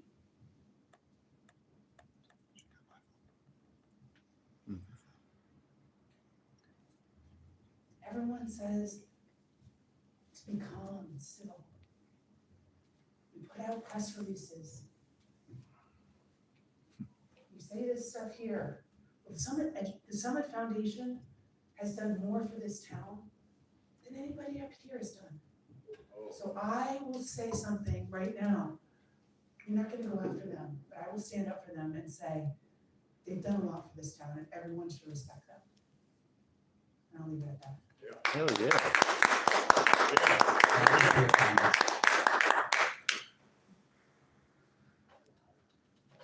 I'm going in with that. I was not going to comment on really anything, a bullet comment, but what Claire just said really grosses me out. There's this narrative, originally when this came, I actually wasn't for the lights because I thought they would be those really bright lights, and I thought it totally changed the environment, I didn't think it was fair. And it wasn't until the technology and everything that I was like, oh, okay, well, that's mitigated it. And then I was like, what are the other concerns of the traffic? But yeah, that happens now, that needs to be fixed, totally agree. But, so, whatever, I'm not gonna linger any longer. But originally, there was concerns and talk about from people, this is a waste of taxpayers' money. There's better places for taxpayer money to go, da-da-da-da. So they found a way to do this without taxpayers' money. And then it became, then all of a sudden, now I'm hearing all this, well, it's rich people dictating onto what the city does, and like, what basis do you have that on? And it's just really ugly. It's like, you said you wanted donations, people to pay for this, not taxpayers. They did that. I mean, if we're really honest about this, the group that started this was Michelle Kalmanston, her neighbor, I think Modesto, and then another one. They started this. They live in multi-million-dollar houses right across the street from the football field, right? They don't want more activity. I get it, but it's a city asset. So what you have is some rich people, very few, who want to dictate to everybody else because they don't want it impacting them. And I understand that. I understand not wanting the lights there, but be honest about it. And then, I heard while you were running, one of the people told me, well, we're going to sue. I'm like, sue about what? and it relates. Michelle, I have this all, you've seen it. And then it's like, what are you gonna sue for? Oh, we'll find you an endangered bat or something. That was before the meeting where everything was about endangered bats. I mean, it's unbelievable. So the narrative of all of this is just gross. It's like, we get it. Small group of people don't want it, totally understand. You have that right. But then to pull in that like rich people are forcing this upon, it's not. There's a small group of people that really don't want this right across the street from them. The one was telling me her realtor sold her a bill of goods, didn't tell her how active the field would be. She didn't get the proper discount on her house. I mean, it was ridiculous when you hear this stuff. It's about the honesty of it. And I think that accusing people of doing what you're saying, political influence and everything else, it's gross. It's just stop. It's Summit. People said, you don't want taxpayer money in this. Okay, we can raise the money. They raised the money. Now you're not happy. Anyway, thank you. Thank you for your comments. Hi, I'm Mindy McInnes. I live at 46 Glenside. Again, I didn't know I was going to speak on this topic, but I felt compelled to. I'm curious, this is more of a question than a statement. If there were to be something nefarious in there, do we not have an audit ability? You know, is it just claims? I'm just curious, like, what prevents, like, if we're talking real problems, how would you know? That is a question. Like, what are the steps? I feel like just banning it, anonymous donors is probably not the right answer, and I don't think people should have to put their name in. I can see both sides. I'm just curious, if there was something nefarious, how would you know? Do you have any recourse?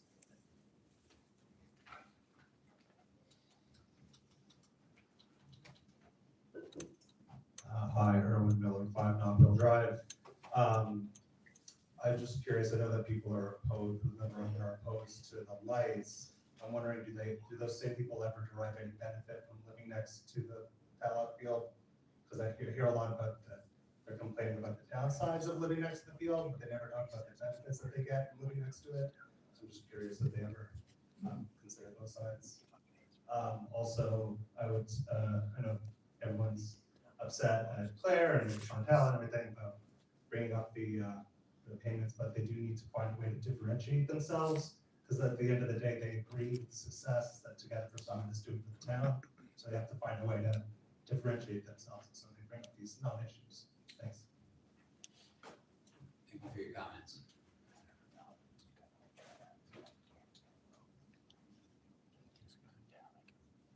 Hi, Thomas Eber, 768 Springfield Avenue. Just a couple of short thoughts. Some of these process arguments that are being made on this situation, they feel like, this is more an opinion, I guess, than anything else, but they feel like they're just ways to delay and obstruct this project. It feels like it wasn't a process argument that someone was making, it would be something else. There will be endless ways to delay this by people who simply don't want the lights to happen. I don't know why, I'm not sure I agree with or understand why the anonymity of donors for something like this really matters all that much. And with due respect to Councilwoman Toth's, analogy earlier, I mean, it seems to me that to compare it to donations like campaign related, and I just think there's a pretty obvious difference there, because limits on anonymous campaign donations are usually in place to prevent corruption. These are donations to light a sports field. It feels like it's very obviously different. I think that's kind of a mixed bag of thoughts, but that's all I got. Thanks. Thank you for your comments. Other comments from the public? No, you just get once. Sorry. Thank you, though. If you want to talk to us afterwards, that's fine. Okay. No? All right, comments from council on this? Council President. Councilman Boyd. Where do I start? Well, first, I could understand why people want to donate money anonymously in this town. Because in this town, people get shamed. They get picked on, right? They get ostracized. It happens. It's real. People use that list to go after people. I mean, being in this seat for the last year and a half, I've seen it happen. It's a real thing. The other thing is, to Councilwoman T-O-T-H, the easiest way to solve this, right, would be for elected officials to make decisions where people can't influence certain things. Unless you're saying that the nefarious attempt is actually us taking money, which I'm actually like insulted by, man. I can't believe that is even like, that was even out there, you know? I mean, that is like a kind of a dangerous leap, right? To say, to me, you insinuated that somehow that money anonymously could some way trickle down to some of us as a payoff.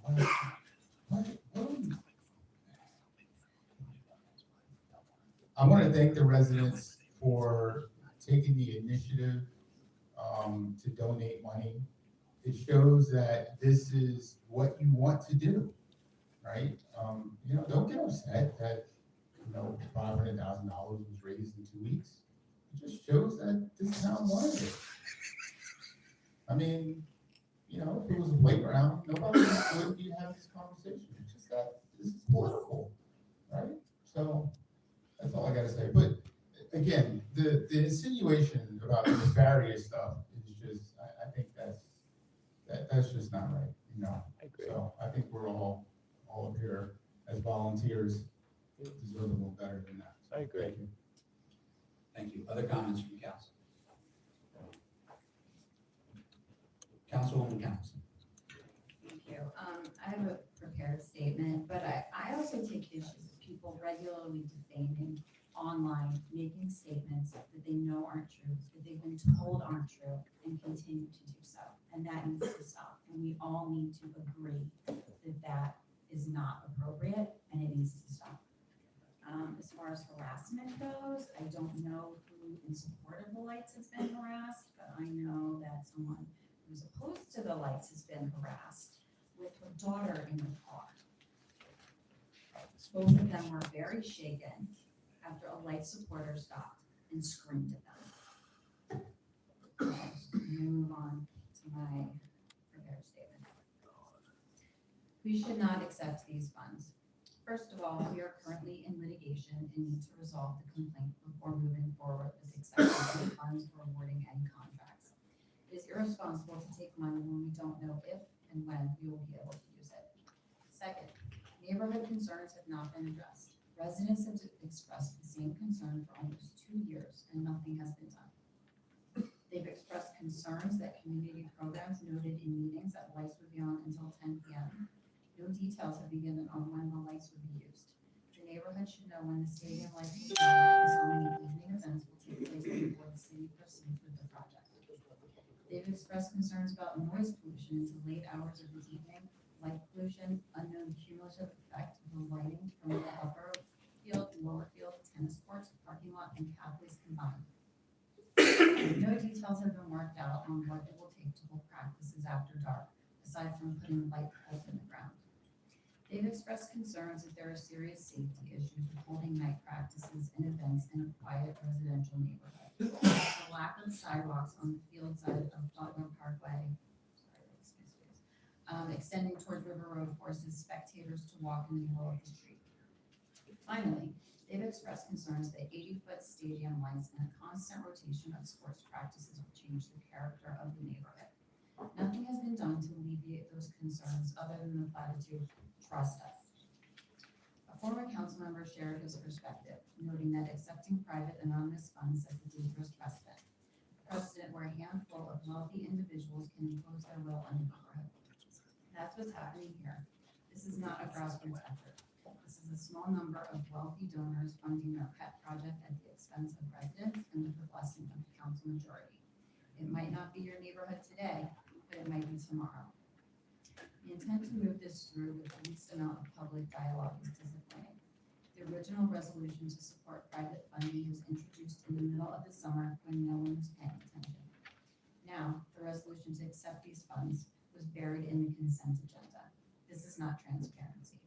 For all of those reasons, I will be voting no on this resolution. Thank you. Other comments? Councilwoman Hammond.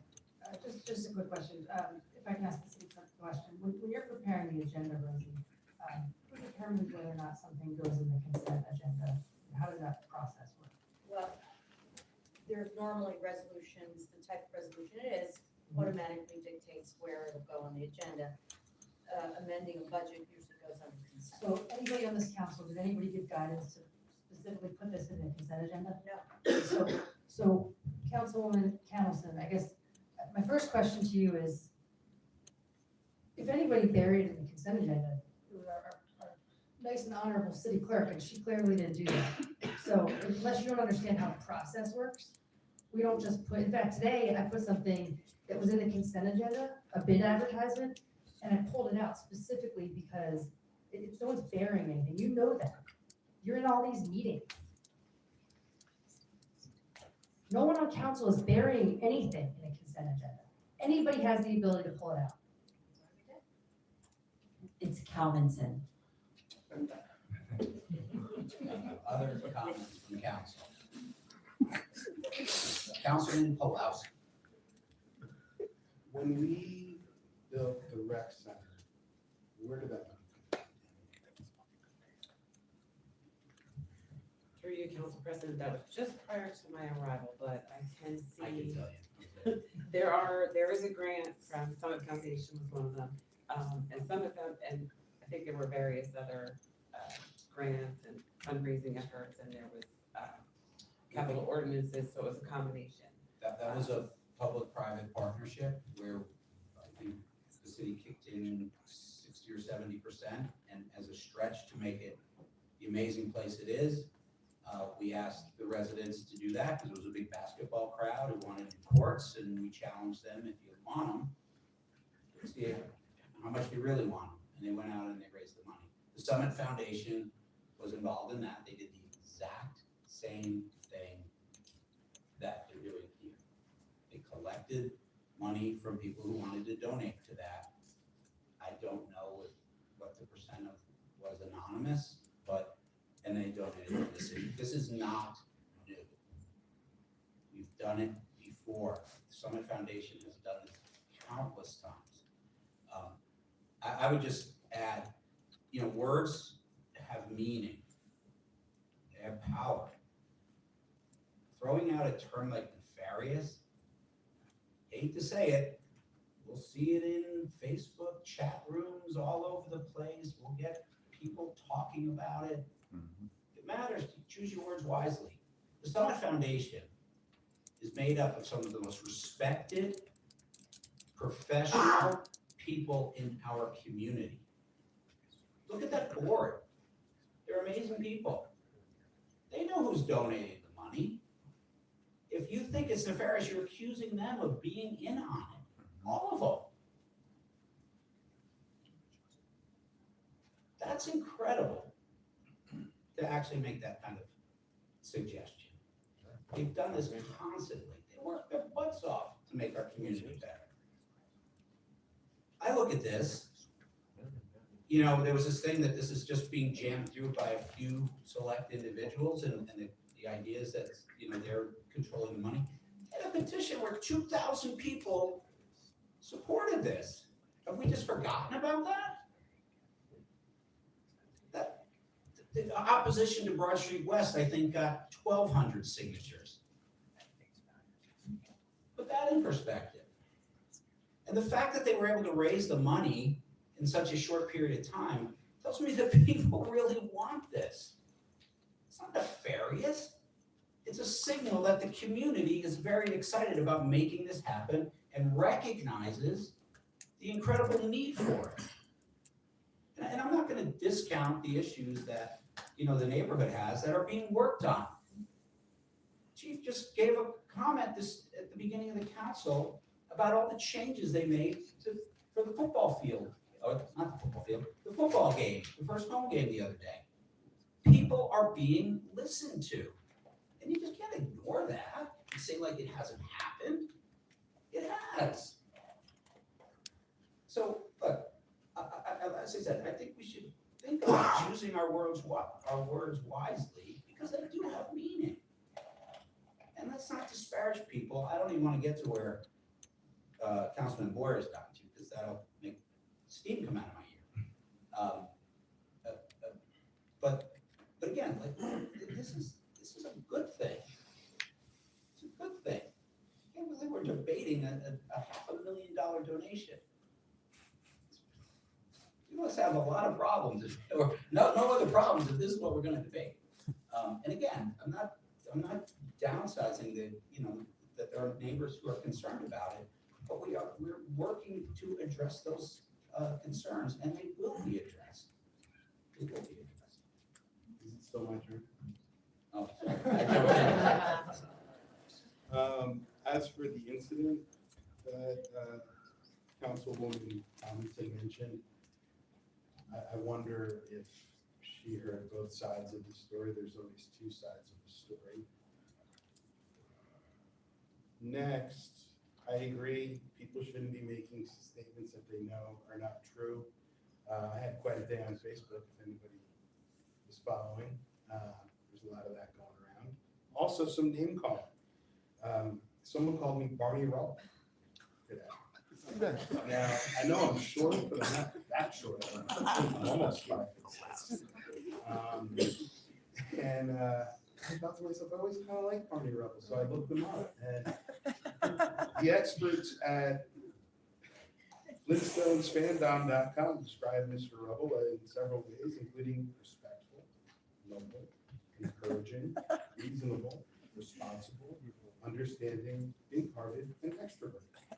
So I thank that resident for the incredible compliment that she gave me.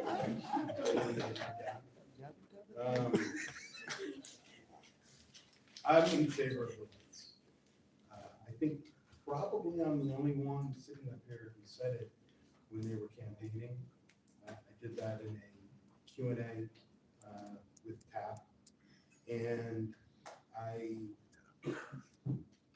haven't wavered from that, but I've done a lot of listening on this subject. And to say that there was a lack of public dialogue, I mean, God bless Councilman Smallwood, because I didn't go to every single one of those meetings, but I went to a lot of them. And I even held a meeting myself.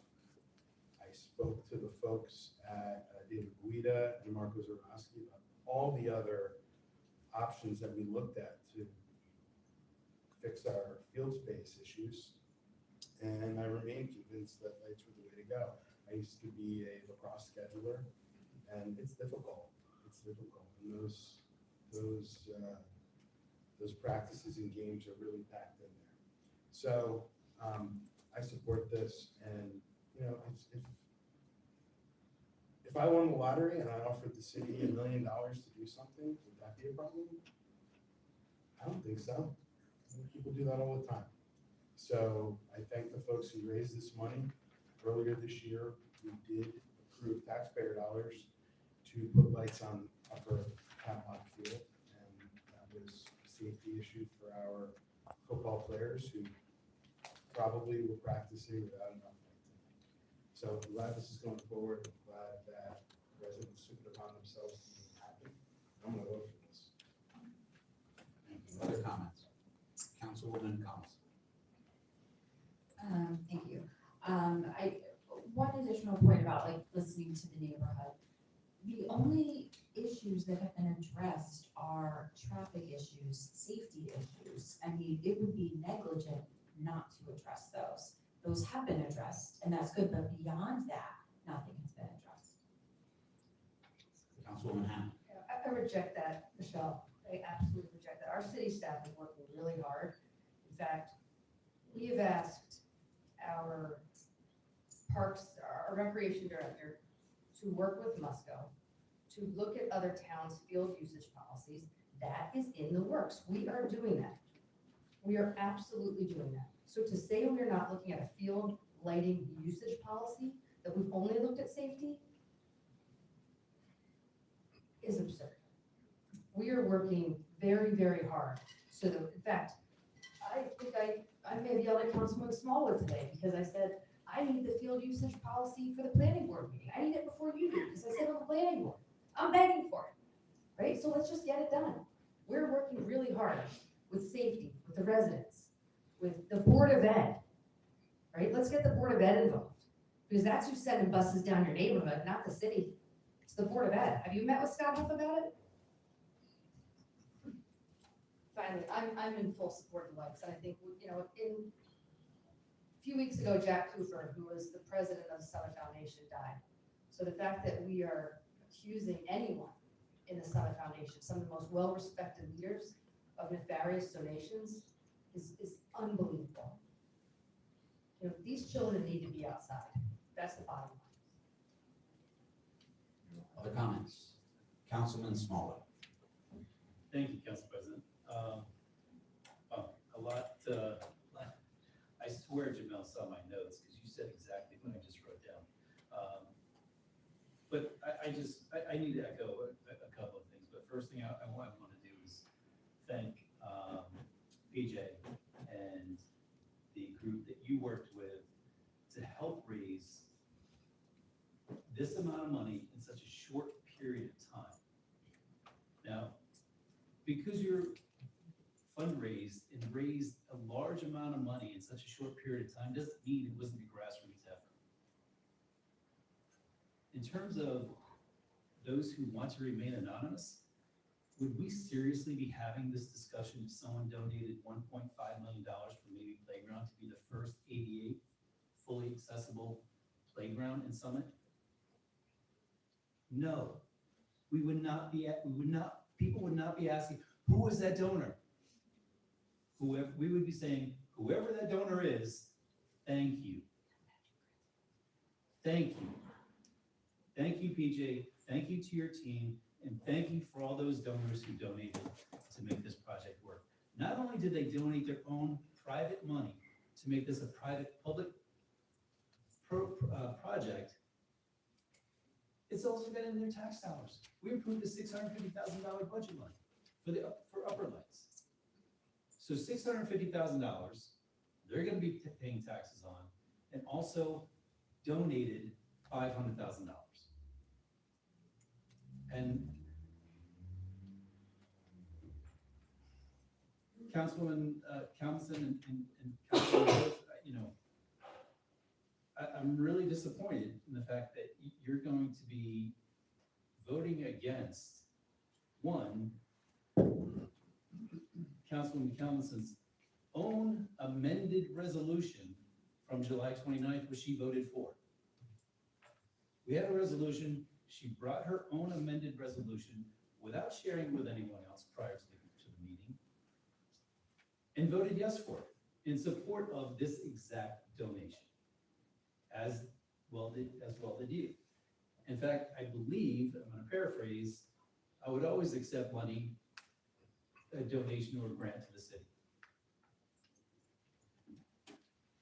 To address some of the concerns from the 5 meetings that we held with just the Tatlock neighbors, Michelle, if addressing safety and traffic and parking issues isn't the #1 thing to address, I don't know what is. And that's been taken care of. We just heard from our chief of police. I took a video of Butler Parkway this on Saturday, because I wanted to make sure that the implementation of no parking on one side of the street was being done. However, I did see one car on that side of the street.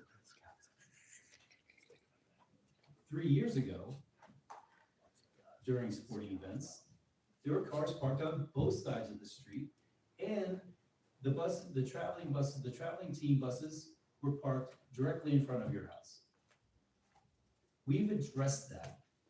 If that's not the most important thing, I don't know what else is. Yes, do our DPW and the BOE, Board of Education, need to work together on picking up the trash quicker after an event? 100%. But unfortunately, safety in traffic and parking came first. We can walk and chew gum at the same time. This project has been going on since prior to 2018, which is when the actual first presentation, when Councilman McTiernan was on council. And I remember distinctly, because I went back and watched that meeting, he was sitting right over there where Bob is. And he said, have you met with the residents? And they said, no. I was elected in 2023, installed in January of 2024, and on February 7th, we had our first meeting with the Tatlock neighborhood regarding lights, just simply because it was on the preliminary budget. It wasn't adopted budget, but it was on the preliminary budget. And then we had four subsequent meetings after that. We have hundreds of questions, hundreds of concerns that we will be addressing. But clearly the safety, parking needed to be addressed first. And I want to thank the chief of police for doing such a great job, as well as working with parking services on making that situation a little bit better. Unfortunately, we don't have more land to build more parking spaces, right? Maybe there's a way that we can expand the Tatlock parking lot in some way, but other than that, we've addressed the major concerns. And those concerns needed to be addressed whether lights were installed or not. Councilman Hamlet, to your question, and I know you need a more in-depth answer, but the lights will be utilized at night. So I was trying to be lighthearted.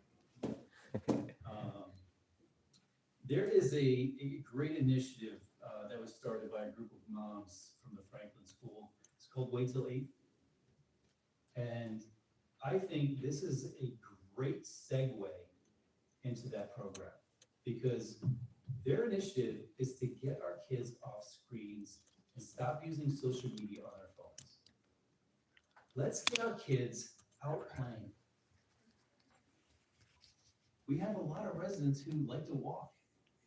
Wouldn't you like to have a nice space for them, a well-lit